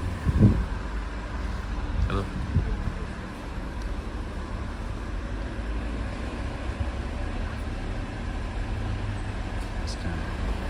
It's not cheap. It's expensive, very expensive. 100% cotton. Huh? Okay, thank you. See here. Should I get a blazer? They're very expensive. I can't afford these blazers, dang it. I was thinking about getting a blazer.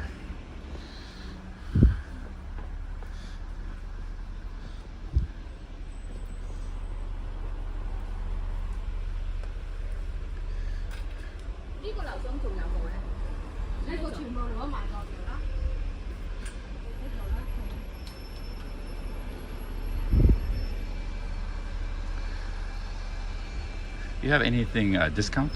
Yeah, have. Now it's Hong Kong Happy New Year finish. Yeah. Now, lowest price. Lower price, yeah. If it this one, you like, and 20 and the feed 10. Okay, Yeah. normally it's You choose which 2,000. one? Yeah. Now it's 1,400. Okay. And the jacket. No, Oh, that's no, cool. no, Yeah. 40, yeah.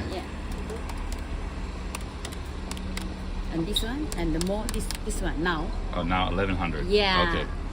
So that's about Which one, how money? $300. Or no, Australian money? It's about $100, right? Which one money? Huh? Which one money? Hong Kong dollars. No, I know. You change which one? You the country, which one money? Oh, I have only Hong Kong dollars. Oh, only Hong Kong. Yeah. Okay, you I live come from the Hong Thailand. Kong. I was staying in Thailand. Oh, you need Thailand. Traveling. Oh. I don't have Thai money. You live the Thailand. I traveling. Guys, should I get a blazer? These blazers are only $500. Not too bad. For some reason I was miscalculating the exchange rate.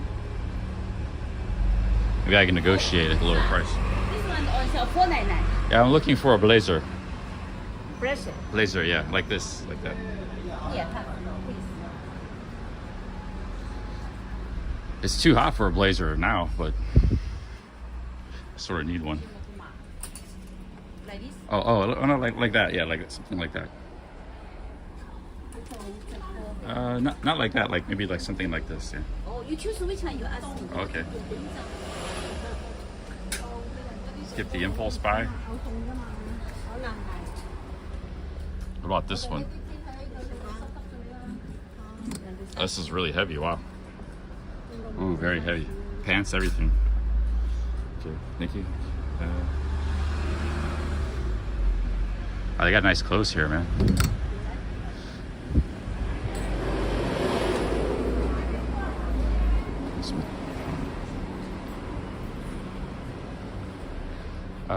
Do you have a big size? Yes.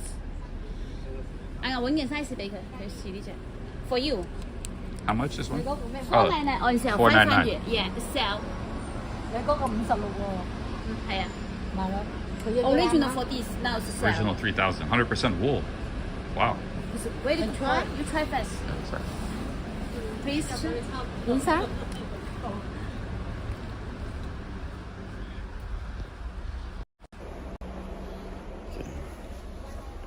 I'll put my camera down here. Put this here. Yeah.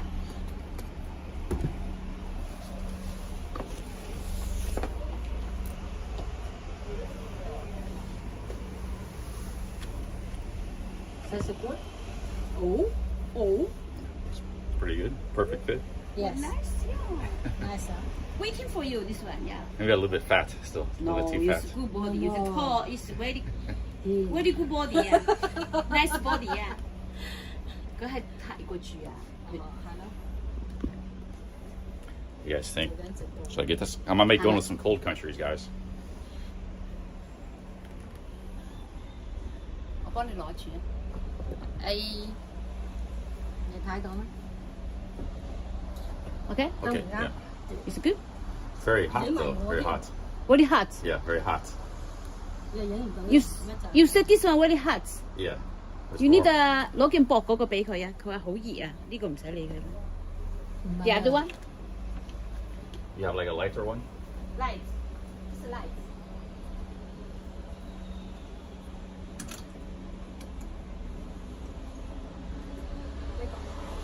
What is this? It's like. Oh no, that's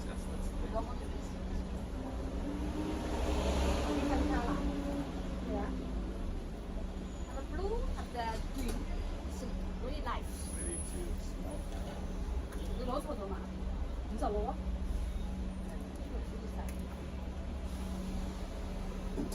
當然都走都差。 Yes.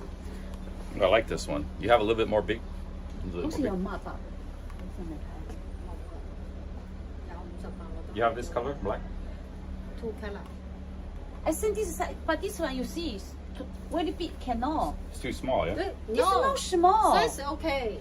But this one the casual no too. You see? Casual, yeah. This one Yeah, casual. this one okay lah. This one, yeah. You see? This will have the lighting. I have to you see? lose some weight. Yeah, but the too big cannot. This is the biggest you have. Number one, big. Number one. Just a moment, chopper.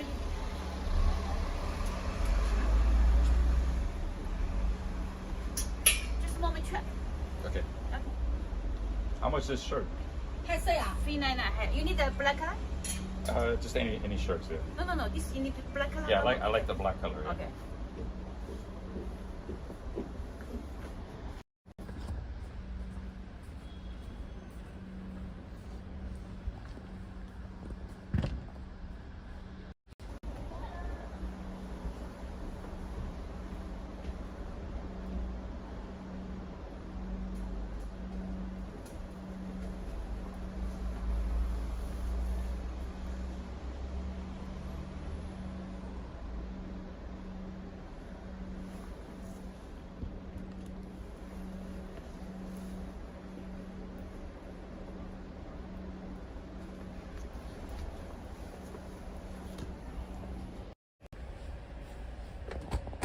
I think I look pretty good. I'm gonna buy this.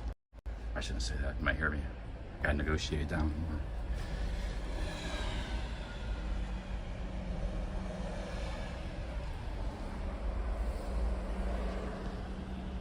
You guys like it?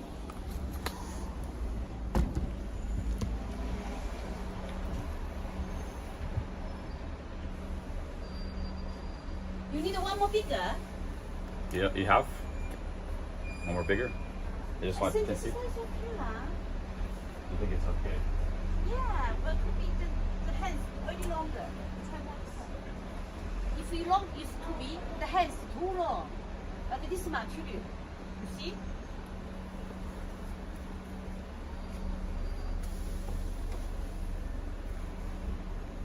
Yeah, I think this is not too long, yeah?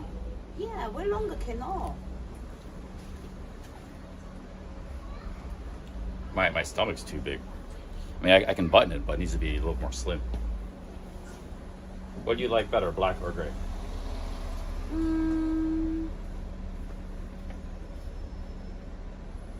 Sounds good. I see this one for you, but it's light. If this one's color This is is good. long, yeah. This color is good. Yeah. Yeah. Just for Samuel, no, for window black color is good.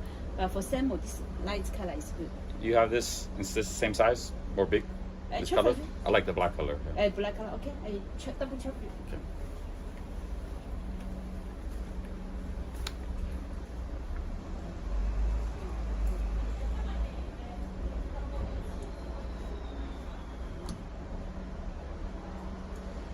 This is 56. 56. Yes. What is this one? 56.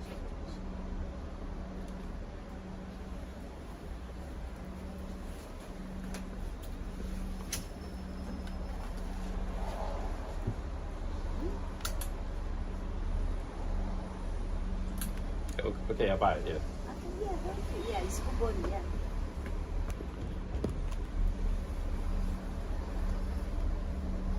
Okay.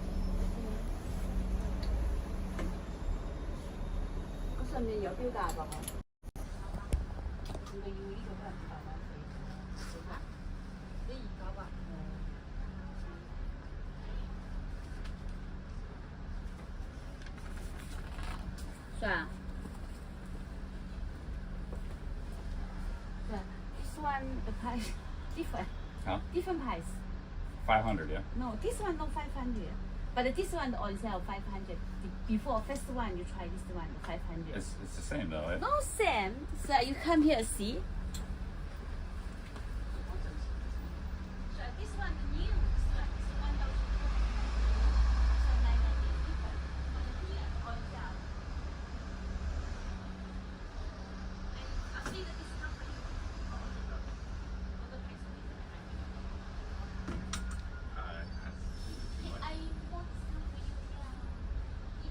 But this one different color. We choose before this one for window. The it's higher price. That's the cotton. The wool should be more expensive than cotton. How much this one? The sale 1,298. I get more 20% for this VIP. 1,000. Okay. I could do 700. Please, I just this one for you. You see, 1,200. I didn't want to buy too expensive. I thought it was only 500. I know, understand. Okay. This one, okay. I call my boss. This one, the cost price. This one, the for 800 best price. Okay, you call your boss. Yeah. Okay. Okay. You should do it for 800, guys.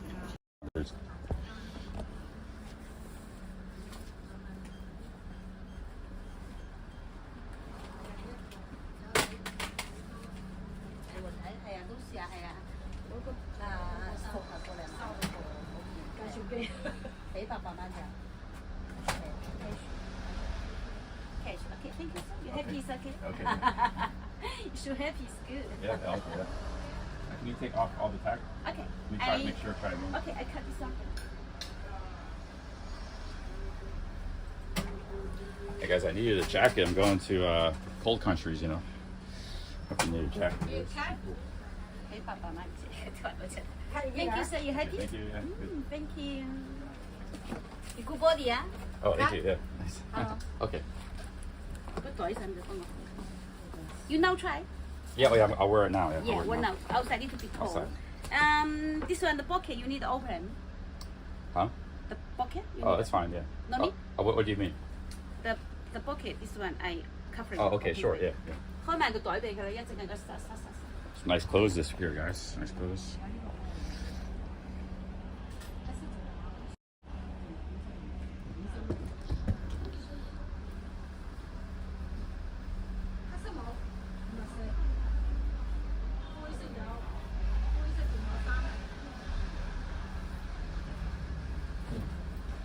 These clothes are all from Italy. It's called Milano. Leone, made in Italy. Nice stuff.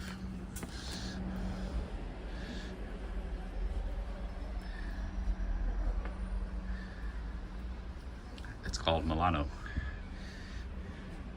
These shoes, dude. I bought these shoes for $25 and they're like doing great. I bought them 6 months ago in Pattaya. No, dude, that shirt's awesome, man. I like it. Yeah.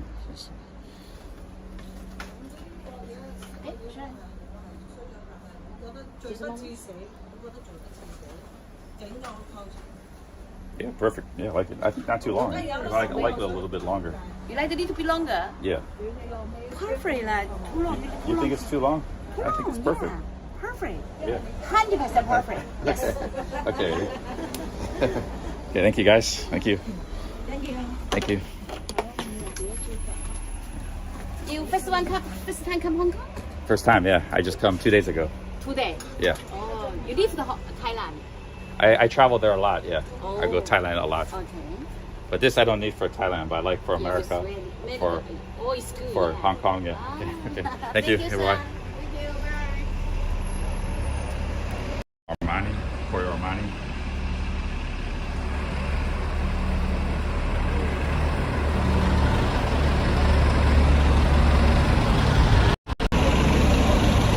Okay, now I look more like a local, guys.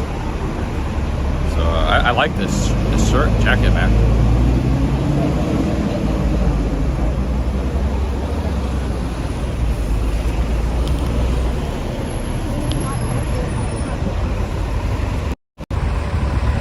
Yeah, they're cool.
Oh shit, they got seaweed. I need to eat that for my thing.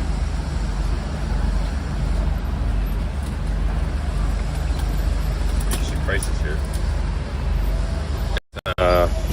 Yeah, my internet expired already. 4 hours of streaming. I thought it would last longer than that. Let's go get some food here.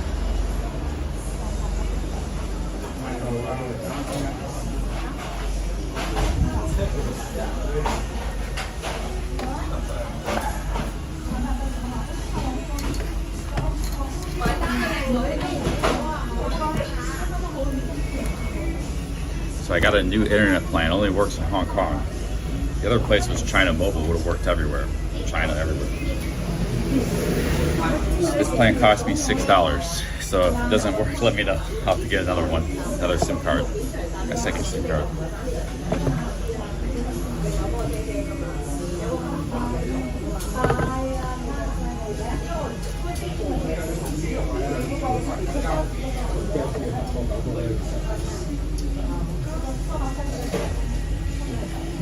I got the internet.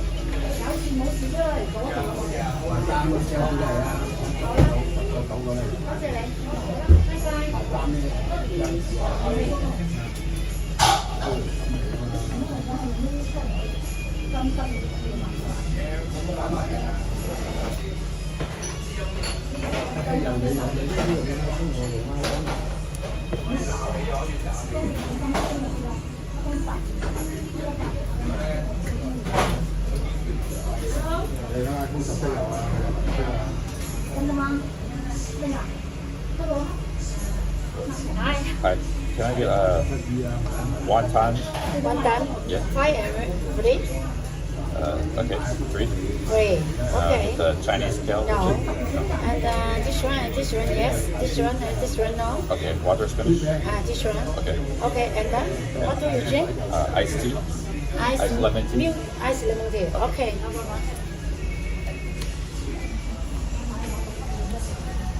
Whoa, go. Holy cow. Go with the 150. Thank you. Thank you, go. Thank you, go. Holy cow. Thank you, man. Cheers. Jeez. We got 2 super chats. Alabaster and go. Thank you, guys. I missed Alabasters. Wow, thank you. I got some noodle soup coming. Thank you, Alabaster and Go-Go. I got wonton soup right there, wonton. Wonton soup, $5.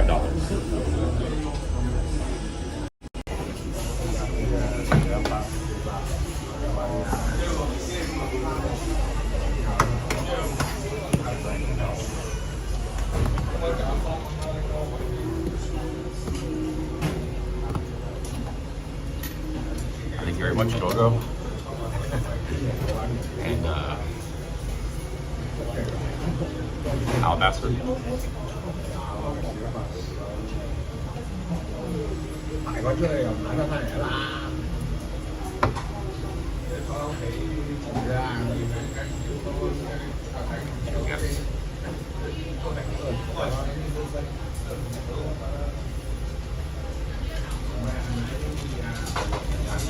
Nice lemon tea. I like the tea. Nice tea.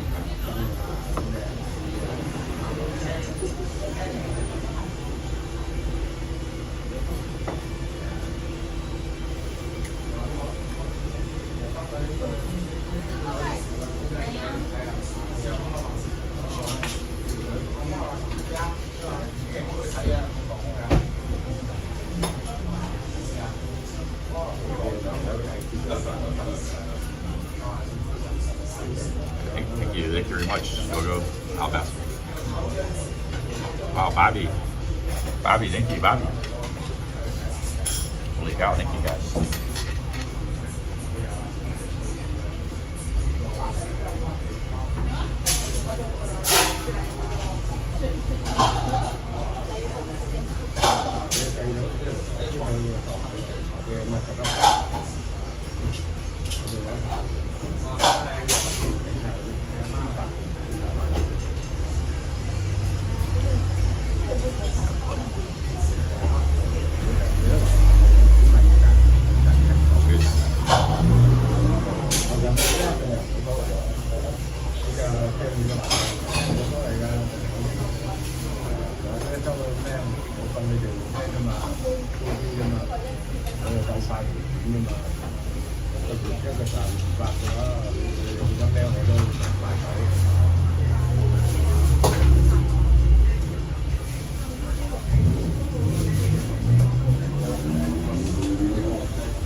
Thank you, Bob. Alabaster Go-Go. Let me see. I missed somebody's super chats because I wasn't paying attention. I didn't see Alabasters. Oh man, that's a massive super chat from Go-Go. 150. Holy cow. Alabaster too.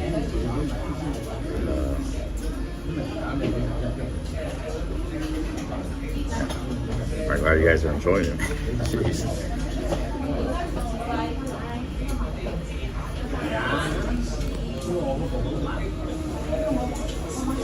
Go-Go says get a decent room. I consider the room I have pretty good, but the problem is the price is probably going to double. So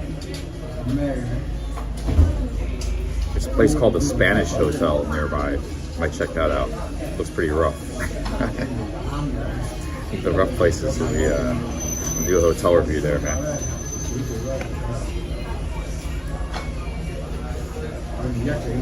I want to stay in one of these like rougher hotels. Get the real Hong Kong experience. This Mong Kok area, man, that's the Hong Kong I imagine. You know, this is intense here in Mong Kok. I'm in Mong Kok right now. It's pretty, yeah, it's intense. Get a hotel around here somewhere, but all my stuff's back in the other rooms. I got to go back to the island tonight. I got a room there anyways tonight, so tomorrow I might have to come back here if I stay in Hong Kong.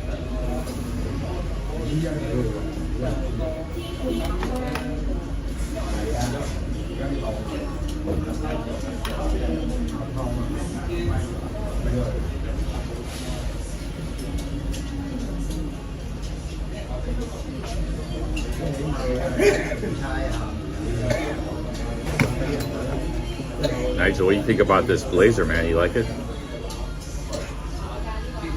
I dropped $100 on this blazer. I kind of like it though. I used to have a blazer. I bought it in Japan. Remember, I wore that thing to Thailand once, and I got a couple of looks. People thought I was crazy wearing it in Thailand. Nobody wears blazers in Thailand. To Thailand. I was on Walking Street with a blazer, you know. Yeah, big super chats right there. Some big super chats. $180 in super chats. Thank you guys.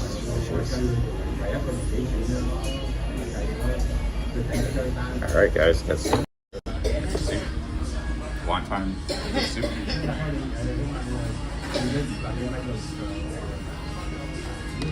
We got utensils.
This one? Okay, which one good? This one? No. This is soy. Soy sauce? Okay. Soy. Yeah. This is veggie.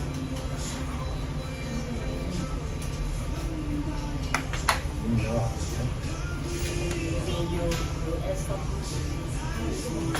spicy. Okay.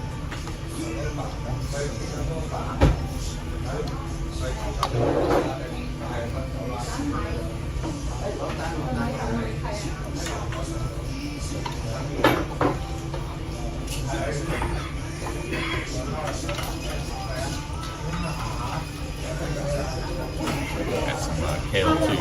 That's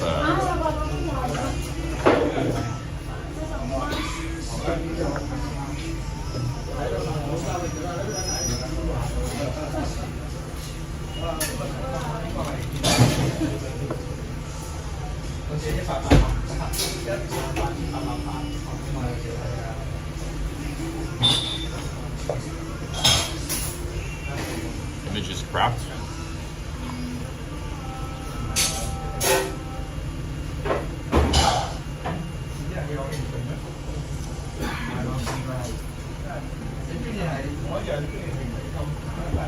It's like morning glory.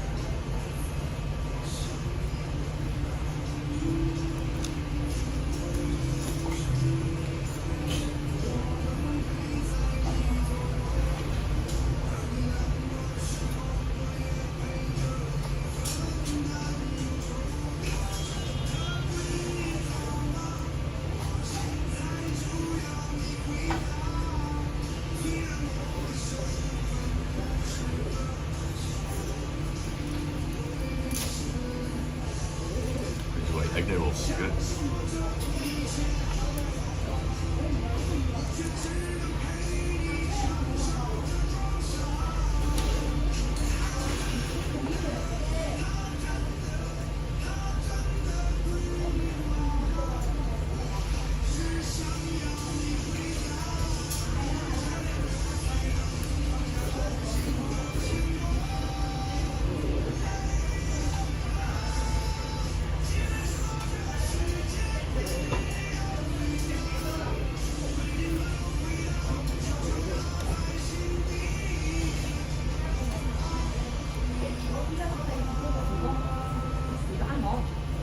comment.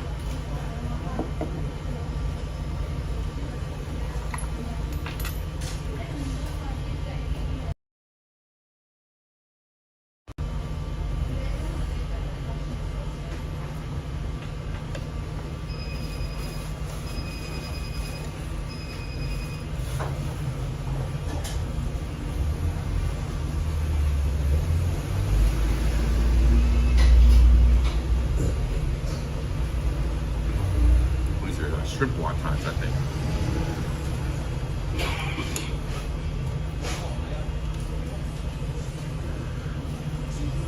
Ah, dang it.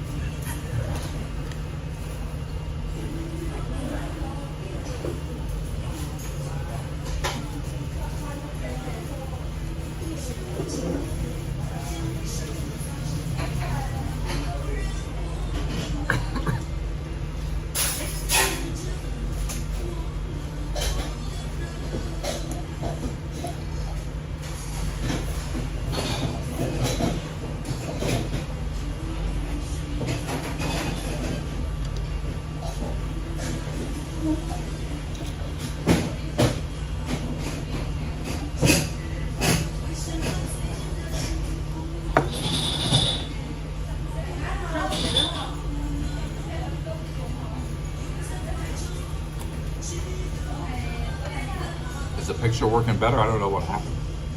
Looks fine for me. If the internet's bad or something, let me know. So I just got a new internet plan. Different company this time.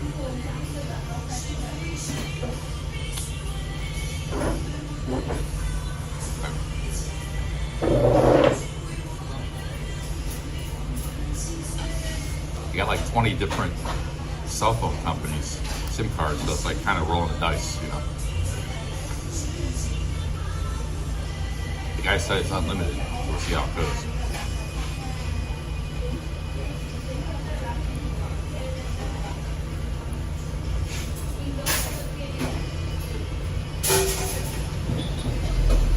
They put this kind of like cheese sauce on the morning glory. It looks really good. It's really good. Got like a cheese sauce on it.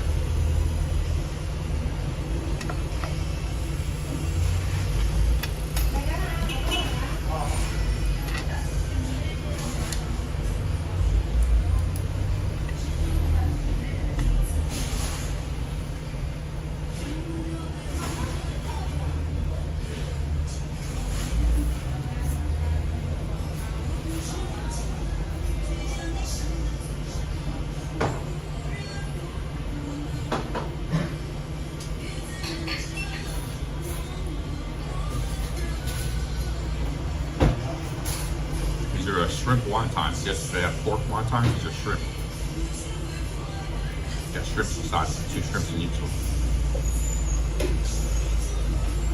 Oh, it's shrimp and pork.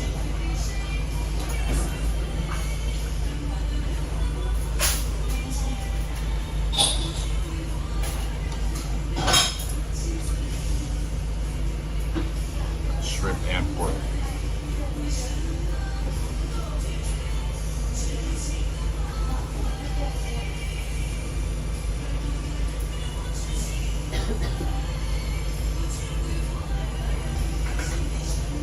I've never had that before.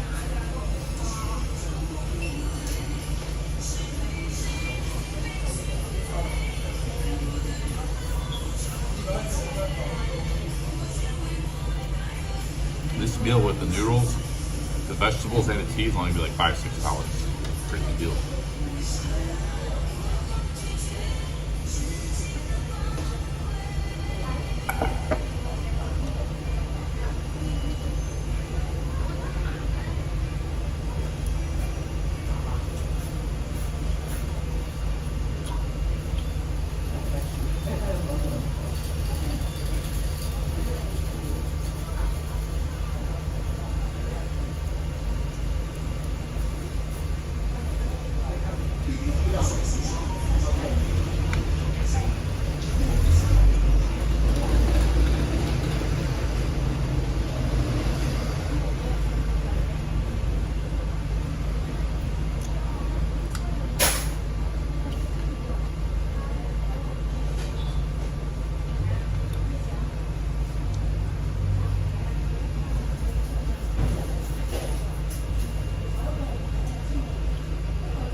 Chinese noodle soup, guys.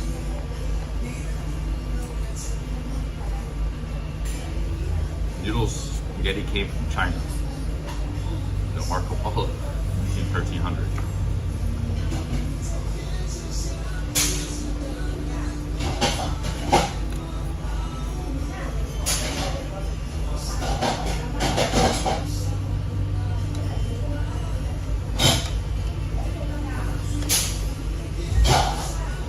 Even Japanese ramen originated from China. All started in China.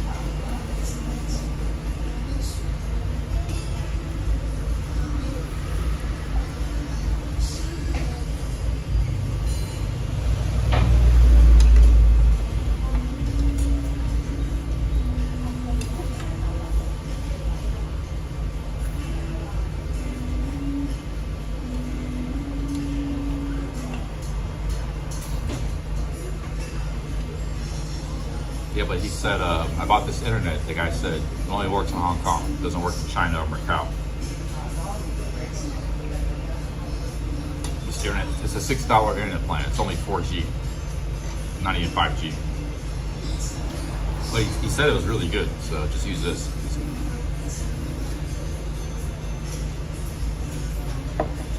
Yeah, thank you again, GoGo, man. Massive super chat. GoGo's from the same city I'm from in America. He's from Cleveland. West Side too. We're from the same area. Shout out to GoGo. Thank you very much. And Alabaster and Bobby. Thank you guys.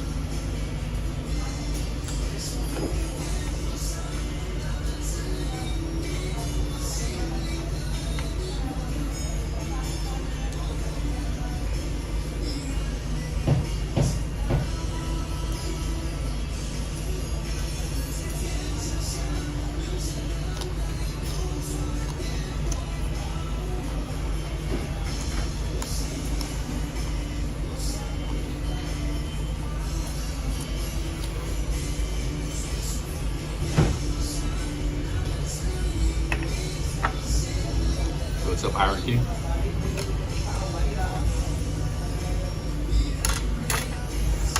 I'm gonna get a second tea.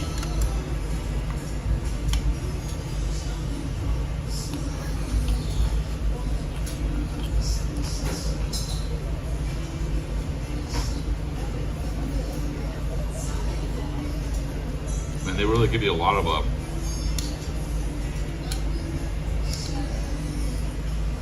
vegetables. They like the green vegetables in China. I noticed they always get the Chinese kale or the water spinach. This is the water spinach. In Thailand they call this morning glory.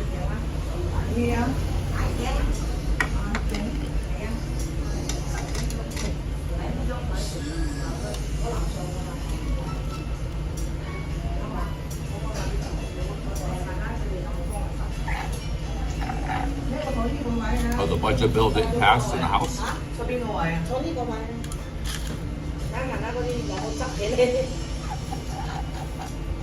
thought that passed. I was looking this morning. I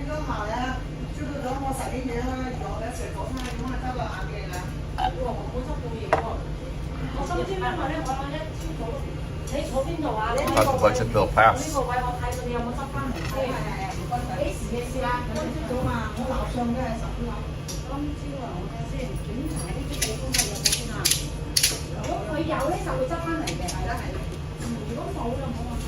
Passed by one vote, that's what I heard, yeah. We only got like a 3-4 seat majority in the House. And we got special elections in Florida in April. So the Republicans could lose the House. I don't know, I gotta do some research. That's why they had to pass something quick.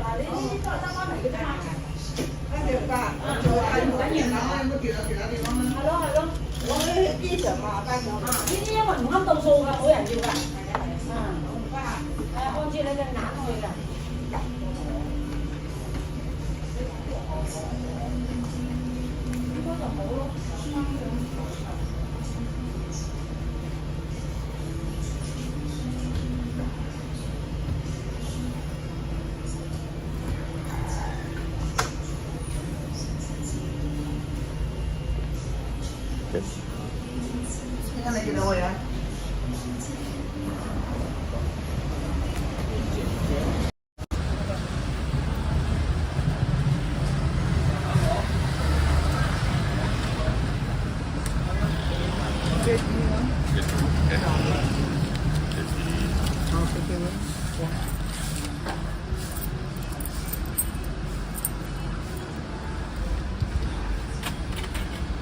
Thank you. They got the beef brisket noodles too. That looks good. But yeah, no, 50. You can eat cheap. A good quality meal, noodles, wonton, and those greens, and an iced tea for 50 Hong Kong dollars. That's like $6, $7. Not bad. Like I spent a lot on breakfast, you know, but I gotta have my breakfast.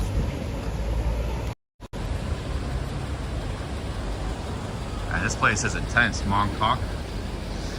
This place is intense, man. This is the Hong Kong I thought would be like. Let's go walk around a little bit. They got a crypto exchange here. Ethereum, Doge. You exchange your crypto.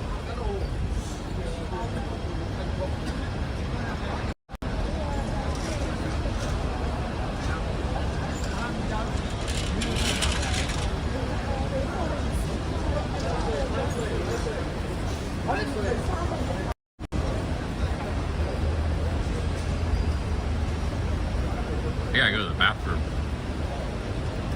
Guys, I'll show you the hotel I'm looking at. It's right up here. Go, is this, how you think about this hotel, Go? We'll get the full Hong Kong experience. I'll show it to you in a minute. It's called the Spanish Hotel.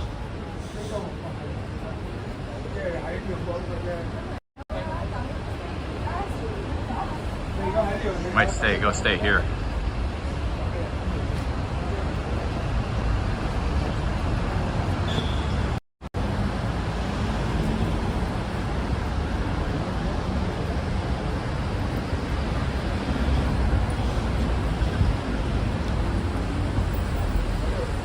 Spanish hotel.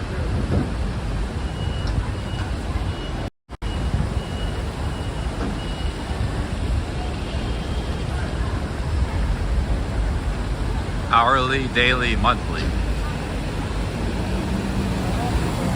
Let's go see how much the rooms are. 7-Eleven below it. Do a hotel review here.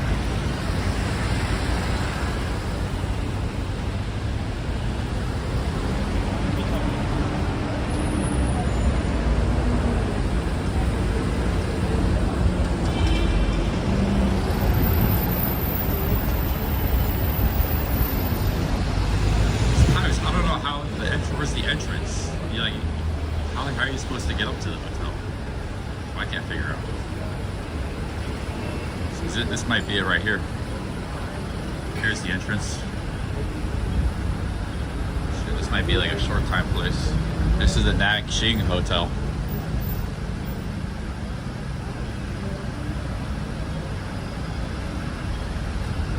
Let's go see how much the rooms are.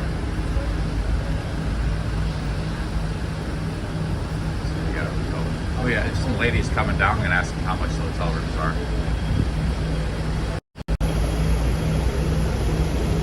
4,500.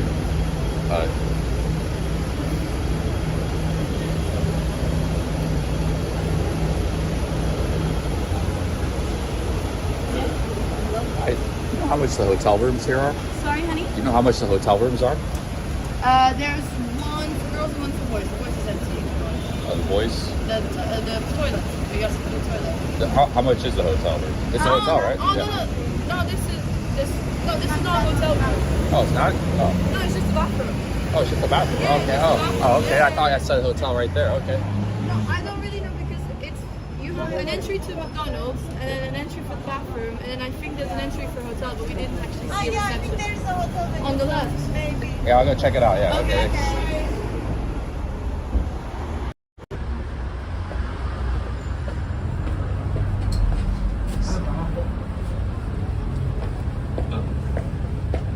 It's just a bathroom, man. Yes. Oh. There's the men's queue is Okay, is there a hotel back here? Oh yeah, right here. It's a hotel, yeah. Nanxing. Okay, thank you. This is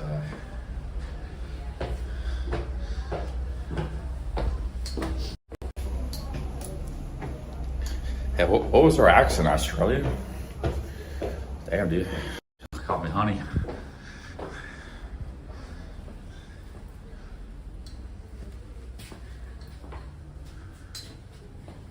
This place is pretty sketchy.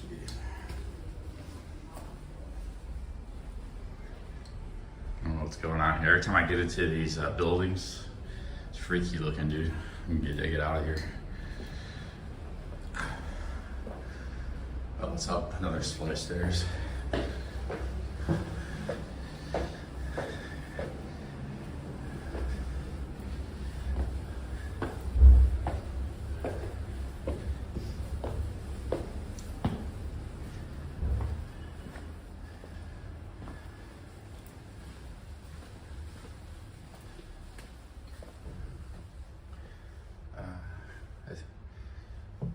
Let's see, try to come in here.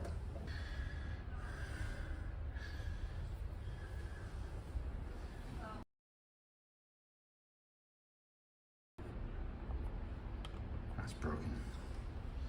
Door's open. I guess I'll just go in. Hello? Hi. Do you have a hotel room for one night? Hotel room? For me?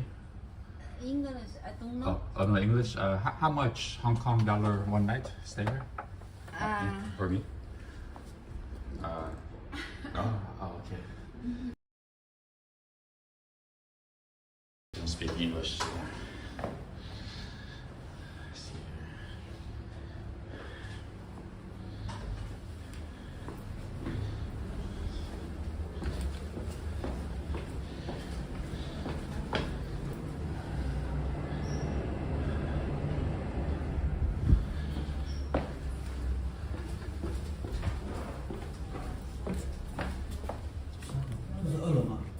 Yeah, second floor, 19. Yeah.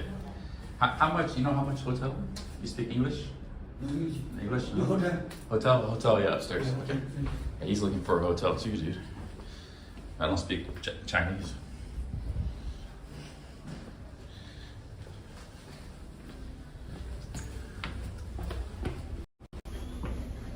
Oh, there's another one, the Black Swan.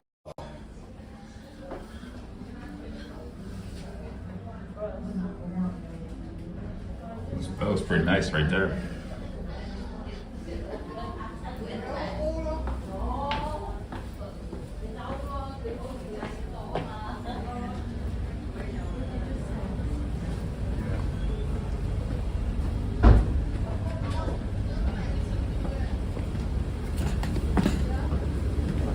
Trip on these steps. The steps are screwed, dude. Look at this. You trip on that shit. I almost tripped on the top steps. Like these steps are so worn, they're breaking, falling apart. Like they're all ripped up. Crazy. You see, this is like a tripwire. Each step's like a tripwire that's falling apart.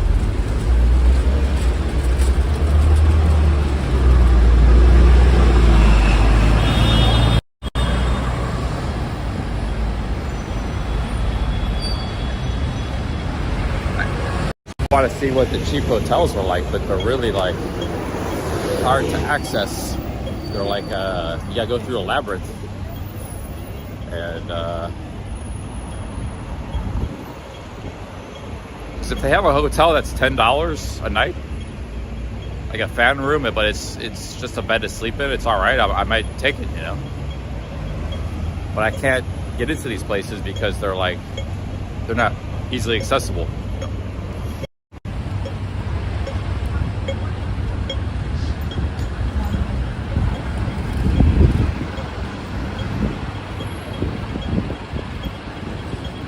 Get across the street here.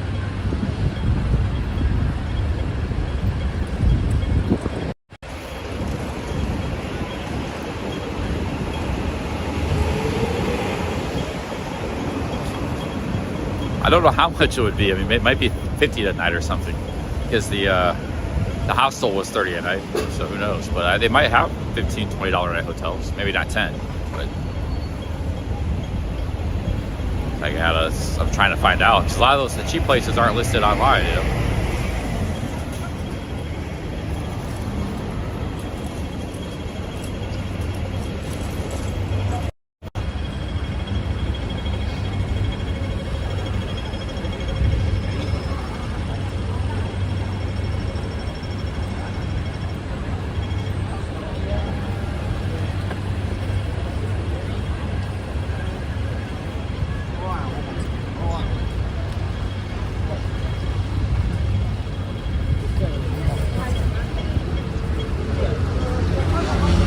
That's the building right there. It says a Black Swan Hotel, right above the McDonald's.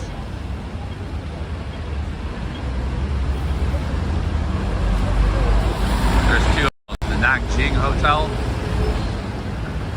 See, there's two hotels there. Damn, these buses going by. There's the Nanjing Hourly Hotel, and then the Black Swan Hotel. That's where I was. Find the entrance to either.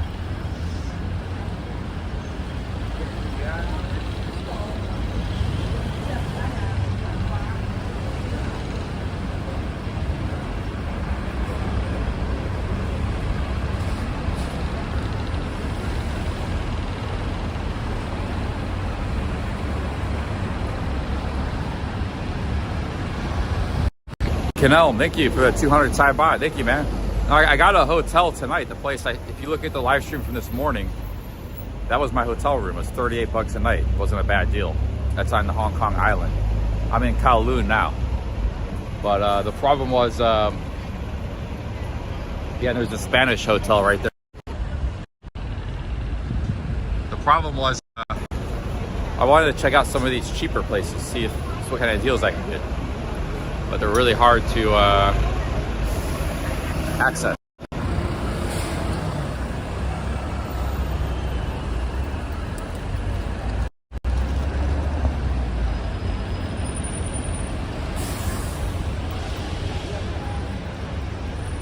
Oh shit! Hey, thank you very much, Canal. Thank you, man.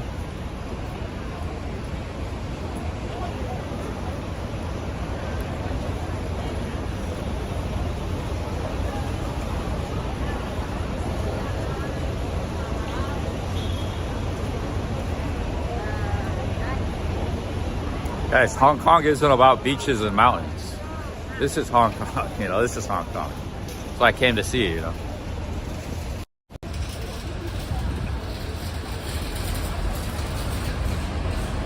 I mean, they got that too, if you want to go, but I was looking in Hong Kong Island. There's like beaches on the back side of it. And the urban parts on the north side. But it's not easy to get there. Like I was looking, you gotta go through a tunnel or something. It's a big mountain right in the middle of the island. It's, I saw it in person. It's a big mountain. You can't there's no roads going over it. I don't know how to get to those places. There's no train line goes there. Thank you, Canal.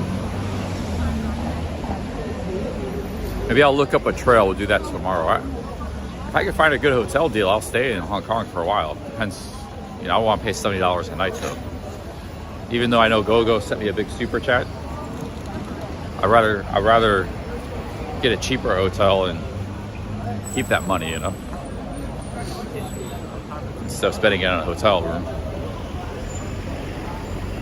There's a camera store, Nanjing Photo Supplies. Check out the camera store here.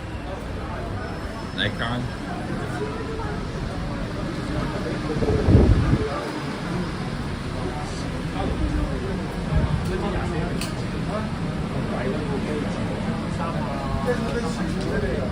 That's a gimbal for the smartphone, DJI. Nice camera store, dude.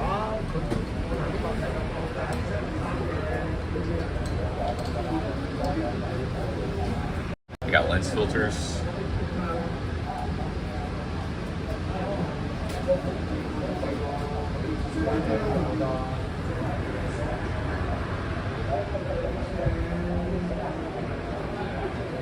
Well, look at that camera. Mini camera. It must be a souvenir. It's probably not even a real camera. They don't have they got a lot of nighttime. Is this a new store or used? Is this equipment only or used? Only new equipment? New. Thank you. Just new. Wonder, I'd like to see a used camera store.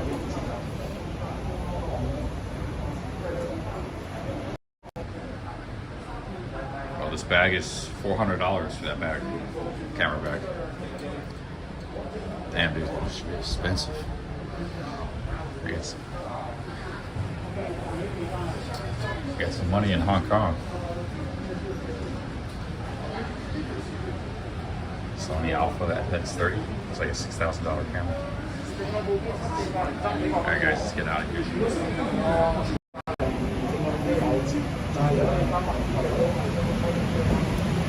I like to check out the used camera stores because you never know what you'll find in them. But that's a new one. New one, they just got brand name stuff.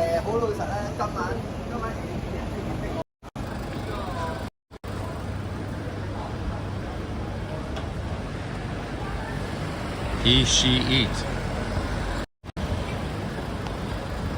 He, she, eat.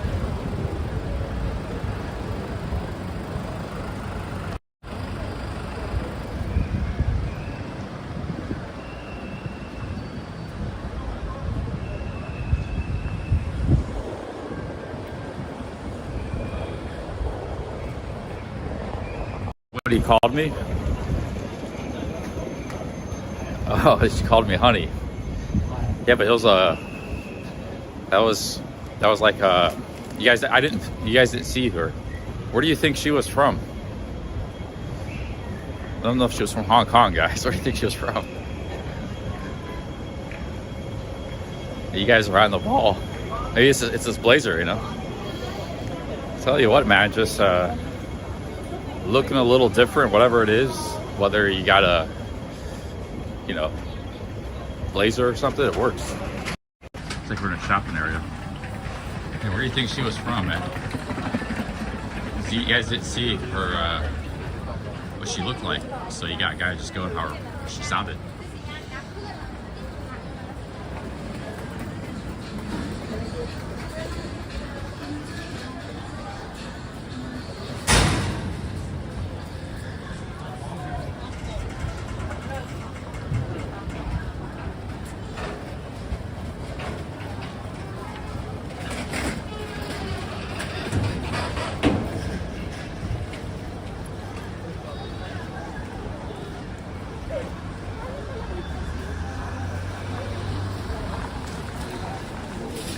Big ass truck blocking the whole street.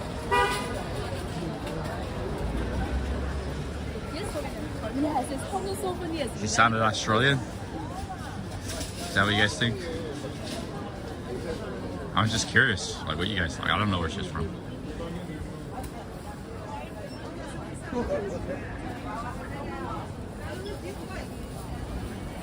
Northern England? Manchester?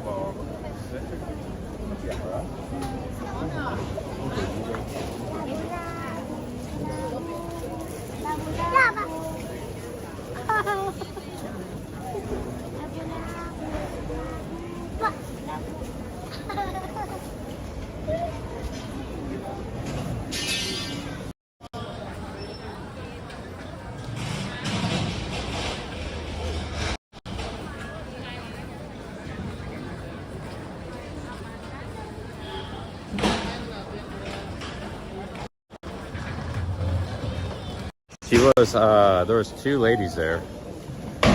One looked like Turkish, Middle Eastern or something. They're in her 20s, you know, and the other one was Caucasian, the one that said honey. She might have been from Australia or England. White girl. So, big gazongas too. So, I don't know where they're from, but I like that conversation we had. Very friendly lady, wherever she was from.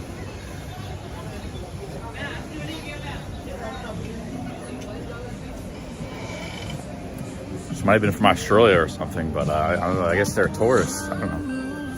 Maybe they're backpackers. They're probably like 25 each. One looked like kind of Middle Eastern. I mean, I don't know where she was from, the other one. But the other one was definitely an Aussie or UK, I think. She had an accent. White lady.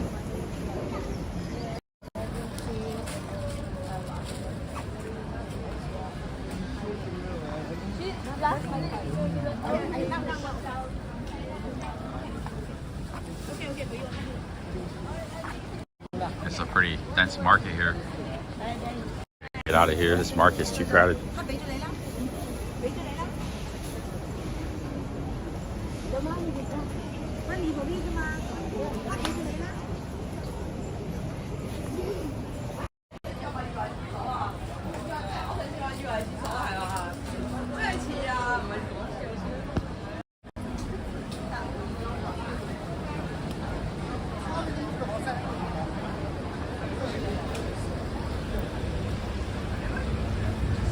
Guys, they were just tourists, man.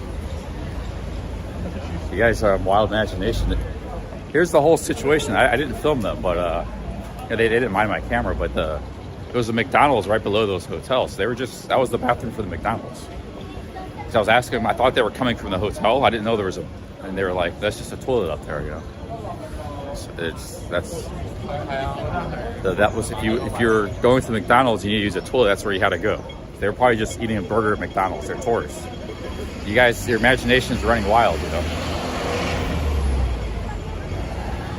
But yeah, they were friendly. I appreciate the friendliness. I gotta talk to more tourist ladies.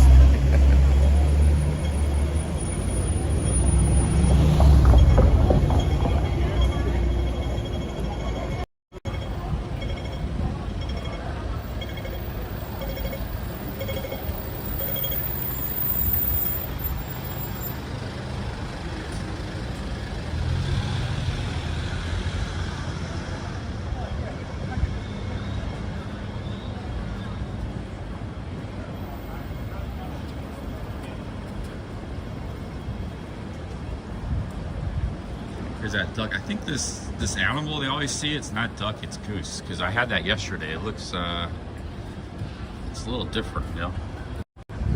Taste is a little different. That skin is like crispy. They do that on purpose. But I think it's actually goose. See, it looks more like a goose, don't it? It's not a duck. The goose meat's different. I guess they eat a lot of goose here. But goose meat's different than, yeah, see, it's goose. It's not duck. So it tastes different, man. That's what I had yesterday.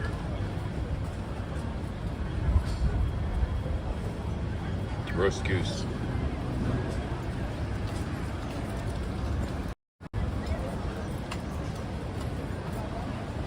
It's a goose, yeah.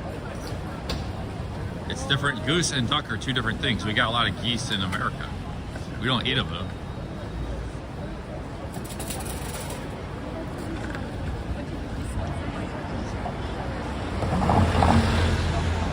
Yeah, it wasn't as goose is not as good as duck. I'll tell you that.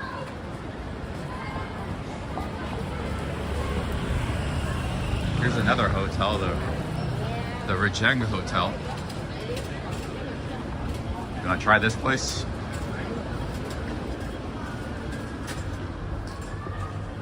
See, they got bed. What more do I need? You got a bed, you got a bathroom. See how much the Rajang Hotel is, and the Kowloon Hostel.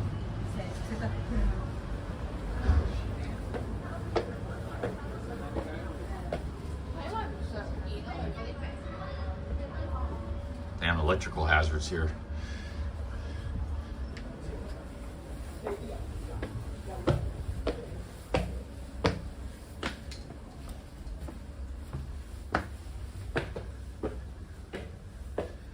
These places like a war zone, dude. What the fuck? What is that? Where's the Rajang Hotel? You can never find these places, man. Where's the Rajang Hotel? Here's the Kowloon Hotel.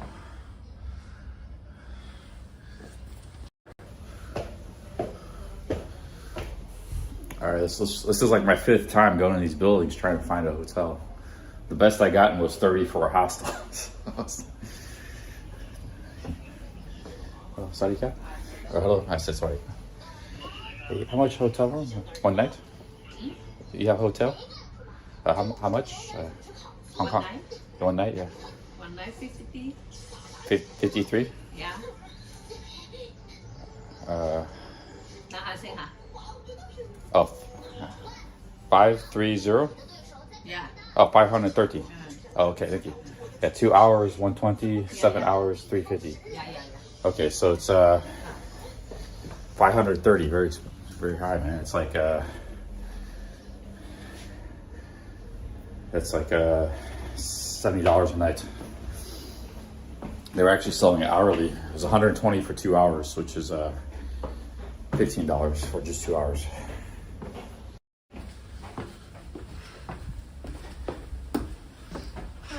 Hello.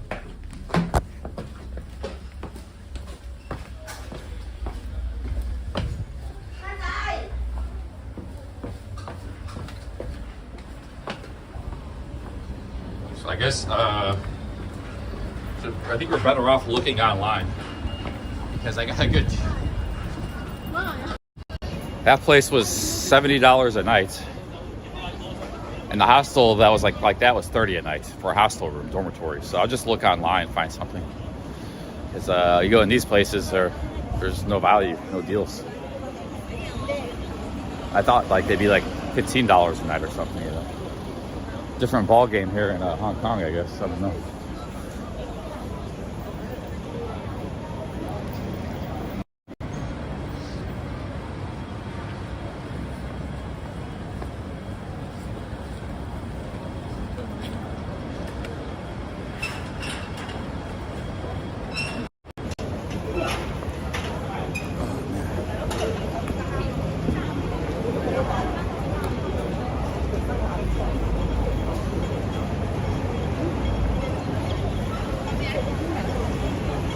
Yeah, it's $70 a night, but I'm paying $38 a night for a nice place. Probably a lot nicer than that.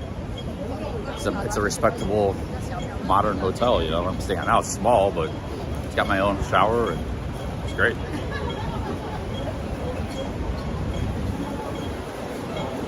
The place I'm at now is, it's $35 a night. I got that room for tonight. Just seeing what else is out here, exploring, you know. But I don't think there's any good deals. So what I'm gonna have to do is look online tonight, try to find something.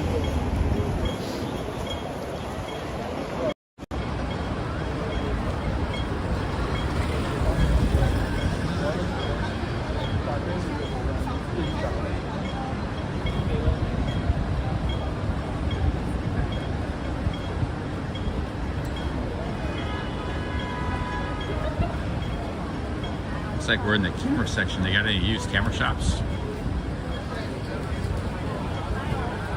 Watermelon mango juice, fresh juice, 35. The juice and tea are pretty expensive in Hong Kong. You know, the value is like those noodle soups and rice bowls you get. The food is actually not too expensive, but the drinks, the hotels, very, very expensive. Even the iced tea is like $4. Get iced tea. Yo, Dinesh, thank you.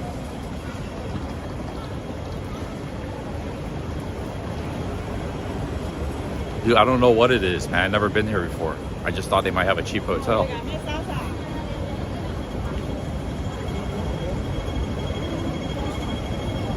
And even if it was a boom boom place, doesn't mean you can't stay there. They got hotels like that on Walking Street. You could just stay the night there. You don't have to just get it like a normal hotel. So.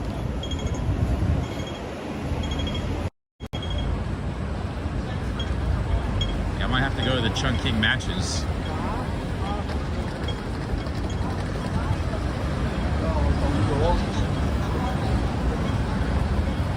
It's a wild city, man.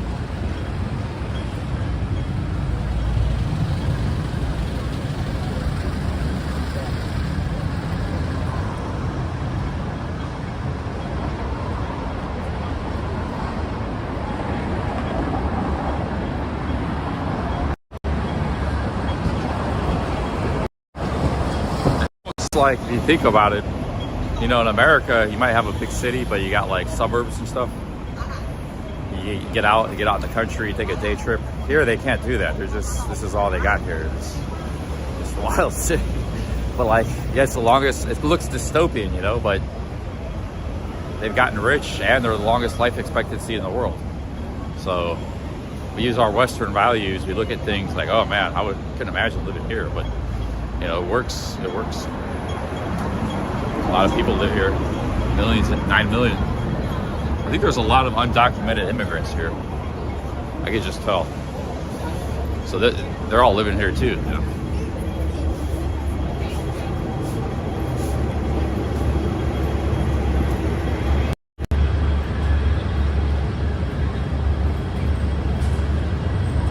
It's like the migration process is really easy. Anybody can just come here. Like Mintu said, from India, there's no visa needed. I didn't need a visa. You just walk right in. So if you can pay their expensive hotel rooms, find a way to stay in the Chungking Mansions, 30 a night or something, you can come here. You know, well, the cost of living is what keeps people away. But if you want to come here, you can come here. You know, there's not really stopping anybody from coming here from any country. That's capitalism at its best, man, its finest. Extreme freedom place.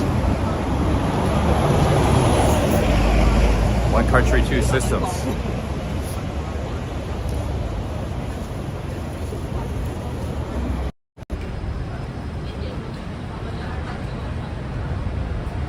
I gotta use the bathroom soon somewhere. Luke Fook jewelry.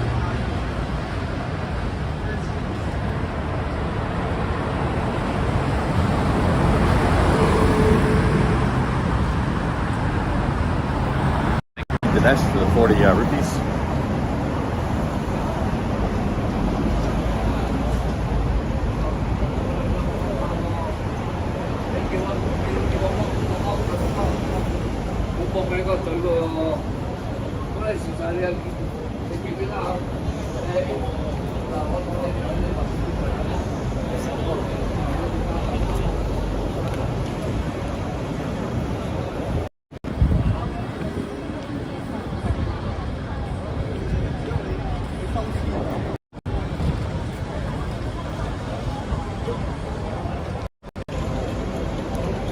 At night, the ladies stand at the bottom of the staircase. Okay, so yeah, I already saw some stuff when I was starting to get into Mong Kok. I saw some strange looking places, put it that way. I walked past, you didn't really see it when I was filming, but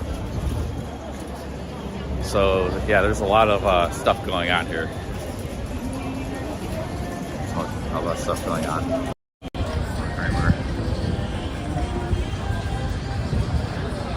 Vintage hippie land.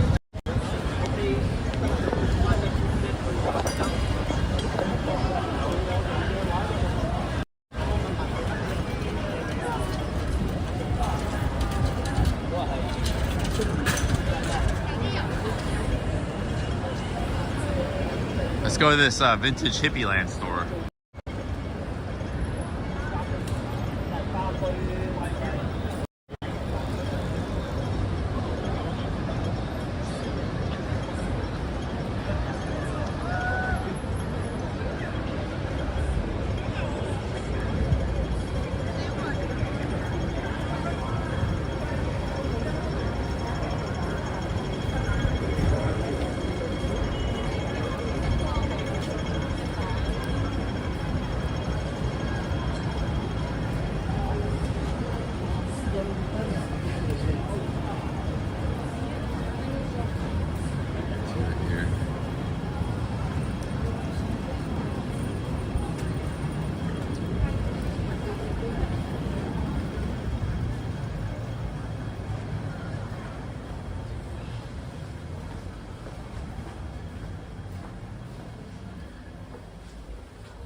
You're on a hippie land.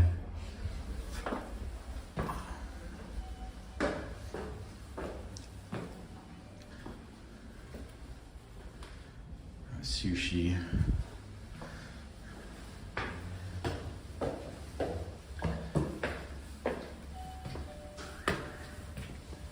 I gotta use the bathroom really bad.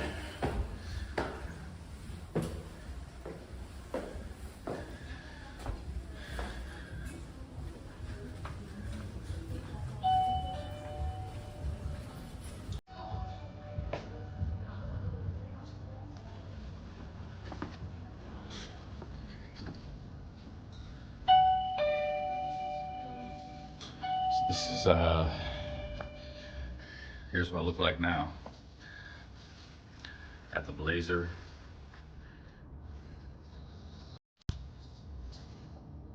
And a selfie stick. How can we upgrade our appearance? Chicago Blackhawks.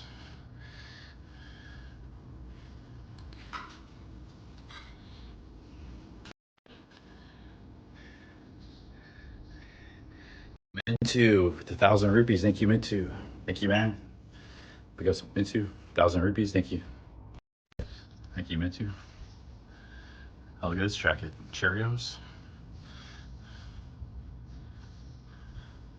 Never seen a Cheerios jacket before. Big ups, Mintu. Thank you.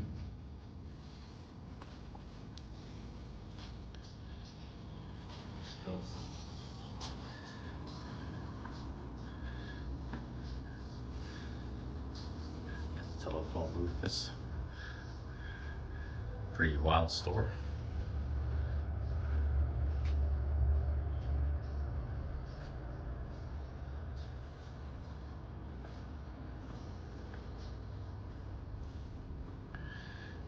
I could have got a blazer here. I don't know how much the blazers are here. This blazer is the same price I paid. $100. It's a vintage one though, so I didn't get a bad deal. This one's $1,300.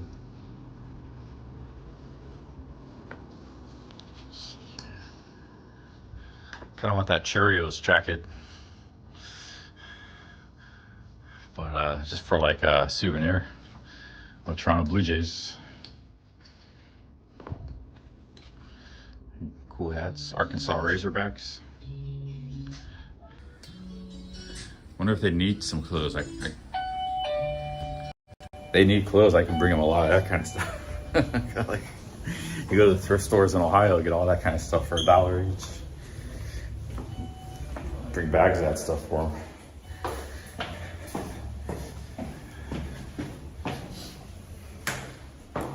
Thank you.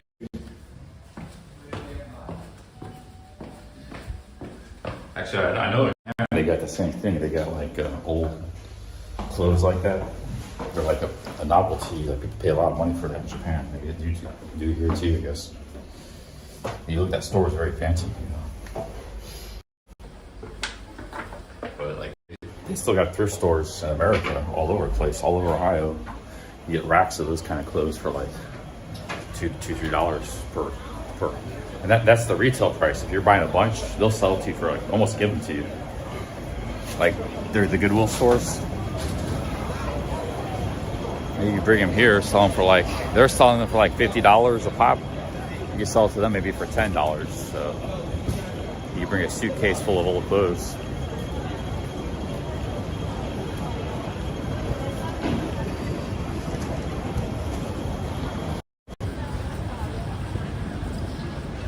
Hey, thank you, Mintu. Life is easy.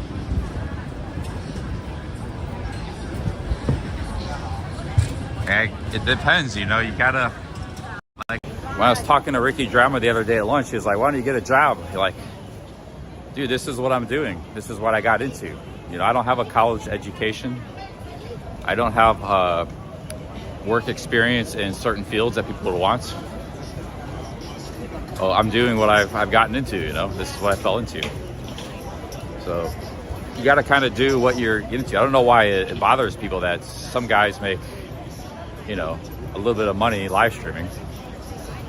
There's the number one law of capitalism is if there's a market for it, somebody will buy it. So this was a market for this. People like it. If there was no market for it, people wouldn't watch, nor would they super chat. So if you're unhappy that people are watching live streams, they're super chatting, you're basically telling those people that they shouldn't be doing that. Don't support that guy, because you don't like people watching live streams and supporting live streamers, you know. But this is what I do. Am I crazy successful? No, but I can do this and travel and do all right. Could I do something better in my life? Maybe, yeah, that's you know, possibility.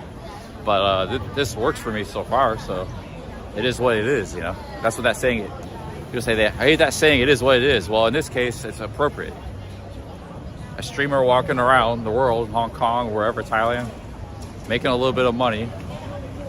It is what it is. It's not really anything to get upset about. If you're upset about this, you got bigger problems.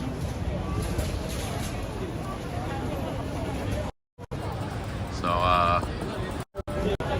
you know, this is basically my job right now, you know. And sometimes I enjoy it a lot. Sometimes I'm ambivalent. But it works for me. We have a lot of fun with this.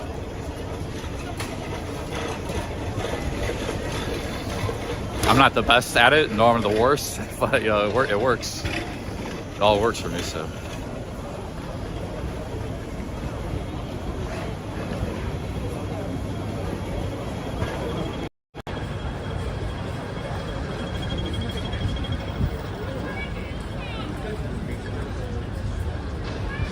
Come buy tea. Give me that store.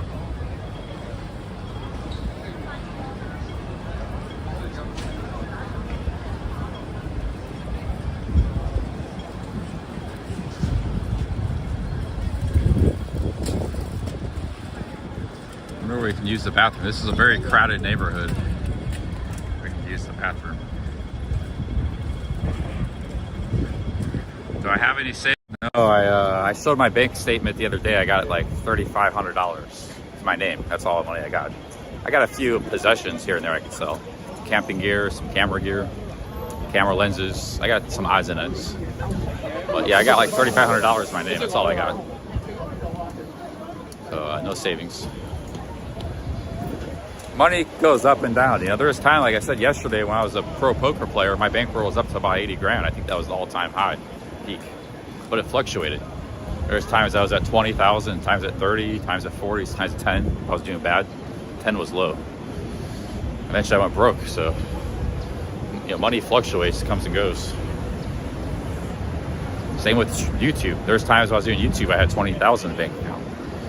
Back when I was a good vlogger. Now I'm only, I got only 3,500. So, don't let it bother me though, because I'm doing all right.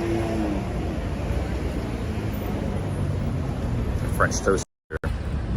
Might be time for another coffee, guys.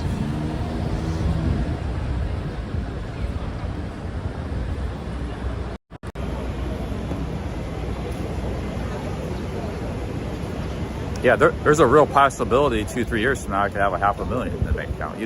Because money fluctuates. It can go up and go down. You don't know what's going to happen around the corner. The thing about it is, if you work in a fixed income, you have stability, but your income is not going to go up or down. You just know exactly what you're making, 40,000 a year or something. But when you're a digital nomad, you might have opportunities other people don't have. So you can go, you know, I could be in Hong Kong and some dude's like, we need you, man. And, you know, all of a sudden, boom, you're a millionaire, you know. You got opportunities other people don't have. You're a freelancer. So there's pluses and minuses, but also you can go broke, or you can, you know, have some tough times. So there's pluses and minuses to this.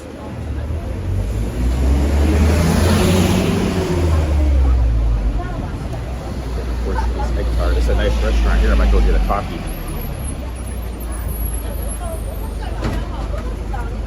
Go here, get a coffee. And some egg tarts. Hello. Can you sit over there? Okay.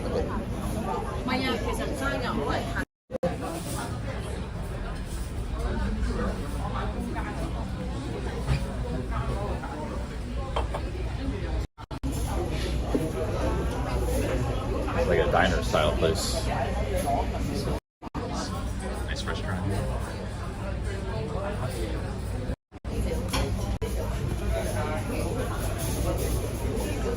Yeah, afternoon tea. Yeah, my life's good. I get to sit in all these coffee shops and explore the world. And, so that's why I don't worry about stuff too much.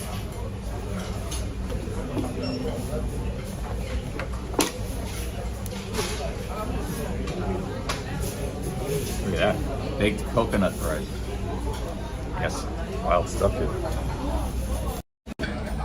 Raised rice with corn, baked tomato pork chop.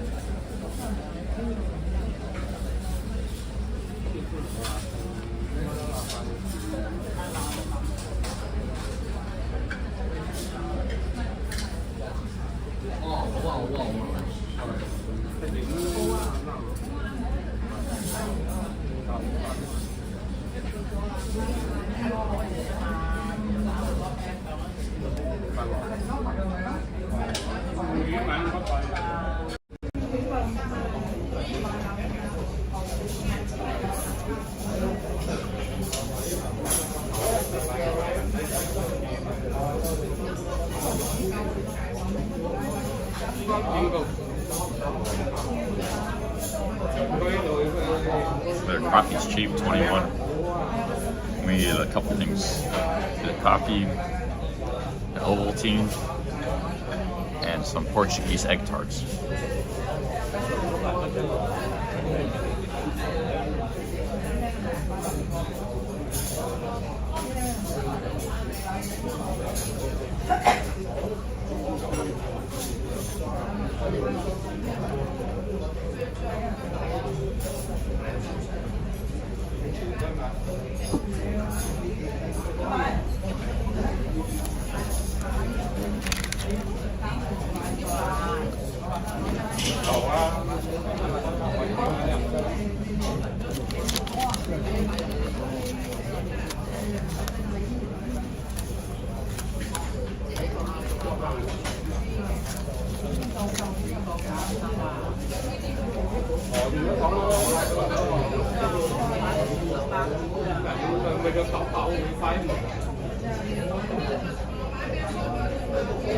I gotta plug in my power bank.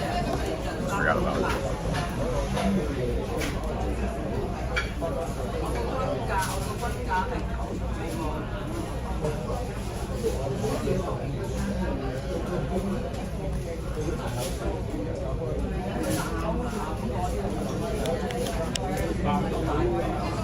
Happened to the bar ideal. It's a possibility. There were people interested.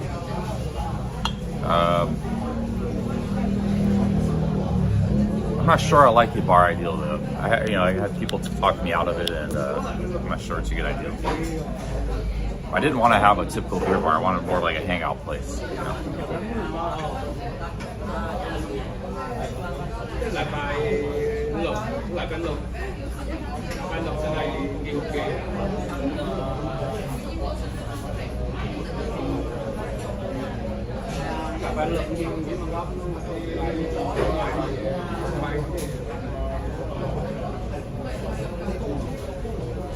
Dude, how did I waste $100? Did you see what happened at that place?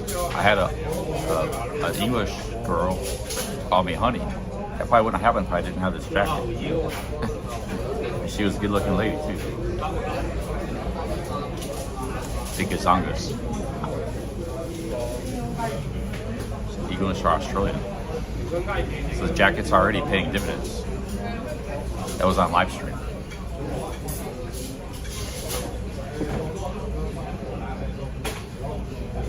How was that? I have a hot coffee, one. Ice. Hot coffee. Hot coffee. And Wait, milk. no milk. Black coffee. Black coffee. And ice chocolate. Hot chocolate. Ice chocolate. Ice chocolate. And Portuguese egg tart. One egg tart. Portuguese egg tart. Yes. 2. Okay. Or just one Portuguese egg tart. One. One water. Okay. Okay.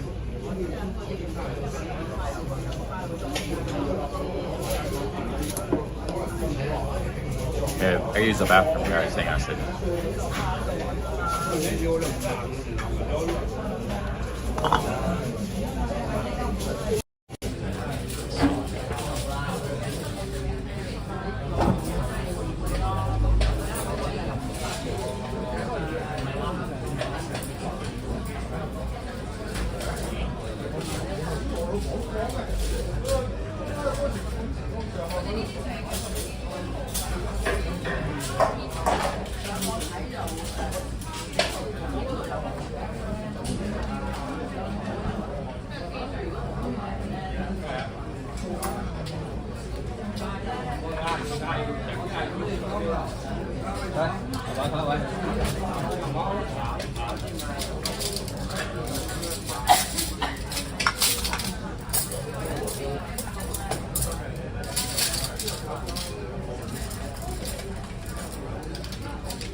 Vậy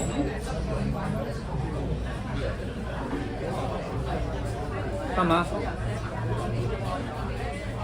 喂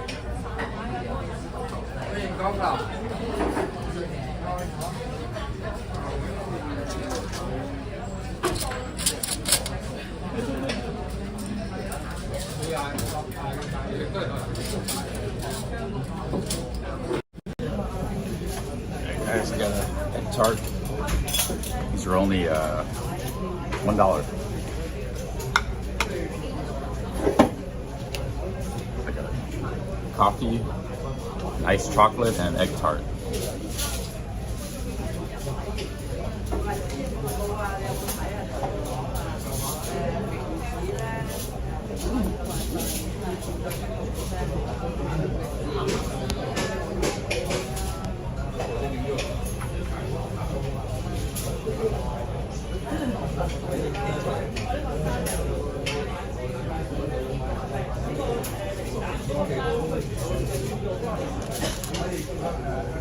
This is like really cheap. Some things. Every city's got cheap things.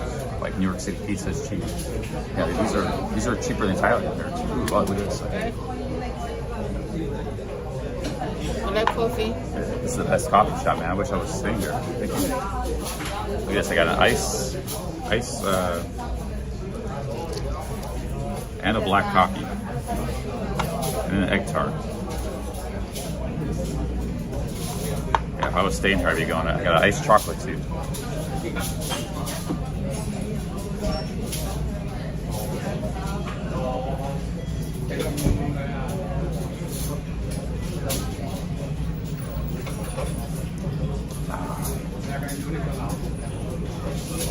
I got ice chocolate, coffee, and an egg tart.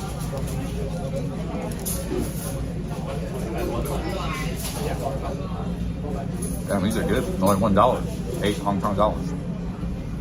Well, good.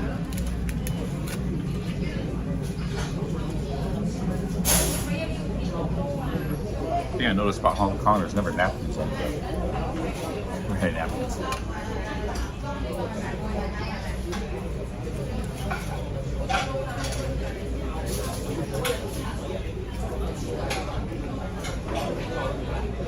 It's a very good tarts. I had those in Thailand. They had those in Kuban Rajatani, but they were like, I guess they were the same price. They're like 40 baht. But for Hong Kong, it's a good deal.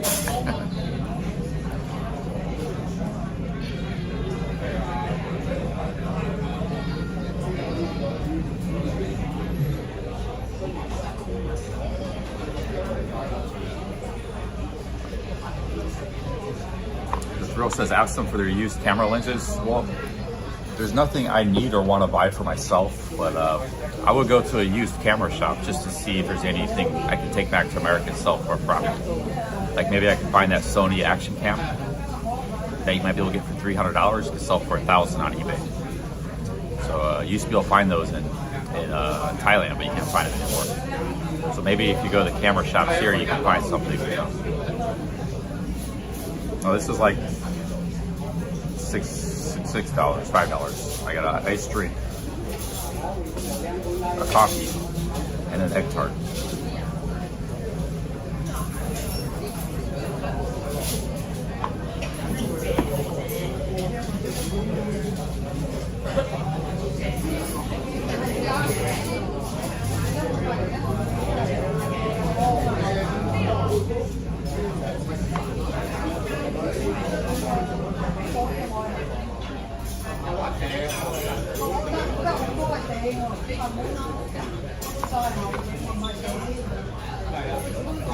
That place where the possibilities are endless.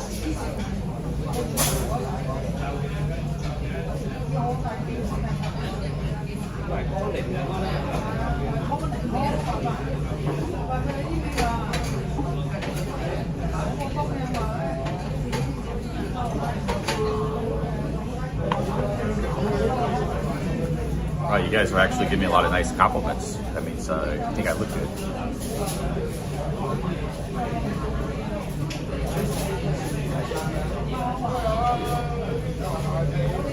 I still have that tiger chain, yeah.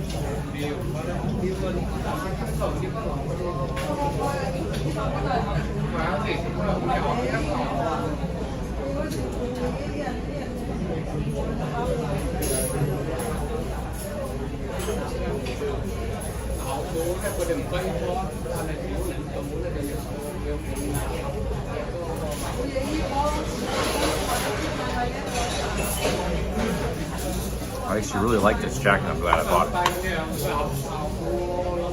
It's just a casual jacket. You know, it's not that big, heavy wool. It's just light.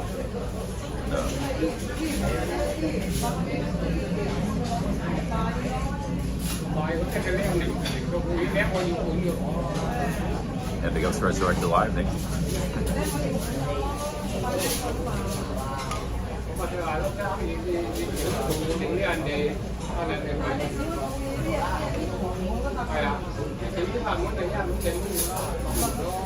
Yeah, the jacket fits good, perfect.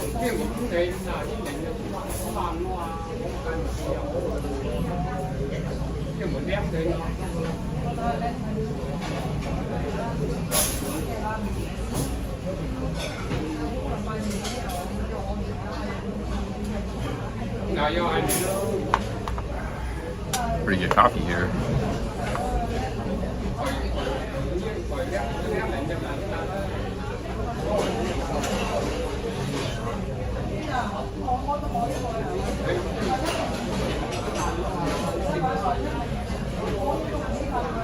Should I get a Casio watch, or what kind of watch should I wear in this? I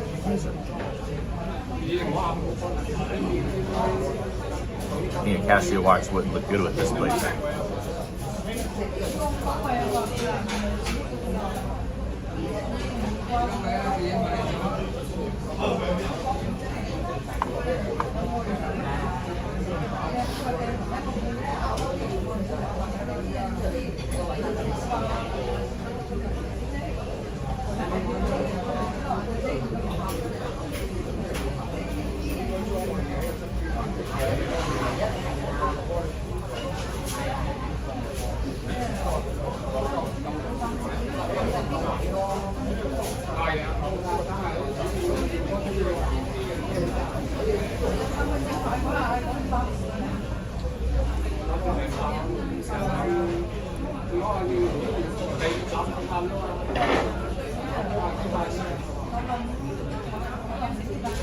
Yeah, this is called like urban wear, you know, so it's, you're gonna dress different in a city like New York or Hong Kong or Tokyo than you would in, you know, Thailand.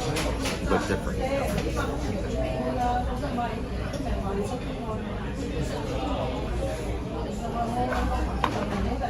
I would wear this in Bangkok though, you know, but anywhere else, Pattaya, if you wore this, you would look ridiculous.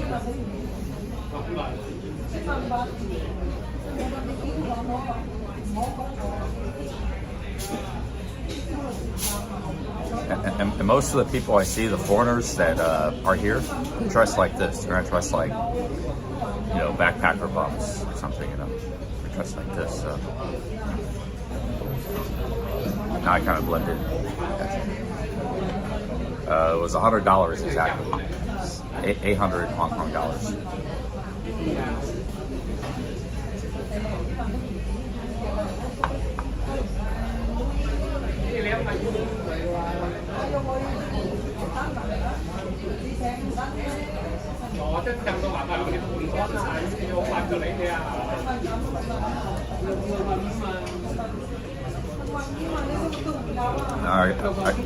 I could be out of this place by tomorrow, man. I like Hong Kong, but the hotel situation could be bad this weekend. So I might leave. I don't know where we're gonna go though.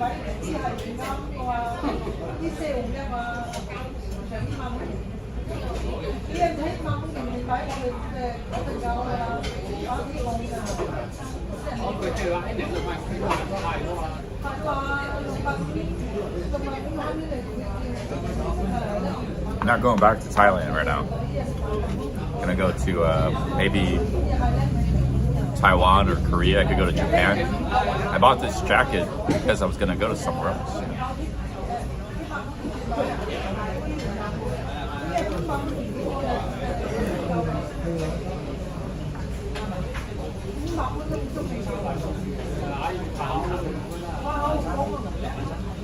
I've seen like a bunch of the city already. I've seen a bunch of Hong Kong. I've seen like half the city. Hong Kong is actually easy to see a lot of it quickly because it's so densely compact. You walk around for a day or two, you just see like a bunch of the city. That's what I've done.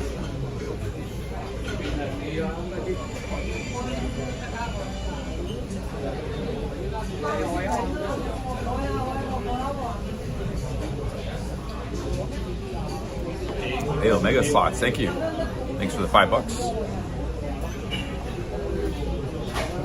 Omega Slots.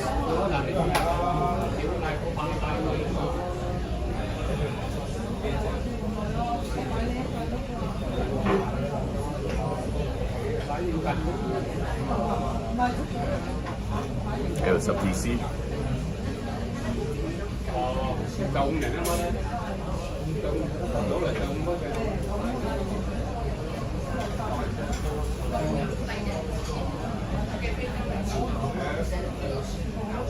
I didn't bring my adapter. I should be charging this, but I need an adapter. I got an adapter in my room, but I didn't bring it. I kind of want to stream all night tonight, you know? I still have a lot of power in both my phone and this. Maybe go look for an adapter.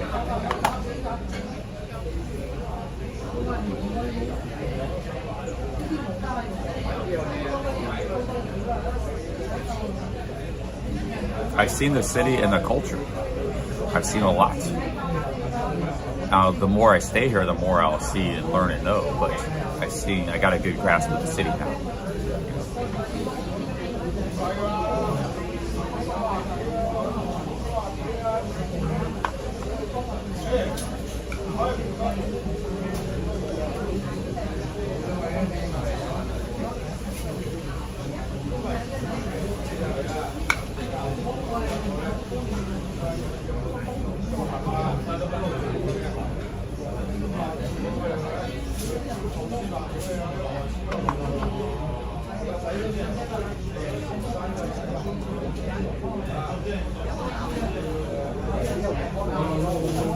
What do I think of the food? Well, I've had it's like a lot of Asian countries. You got the rice and the noodle dishes. I've had a couple versions of them already. And it's all right. It's good, cheap food, but not my favorite.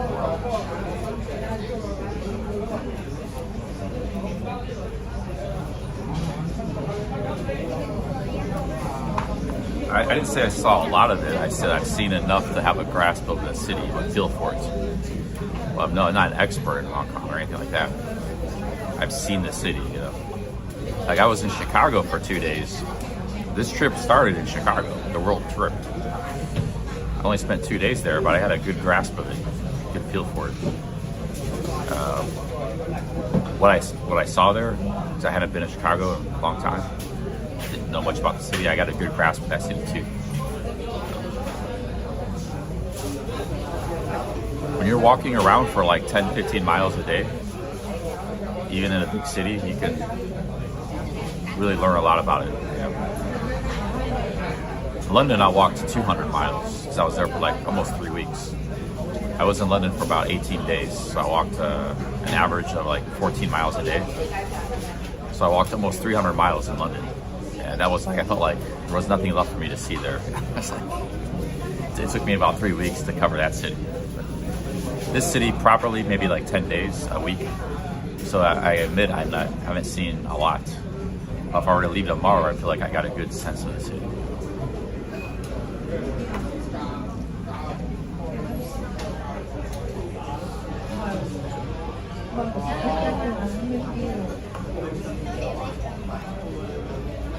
But I might stay longer because I got nowhere really to go.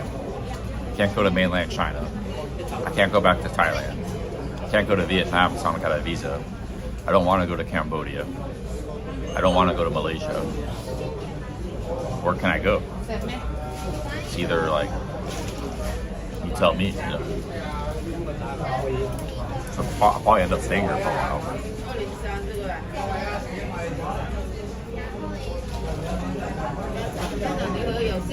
Actually, Hong Kong's pretty amazing. It's just a little expensive for me, that's all.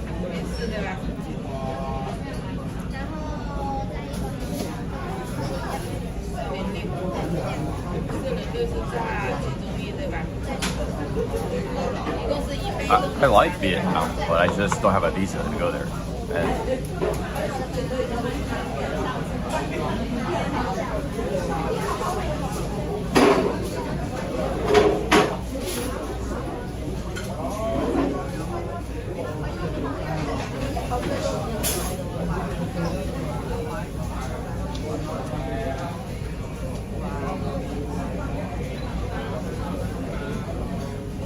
Myanmar would be interesting, but probably the time to go there is in Thailand.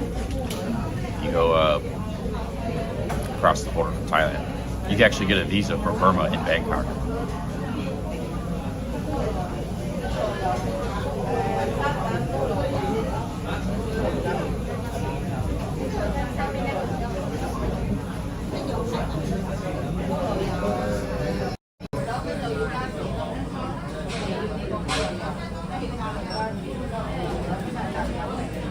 Poets Corner, big ups, thank you. Thanks for $5. He says 6 hours live. Your Ohio live streams are legendary. Thank you, Poets Corner. Thank you, man. Gamer and Poets Corner, thank you guys.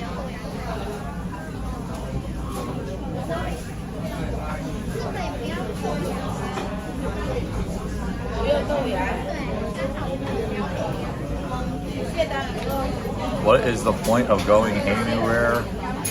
You walk about with no real plan to see any of the main sites. I'm not a sightseer, dude. The city, for me, and the culture, that is the site. Like, if I'm walking by something, sure, I'll go check it out. A temple or something. But I don't travel to go see, like, the pyramids or the Louvre Museum. I'll go in those places sometimes, but it's not the main reason I travel. It's not the main draw. So I don't really go out my way to see the tourist sites.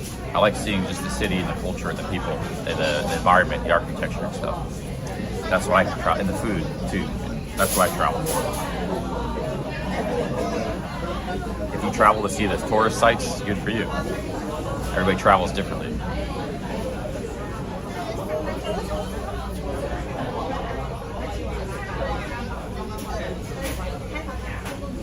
I used to travel for nightlife too. But I don't do that as much anymore. Drinking and partying, that was part of my travels too, but I don't do that as much anymore. That's also part of travel.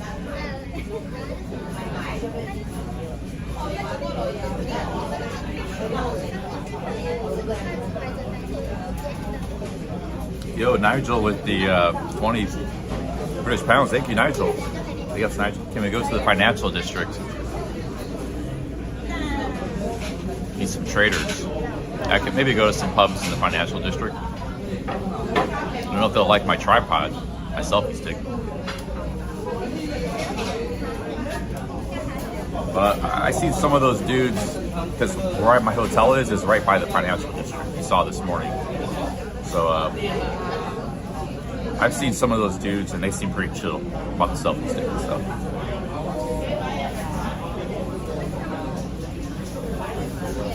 And they had more of a sophisticated look to them. So this one dude, he looked like a Pattaya monger, but he had like a blazer and stuff. He was like 60 and looked a little rough. But he had like a dime piece, like a Chinese dime piece. That was right at the coffee shop. I don't know if he was on the camera. But he had a dime piece with him, you know. He probably had some big bucks.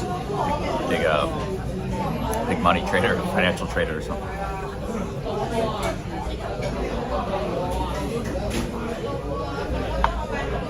I go for another egg tart, man. The egg tart was good.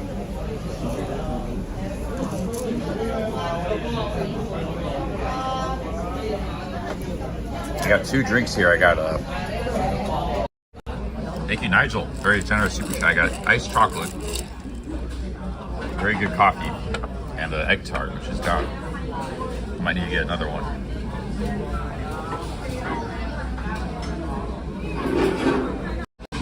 Sometimes I like chocolate with my coffee, you know. Nigel, this is turning into a big super chat day with Gogo and some very nice $20 pounds, 5s. This is turning into a big day.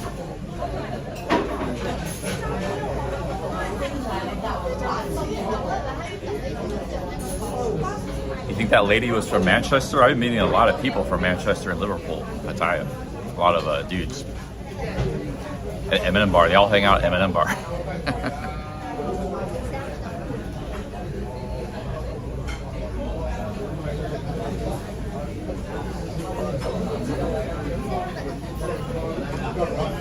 Dude, I love this coffee shop. Perfect spot too, with the chairs, comfortable. I got the scene behind us here. Perfect spot.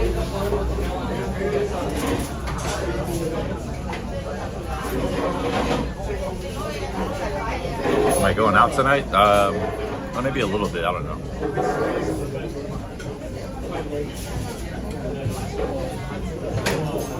Yeah, Barry had some great streams in Liverpool like 6 months ago. He should go back there, man. I don't know how expensive it is, but it's content in Liverpool. Everybody I meet from Liverpool is like a character too. They're kind of, you know, they're outgoing and they're talkative.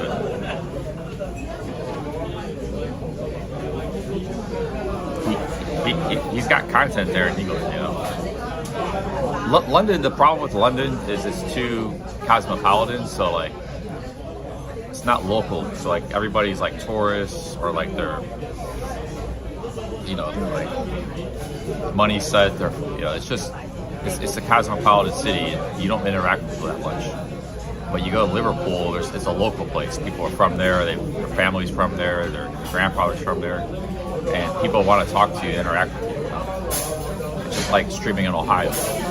So the best places to stream is like streaming in London, New York City, Hong Kong. They're good for a few days, you know, but a week maybe. But you got to get out and go other places too. Some places like a real gem, like Liverpool, is really good.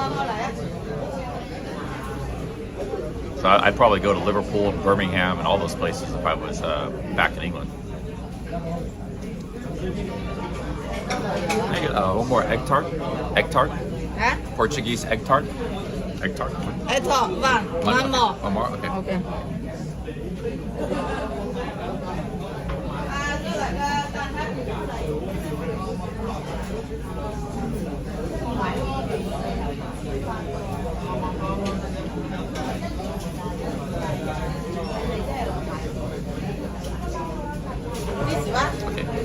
Okay, thank you. Thank you.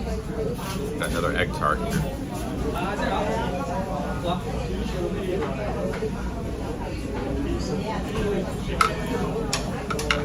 Still have a bunch of coffee left, so I need some more egg tart.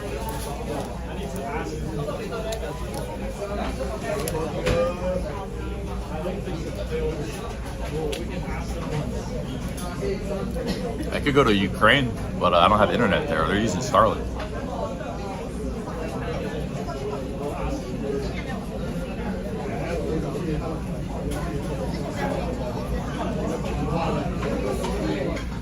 I've had like 40 sugars today. This is a chocolate drink with sugar.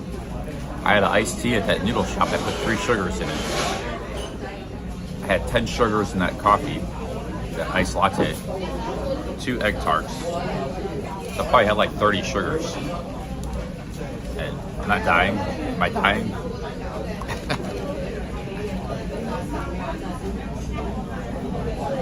Whoa.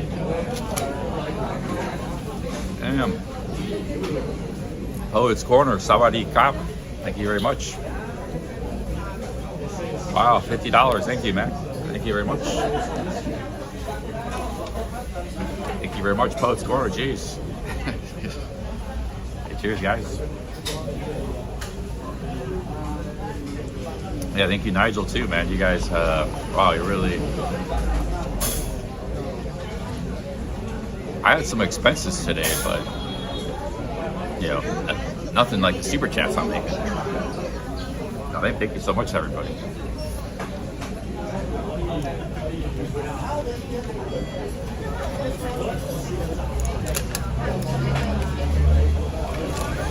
Yeah, thank you guys.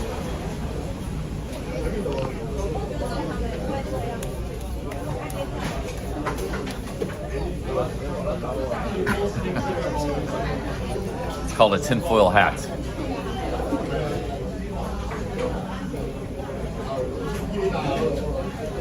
So they got a tinfoil hat. Cheers, guys. Thank you.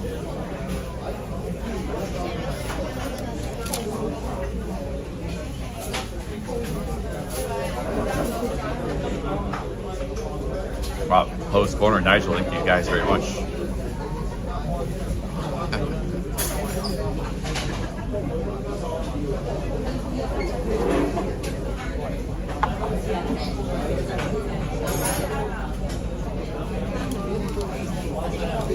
These are really good egg tarts. Only like $1 each. Really good.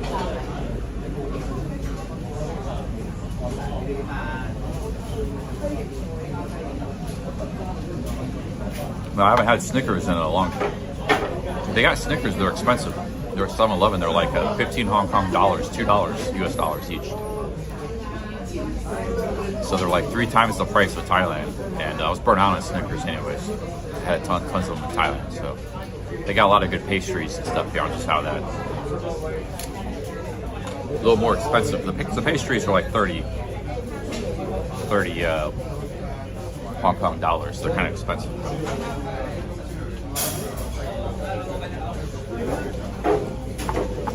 Yeah, it's a little expensive for the pastries.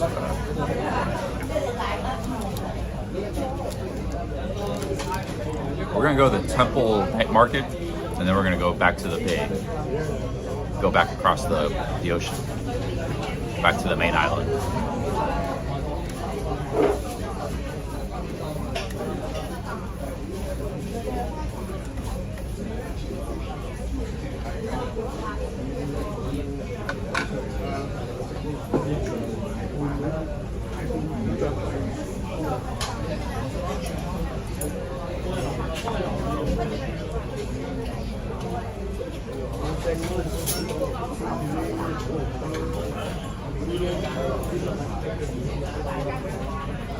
Guys, my glasses, I got this glued tie thing, you know. You guys forgot all about my glasses with the string?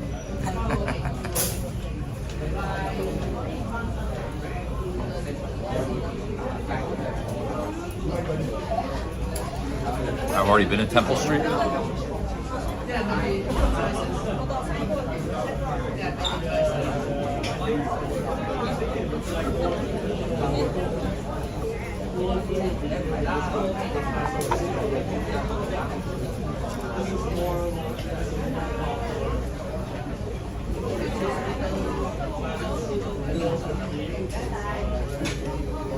I bought these glasses in Cambodia, or not Cambodia, Colombia, a year and a half ago. These Venezuelan people sold them to me. They're like $40 glasses. It's back in August 2022. They've been on the Appalachian Trail. They've been everywhere. I see no reason to replace them.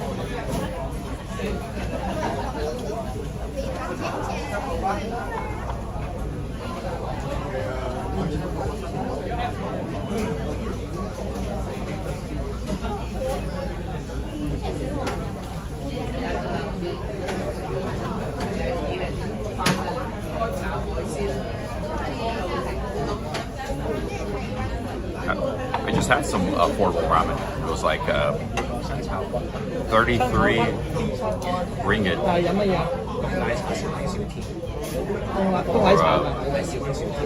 for wonton noodle soup, like $4. Pretty good.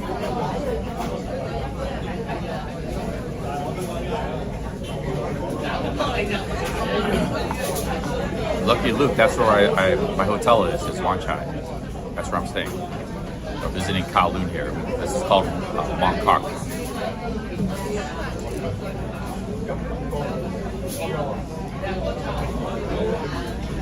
Mong Kok is the most densely populated neighborhood in the world.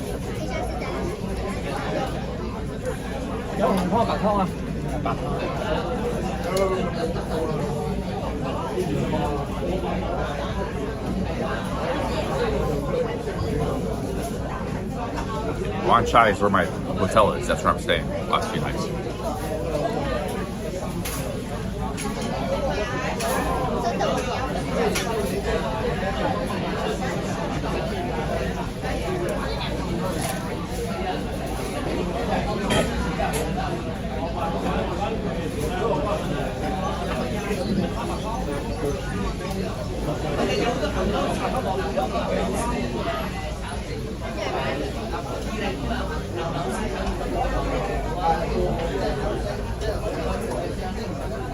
I look like a missionary. I gotta keep that up.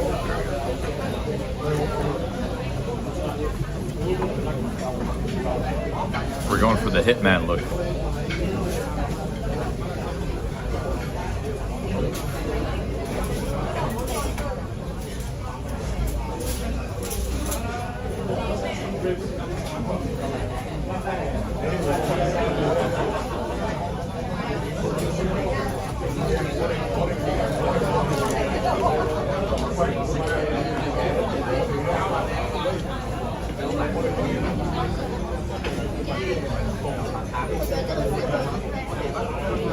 What up, Tricky?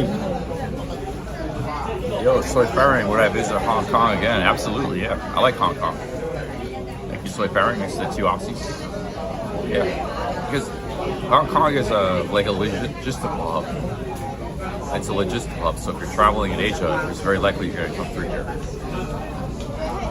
So I have no aversion to this place not to come here. It's actually cheap to fly here and stuff, the transfers. It's right in the middle of Asia, between North and South Asia.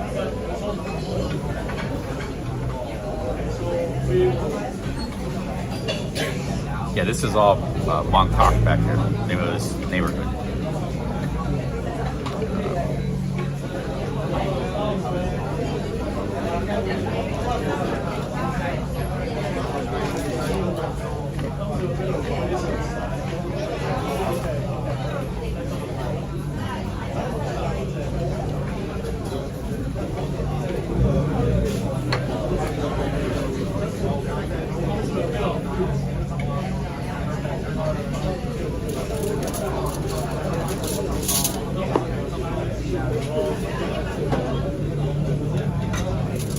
Now I can't see the chat. Yeah, put the glasses on to see the chat.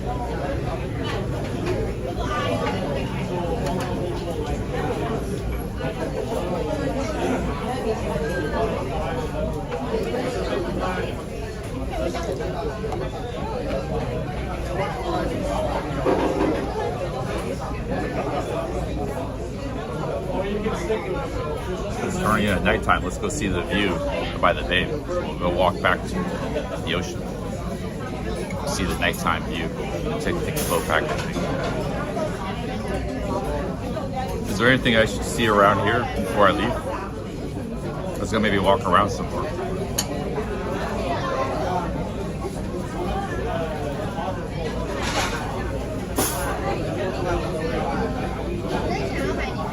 steakhouse across the road. Oh yeah, steakhouse. R&R Steakhouse. There it is. Yeah, people are talking about it. I didn't notice. I'm not real hungry. I just been eating food all day.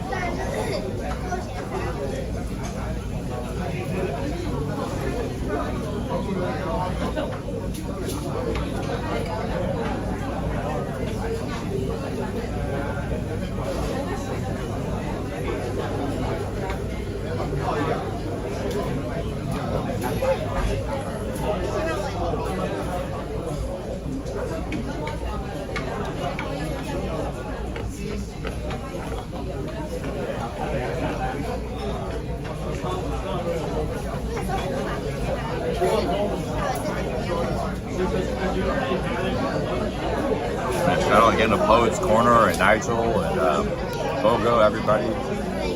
Some really nice super chats. Thank you guys so much.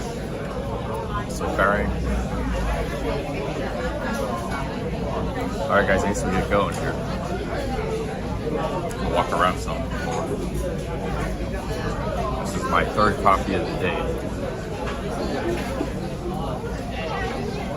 Yeah, if crypto crashes, I might try to buy a little bit myself, but it's down.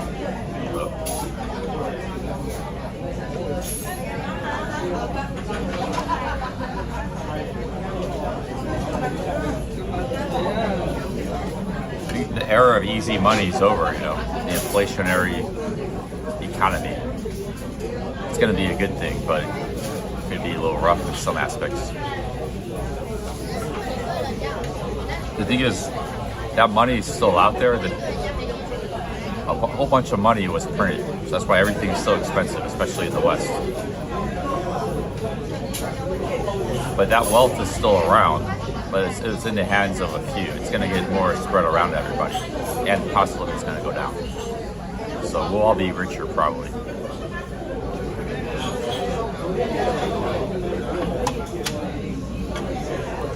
Alright guys, let's get going here.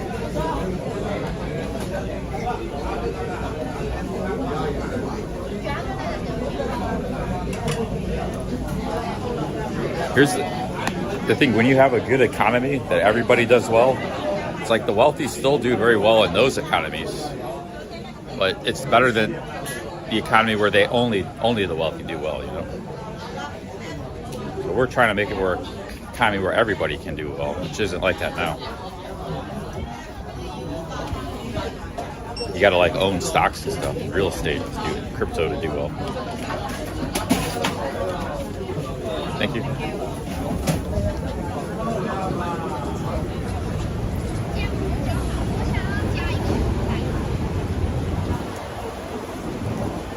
It's a very crowded street. Dang. You gotta find a place to get run over by a car.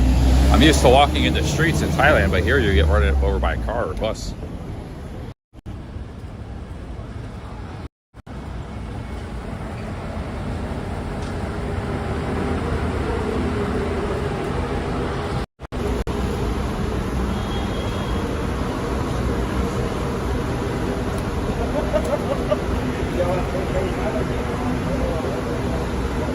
Go a shortcut down that back alley there. There's too many people on these sidewalks. Nobody walks down the back alleys, but I will. Everybody sticks to the main roads. You got the back alley over there.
look around here.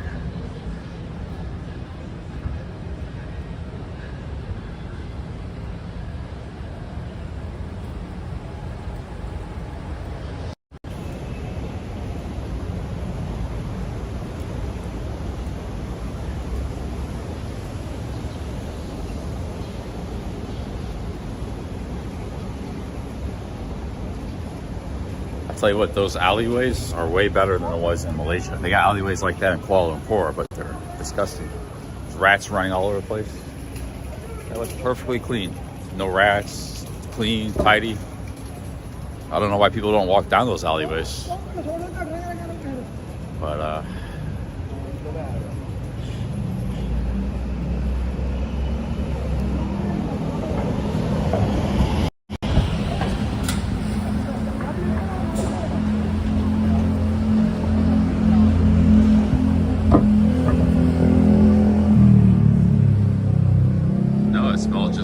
perfectly clean. They kept it real tidy, those alleyways.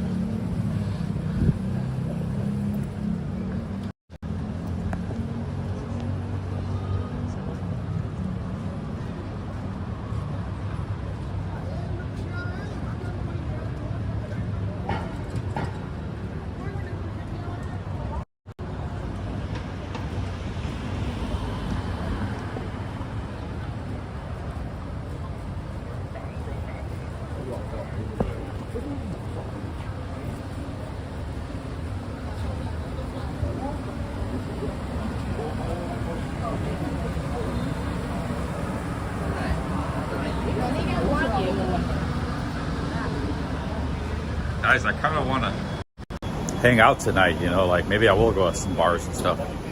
I feel a little energetic with all the coffee I had and sugar. I had like probably the most sugar I ever had in my life today. 30 packets of sugar. 30. Maybe we go to my hotel, freshen up, and hang out nightlife tonight. So.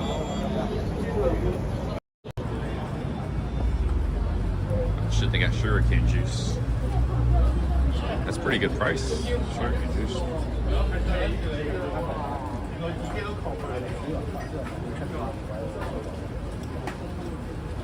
That's cheaper than a lot of places for a cup of sugarcane juice.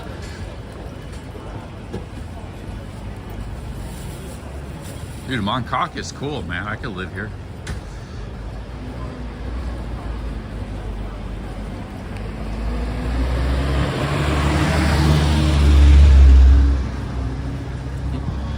You know what you need to do in like a place like this if you wanted to live here? You need to start your own business. You know, I have friends in Tokyo and stuff. They started their own, they're Americans. And they just started their own business. One guy started a magic card shop. He was hiring Japanese guys, probably worth millions now.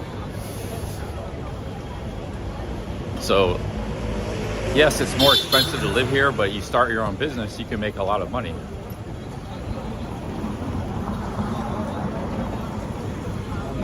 Open a bar or something, you know?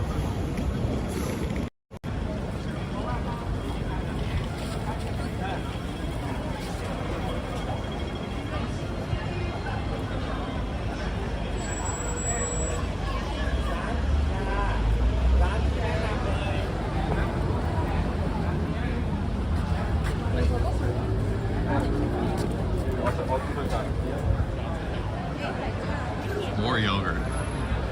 We can get more yogurt.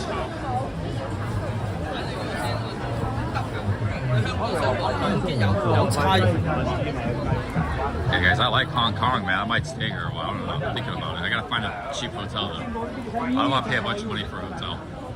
Give away all my profits.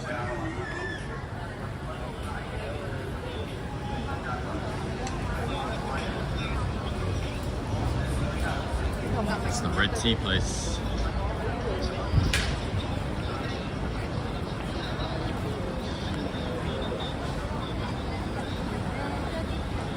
There's a tall, skinny Chinese lady with a green coat. Very interesting looking lady there. Almost like an elf in a green coat.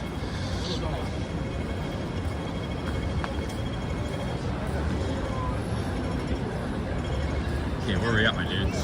We need to get back to the mainland.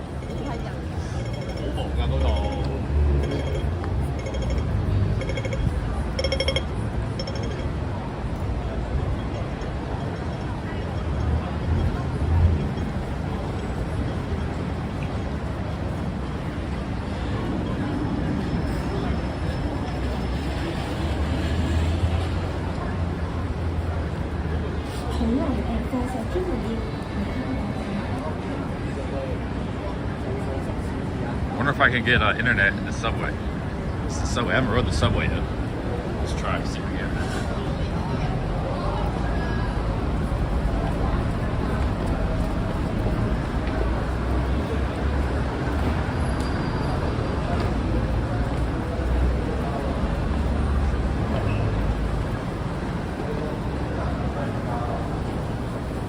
Some subways won't be able to get internet. I think London, New York, you couldn't get it most of the time. Some spots you could. We'll see what happens here. Oh, this isn't a subway, it's just an underground passage. Why they have this? Why don't I just walk in the street?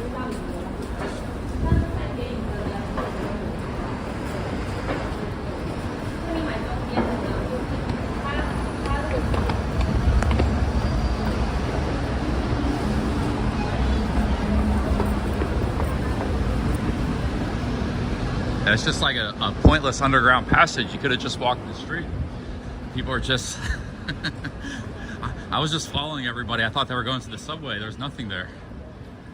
You could have just kept walking in the sidewalk. It's like pointless underground passage. There was no subway there. Oh shit, look at this. The lights are coming on.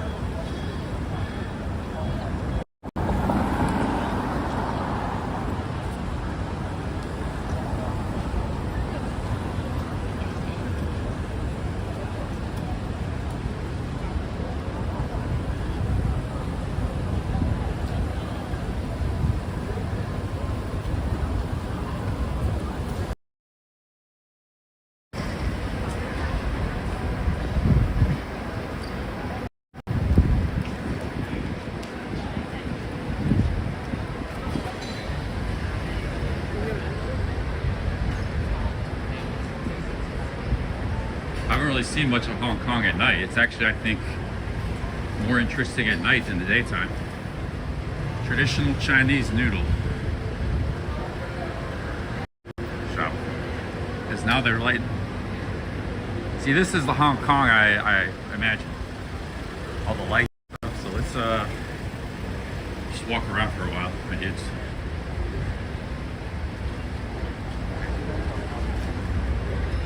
I gotta stop and buy a battery adapter though, somewhere.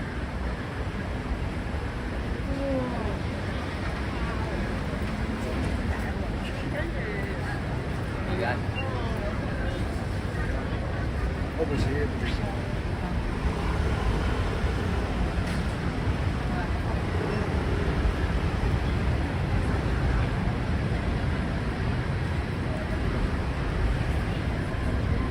Wan Kok's actually a little nicer than I thought it would be. Although there is a lot of like the old tenements and stuff all over the place. So it's actually a pretty awesome neighborhood. It's like a mix of the two. The modern and the old. It's still a lot of the... There's the steak expert. Yeah, this is it's an awesome neighborhood.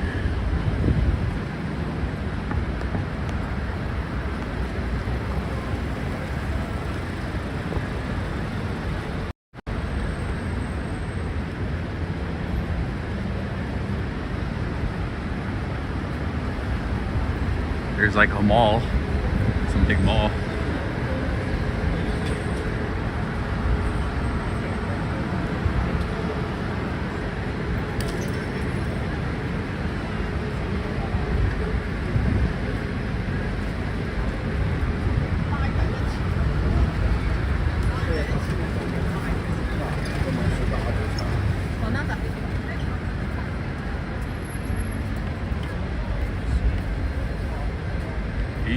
Fang.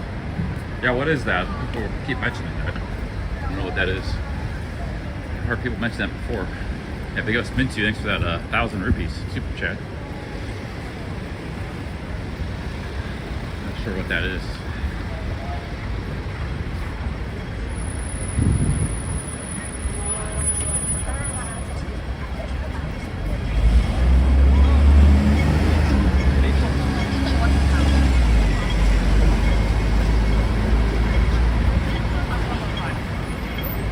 Oh, it's a nightlife street near my hotel. Okay. Yeah, probably a lot to discover. Maybe I'll be there tonight. See how we're doing on battery here.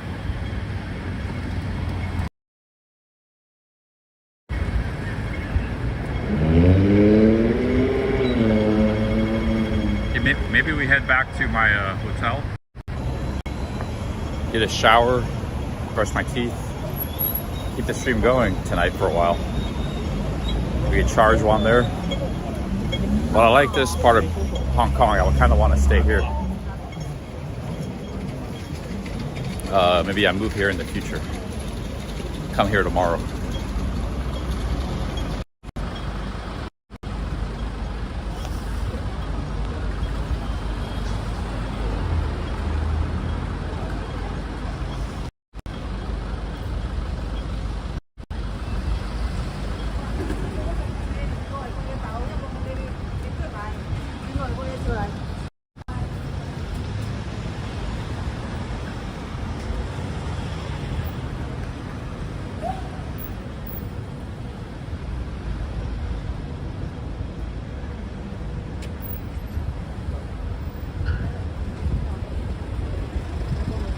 I think they got cheap hotels in this neighborhood. They're not like the ones I walked into. You just gotta look online. This is a city where you get better deals online than you will just walking into a place.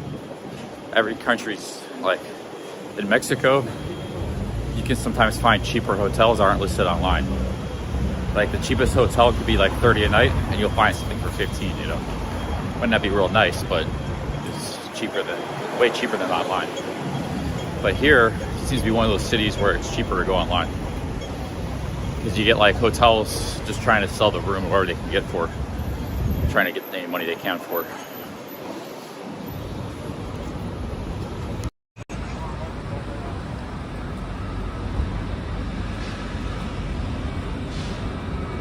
Okay guys, let's get back across the bay. Maybe we go hang out tonight a little bit. Go to my room, freshen up. So they got these snack places. You get cheap food. You got bamboo cane, baked mushrooms, roasted chicken, roasted pine, roasted okra. $2 each baked mushroom. It's a little snack place. So there's a lot of cheap stuff you can eat in Hong Kong, I'm seeing.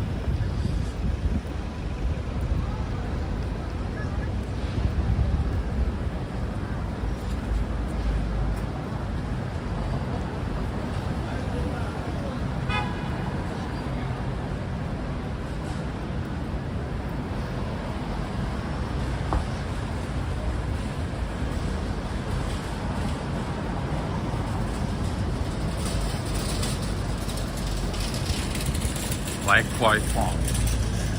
I have to check it out. Maybe we'll just wander around. I say I like this part of Hong Kong better than where I'm at now, Wan Chai. I'm in Wan Chai, that's where I'm staying. I like, this is like hardcore Hong Kong out here. Like little street food places, all the signs, tenements. This is much more of my liking. They got a little bit of that too in where I'm at, but it's a little more upmarket and central business district and stuff style over there. Feels like an American downtown kind of almost. This is more the real Hong Kong in my opinion. They're both Hong Kong, but it just feels more local culture here.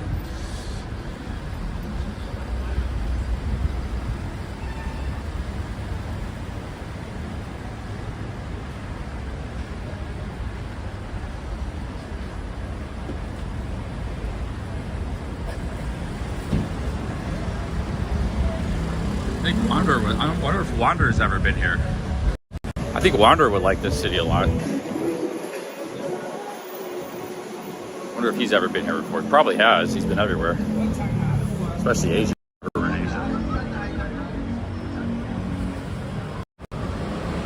This is actually a great video city. I mean, I could make some really good videos here.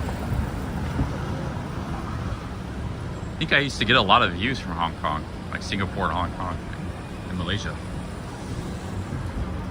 Nobody's making any vlogs, travel vlogs here. You could go to Macau, go to Shenzhen, get that visa. You can just cover this region of southern China, make some big great videos. It's a very photogenic city. Imagine if I had the GH5S, like a great lens, you know, kind of videos you can make. Hey, what's up, that one guy? Thank you. Ricky said you're going hardcore assertive now. I don't know. We just had lunch. I don't know. No big ups to that one guy. Thank you.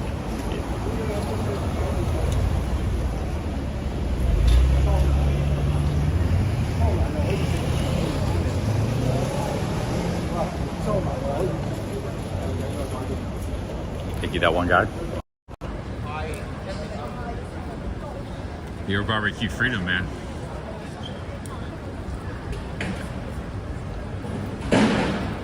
I've always been assertive. It's changed.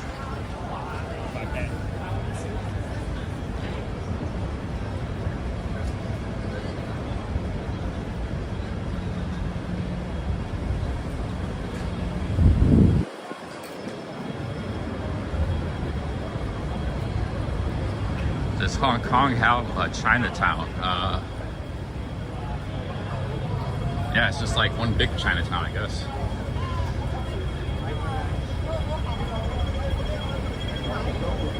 It's like the Chinatown. All the other Chinatowns copied.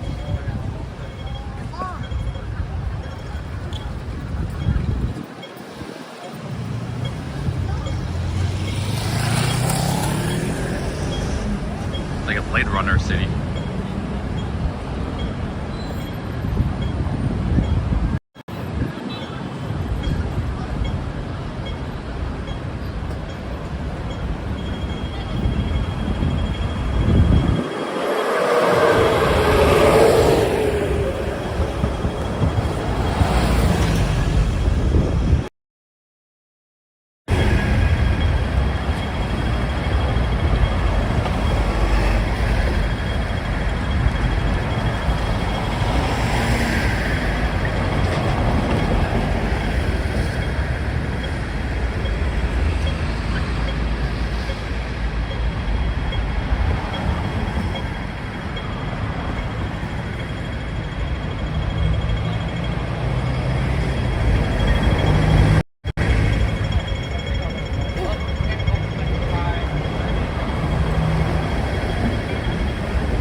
This stability is not bad, huh? I'm walking pretty fast.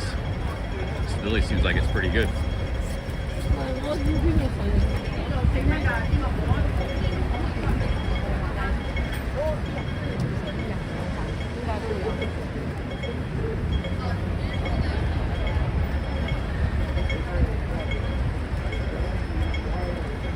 You don't need a gimbal.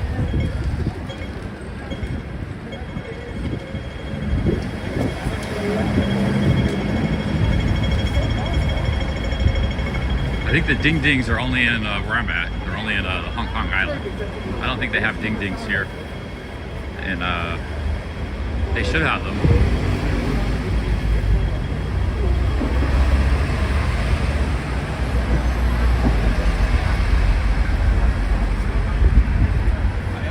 Kong is camera heaven. Okay, I gotta look up some used camera shops then. Could be worth checking out. I don't think I'll get a better deal than anywhere else though. I don't think they'll be cheap.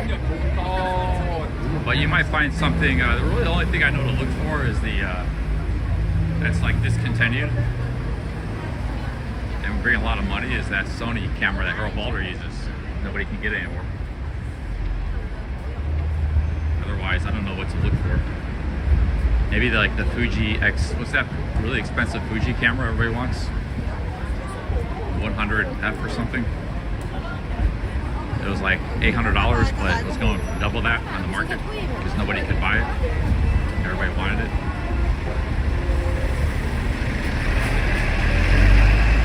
The camera thing is not really important. I'm actually very happy with the camera situation I have and the lenses I have. Actually, I didn't want to just sell off everything else I have and keep 2 lenses.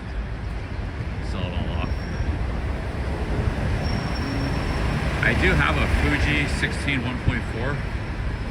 You know, I don't own a Fuji camera anymore, but I got a Fuji lens that's worth about $600. I think I'll keep that lens forever. If I ever buy a Fuji camera again, that's like the most amazing lens ever.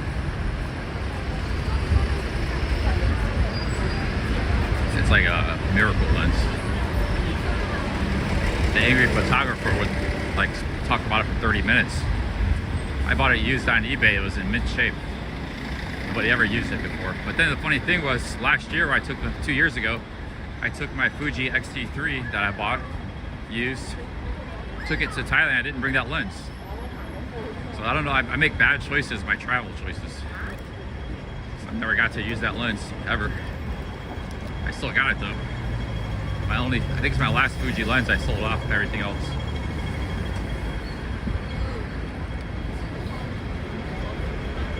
Okay, here's the subway station. We could try to catch the train. I don't know if it's gonna work down here though. I haven't rode the subway yet.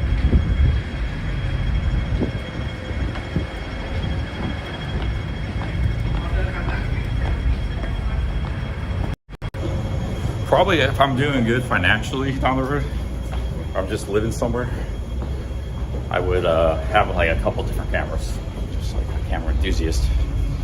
Just, you know, one day use one, another day use another camera.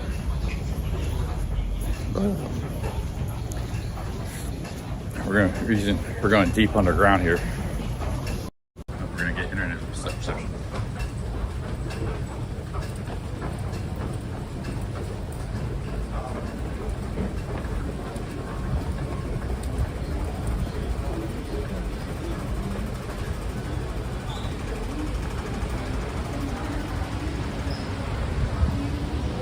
We gotta go more underground. I don't think we're gonna get internet, guys. Gotta turn back around.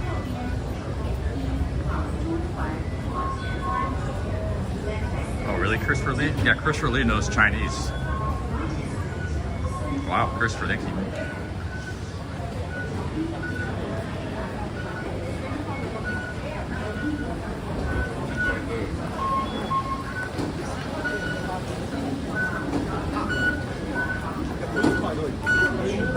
That guy had $500 on his octopus card.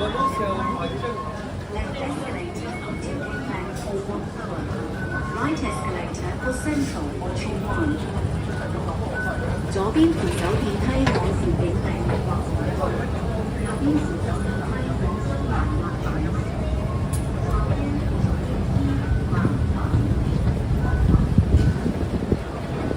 You like the 16 to 50, oh, look at those trains. Holy shit, I can't let people ride those. That train is packed.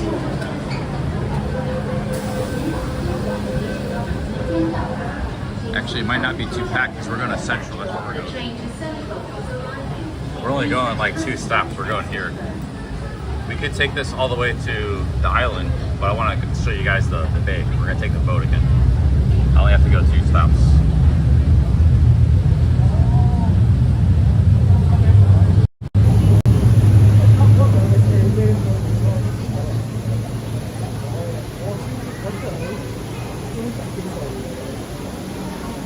Yeah, the 16 to 55 f2.8, I've never used that lens. I know what lens you're talking about, but the problem is, that's a pretty massive lens. It's like 650 grams, if I remember correctly.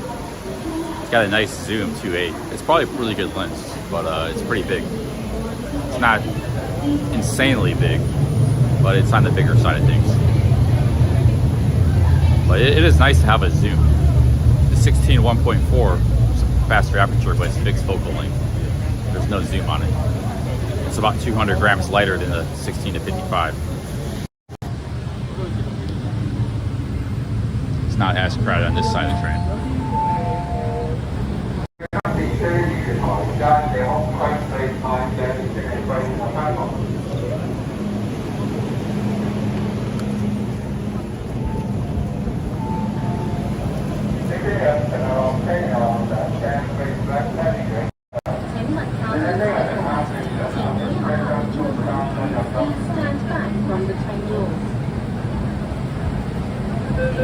It's like the internet's working in the subway, guys.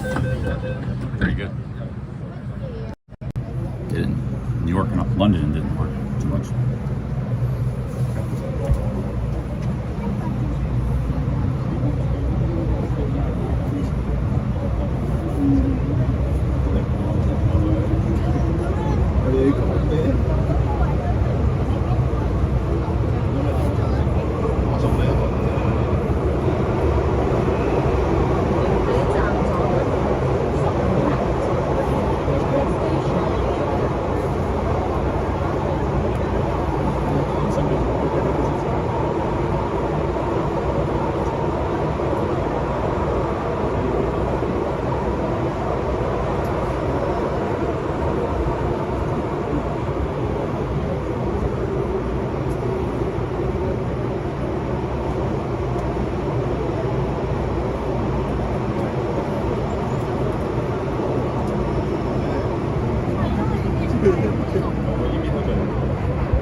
First release teaching us Chinese.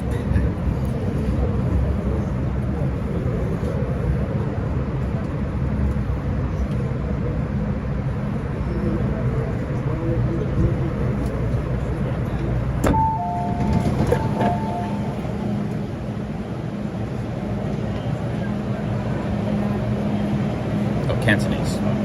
They speak Cantonese in Singapore. First release from Singapore.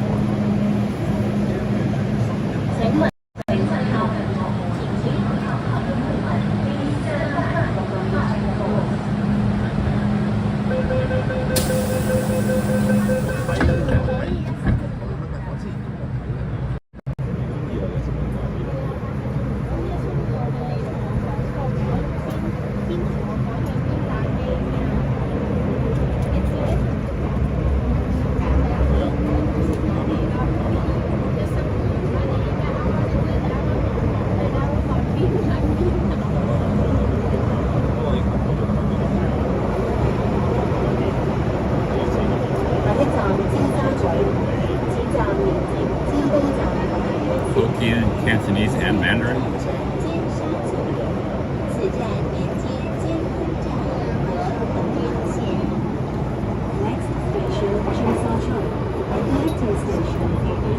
Actually, a lot of people here don't speak Hokkien. It's probably a Singapore thing. Hokkien's from Fujian province.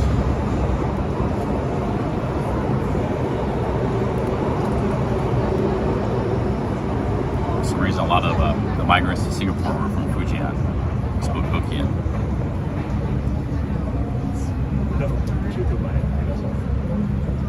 Okay, this is our stop, guys.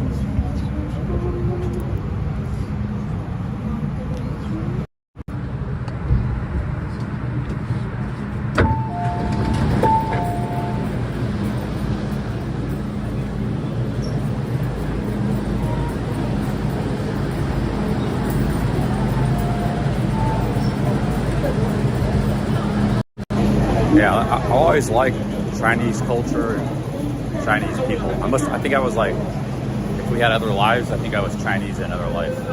I always got along really good with Chinese people. Like even back in America, growing up and stuff. All right, here we go. Here's Tim Sa Shui. That's where we are now. We're gonna take the boat back across. line here.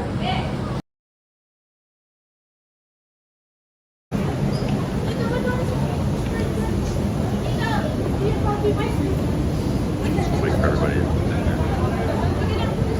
广州马里街青春路站，请记两千两乘客落车，前往中环列车即将到达，请先让车上的乘客下车。The train to Central 去马里街即將到達，請兩車上乘客落車，前往前方的列車即將到達，請先讓車上的乘客下車。The train to Chungking is arriving. Yeah, I mean, if we reincarnate, I may have had like 100 different lives, you know? Some of you guys probably too. If you're an old soul, the old souls, if you're a new soul, you just got in this planet. You keep reincarnating over and over. You've been here for thousands of years.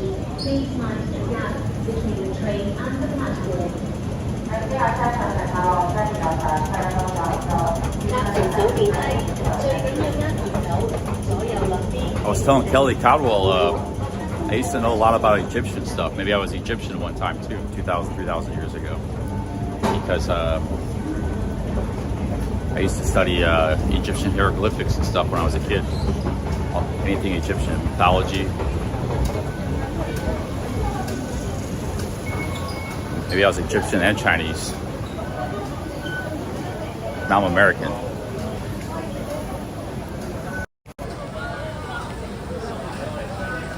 How's this work? Oh, so that's my hotel card.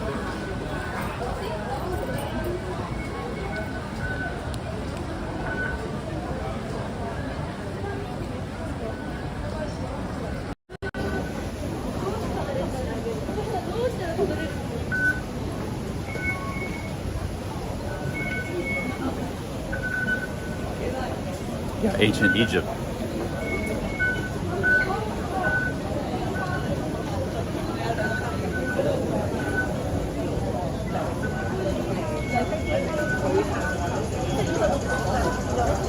Me and Kelly were talking esoteric stuff yesterday at the live stream 5 in the morning.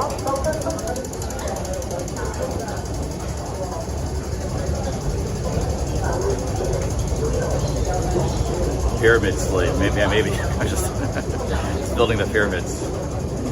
Slave for the pyramid builders.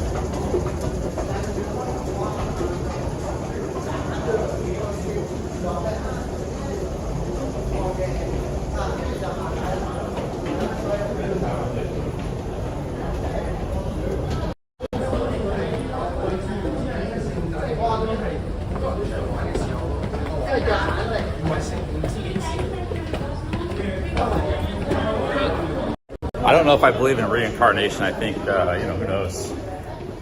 Heaven, hell, reincarnation, who knows? But, we're just here probably one life.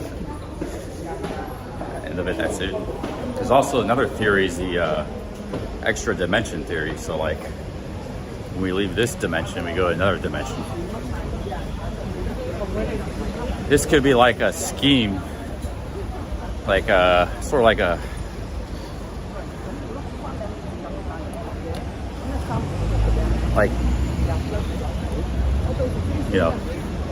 I don't know,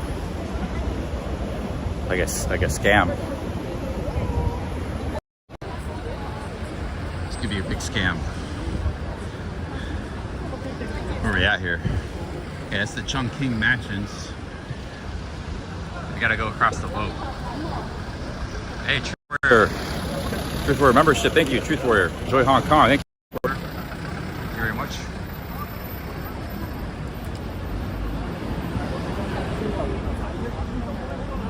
Nice to see the Truth Warrior.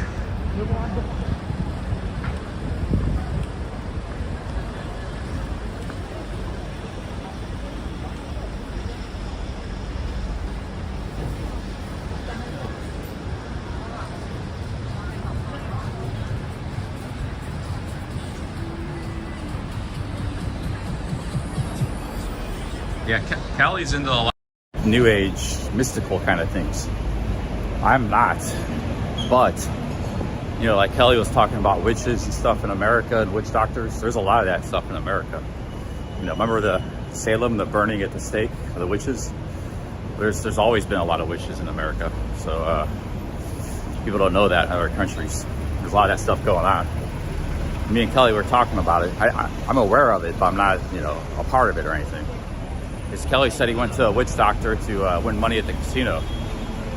We were talking about it at 5 in the morning. Like, yeah, you know, there's a lot of those people in America. I used to know some of them myself, but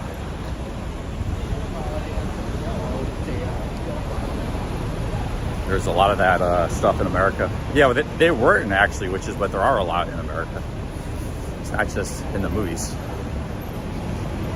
Witches and witch doctors, just like in Haiti, you got like voodoo. You got everything in America. There's a lot of witchcraft people out there.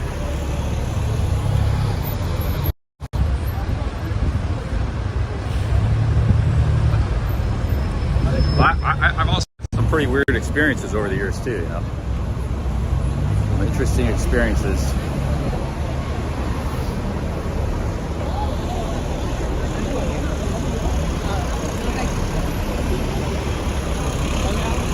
I actually met a wizard before, or I had a wizard. I met 3 wizards. But when I was a kid in Cleveland, I was shopping in the West Side Market. That was weird, dude. I still remember that. It's like these like 7-foot wizards, man. Serious, dude. They had like big flowing beards, black robes. I've seen a lot of weird stuff in my time. Yeah, there were 3 of them, and they came up to me and put something on my head and like tapped my head. I was right in the market shopping for fruits and vegetables with my mom. Like 3 massive wizards. Something out of a movie, dude. Serious. I remember it. Never forgot it. I don't know what that was about, but it was pretty weird. They just looked like wizards out of the movie. Exactly the same. Like Merlin or something.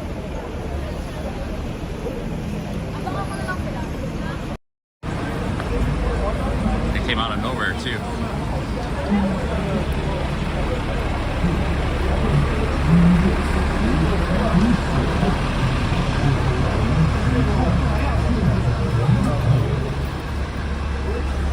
No, it was in a public place. It was nothing like that. It was in a very public, just like this, very public, busy place. Like we were walking down the aisleway, you know, the shopping aisleway, and they just appeared out of nowhere. I was like maybe 7 years old or something.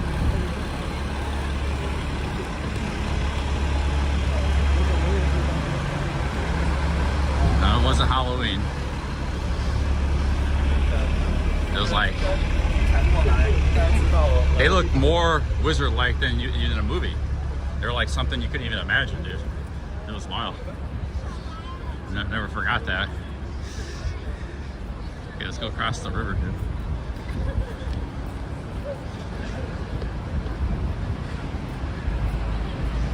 There's the Peninsula Hotel.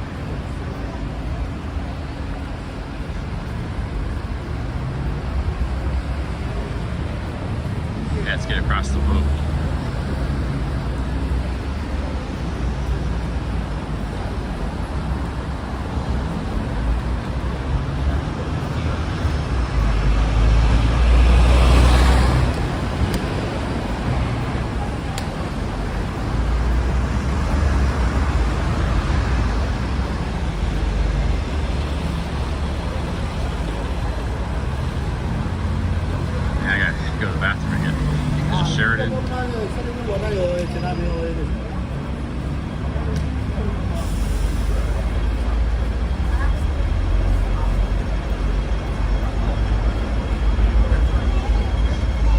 That's, I think, the tallest skyscraper in Hong Kong.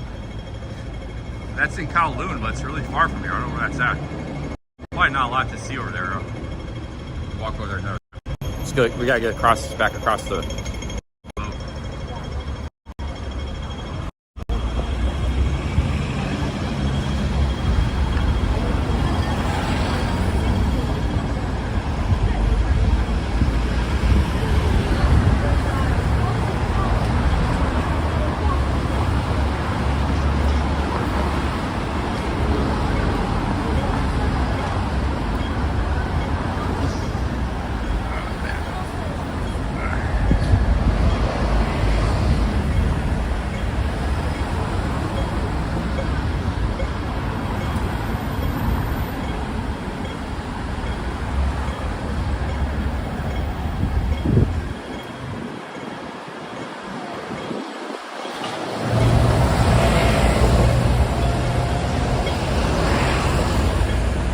so you guys see this view. This, if you're about to log out, wait for 5 minutes, because this is like one of the most spectacular views in the world.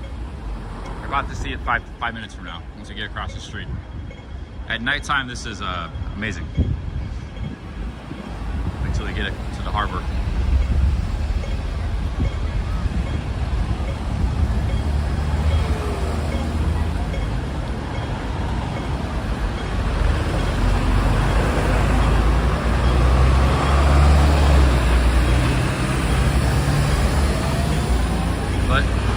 I think just about everybody has had weird experiences like that. We just all write it off, you know, like, oh, whatever, it's just some or some coincidence, or you know, like the guy, the lead singer of Black Sabbath, he saw a ghost at the end of his bed, you know. That's what they named the band after in Birmingham, England. But we just discount all these experiences. Maybe there is more to this world than we know or realize, you know. So that's why I don't like mock people like Kelly Caldwell who believe in some of that stuff, or anybody. A lot of Thais believe in ghosts, for example. So I'm not like saying I believe in it myself, but I'm not saying I'm against it either. It's like I'm agnostic. I'm open to everything, you know. I'm not saying I necessarily believe in it myself, but I'm also not going to mock anybody who does believe in it, you know. Everybody's had strange experiences, you know. Metaphysical experiences. Yeah, the word metaphysics means beyond physics. So something that physics can't explain. You know, UFO sightings, all kinds of things. So and it's even if you don't believe in it, it can be interesting to check out and look at, you know, think about.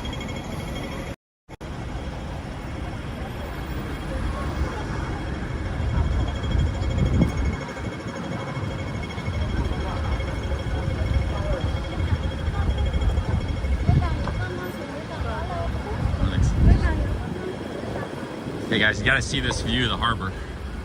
It is spectacular. Let me go to selfie mode, because I don't want to show you until we actually get a proper view of the view. Then I'll turn the camera around and you guys can see, holy shit. Wait till we get there. Because you'll see a glimpse of the view first. They'll shatter it. You gotta wait till we get to it first. Wait till you see this harbor at night, man. It's amazing. This is why I could have took the train right back to where I'm staying, but I got off just to show you guys this. And then we're gonna take the boat back across.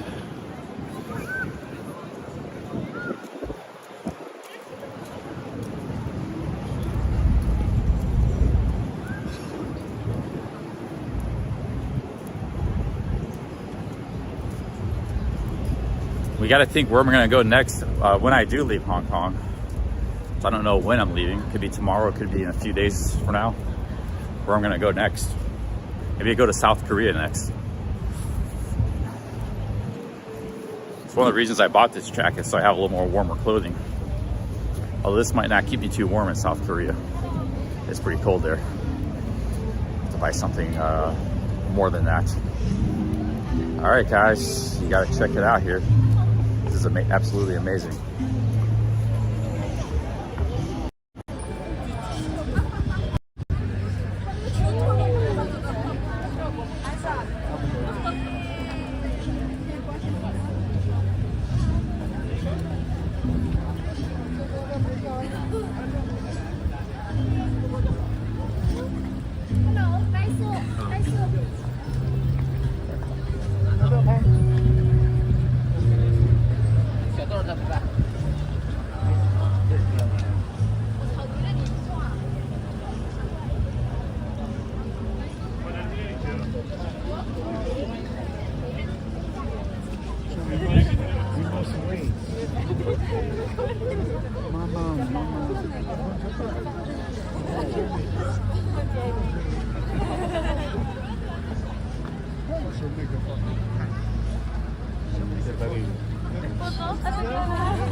That's where I'm staying, back in there.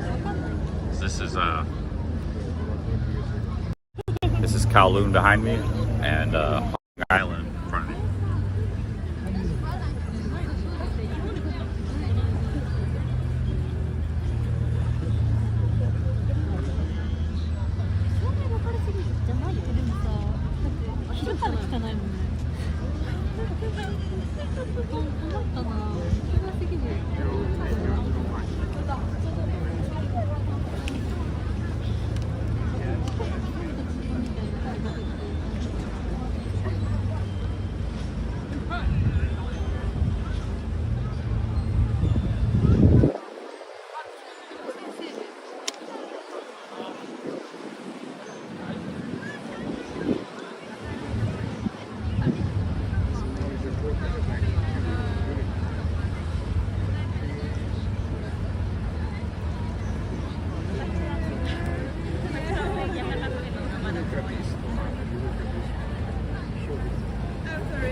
Alright guys, yeah, there you go. Beautiful.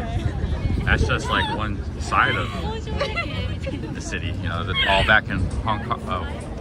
Kowloon is back there. That's just a small part of Hong Kong. Alright, let's go catch the boat back.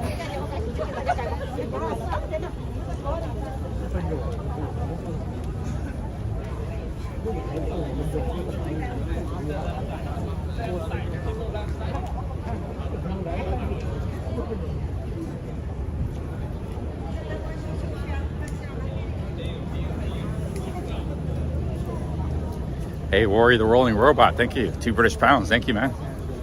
Big ups, Rory. Thank you, Rory. I'm gonna go back and see the view again. I'm gonna go check this out again here. Thank you, Rory. Yeah, it's a beautiful city. With the setting, the mountains in the background, the harbor. There's a big boat coming there.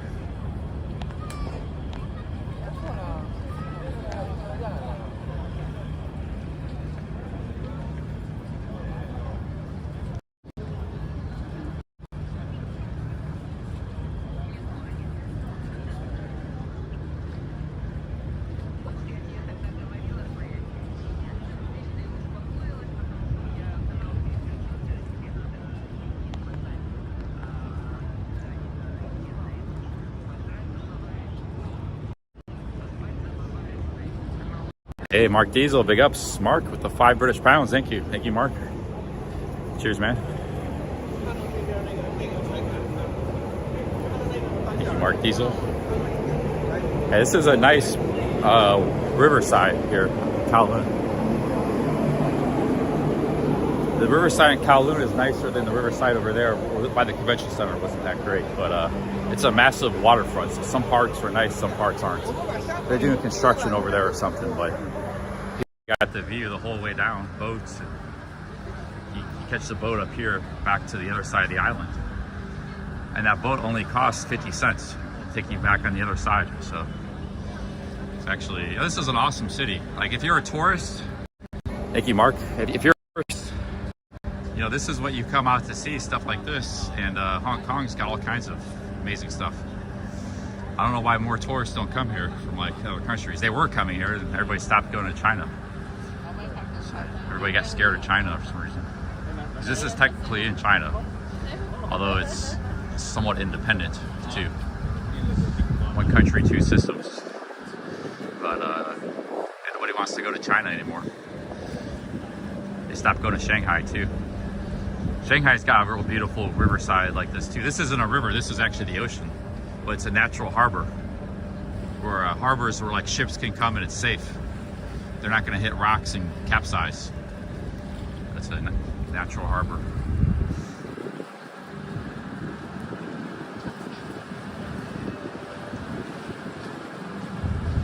Thank you, Mark.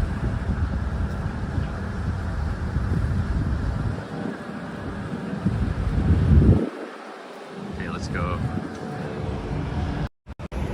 The thing about Hong Kong and Singapore, yeah, they were both British colonies, but what really made them special was they're very capitalist. And not just that, they had the rule of law, property rights, and the British instilled that. Whereas other countries were like the Dutch and Indonesia, they were just like about trying to make money off of them and of the country. Like here, they built institutions. There was nothing here. I'll show you photos. There was nothing here in Hong Kong in the 50s. It was just like some houses and some boats. Like this all just came in the 60s, 70s, 80s, 90s. There was nothing here, man. So that's the power of capitalism and property rights. And this is like one of the most capitalist places on earth. You know? So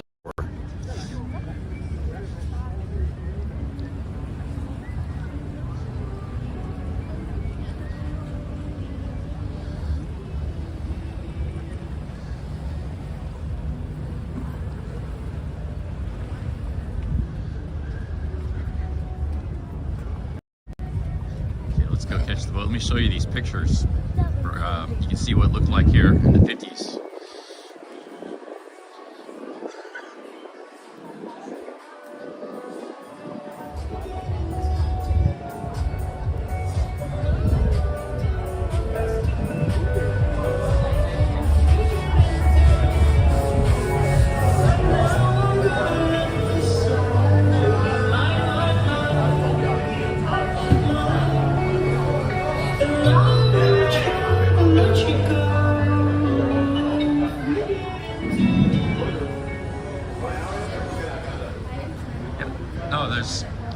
There's always people, especially on the left, that are going to put other places down. But the nature of money, it doesn't matter how much money you can steal, even if that would happen, which didn't happen, by the way. But like the Spanish stole countless billions in gold from the Indians, the Aztecs and stuff in the 1500s. So for the communists, it's all about like stealing. It's everything to them is stealing. The Spanish did actually steal a lot from the Aztecs and Incas. And their empire was bankrupt 50 years later.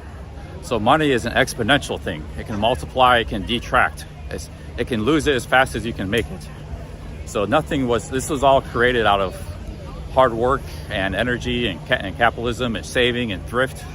And from both, you know, from the bankers to the guy just selling, you know, fried rice on the street or whatever, or the guys riding the boats. So this was all created out of hard work.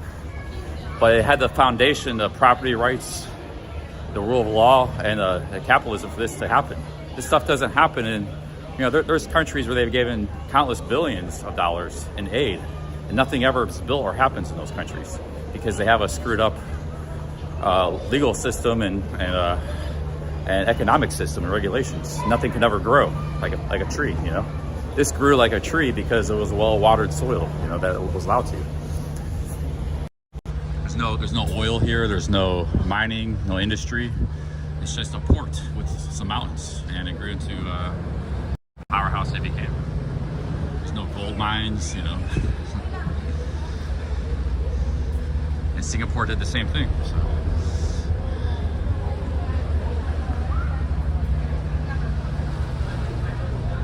They don't even have food. Food has to come from the mainland. They have to import all the food here. But, you know, libertarians have known about this. You know, I learned all this stuff 25 years ago, a long time ago. But libertarians know about this. But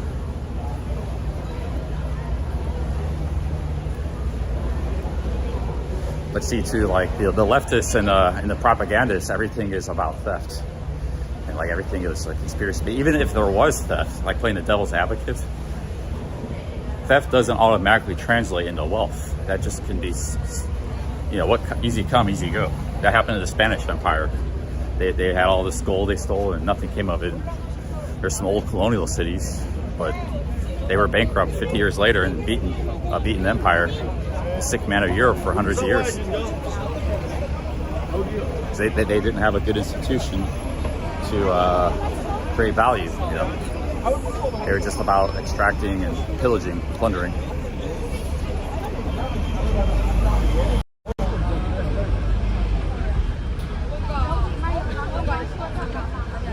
Hey guys, let's go to the harbor. Let me show you pictures.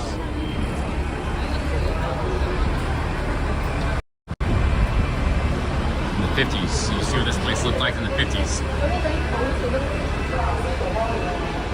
Very.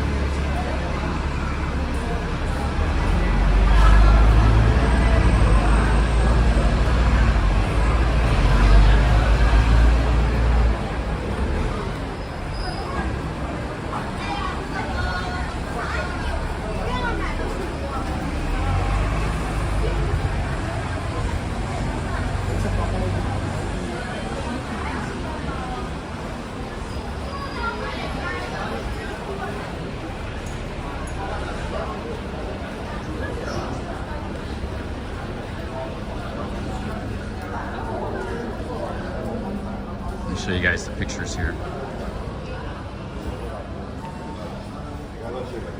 See, here was the 50s. This is where we're at now, the pier. This was, you know, there was nothing back there. It was just some little buildings. It was just a little city. This is probably in the 90s. See, this was the old Hong Kong. It's just some old little building. There's nothing back then. So this just all sprung up out of nothing. Just a mountain, barren mountain, some water.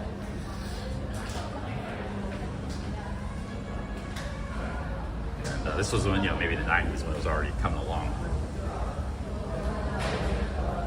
Yeah, this was in the 50s. You know. That was what you just saw. That's Hong Kong. This is where we're at now. And that's across the bay. There was nothing over there. Just some like little buildings.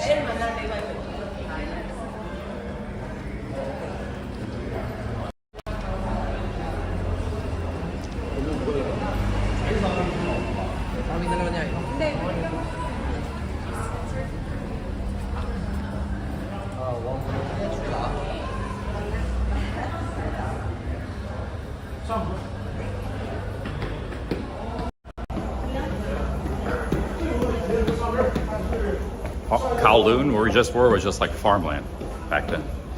Yeah.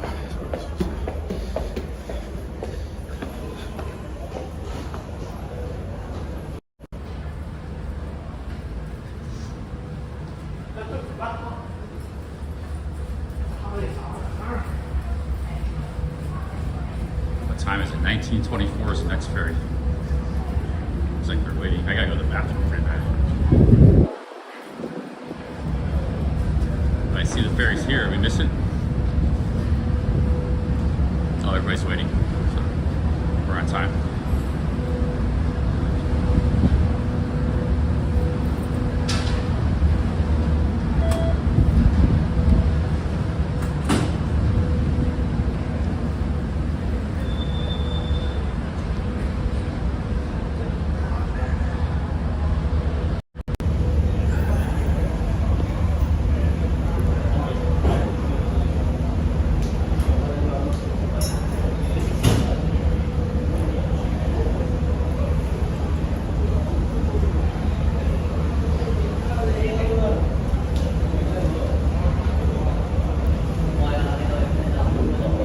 Besides, it wasn't even really the British that built this place. They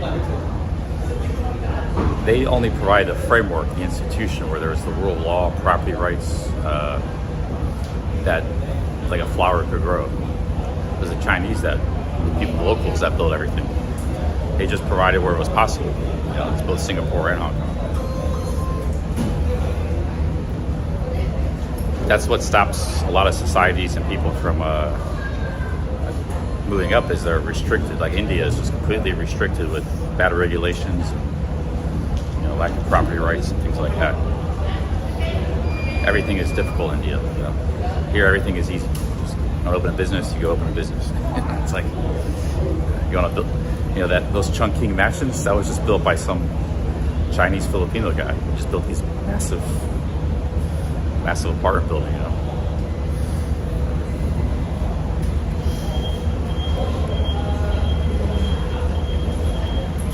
Boats here.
Like every 5-10 minutes.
Convention Center. I've walked by that a few times. Probably built recently.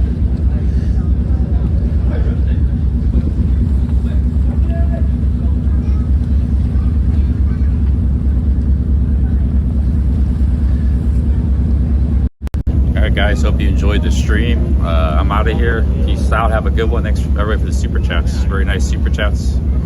I'll talk to you guys later.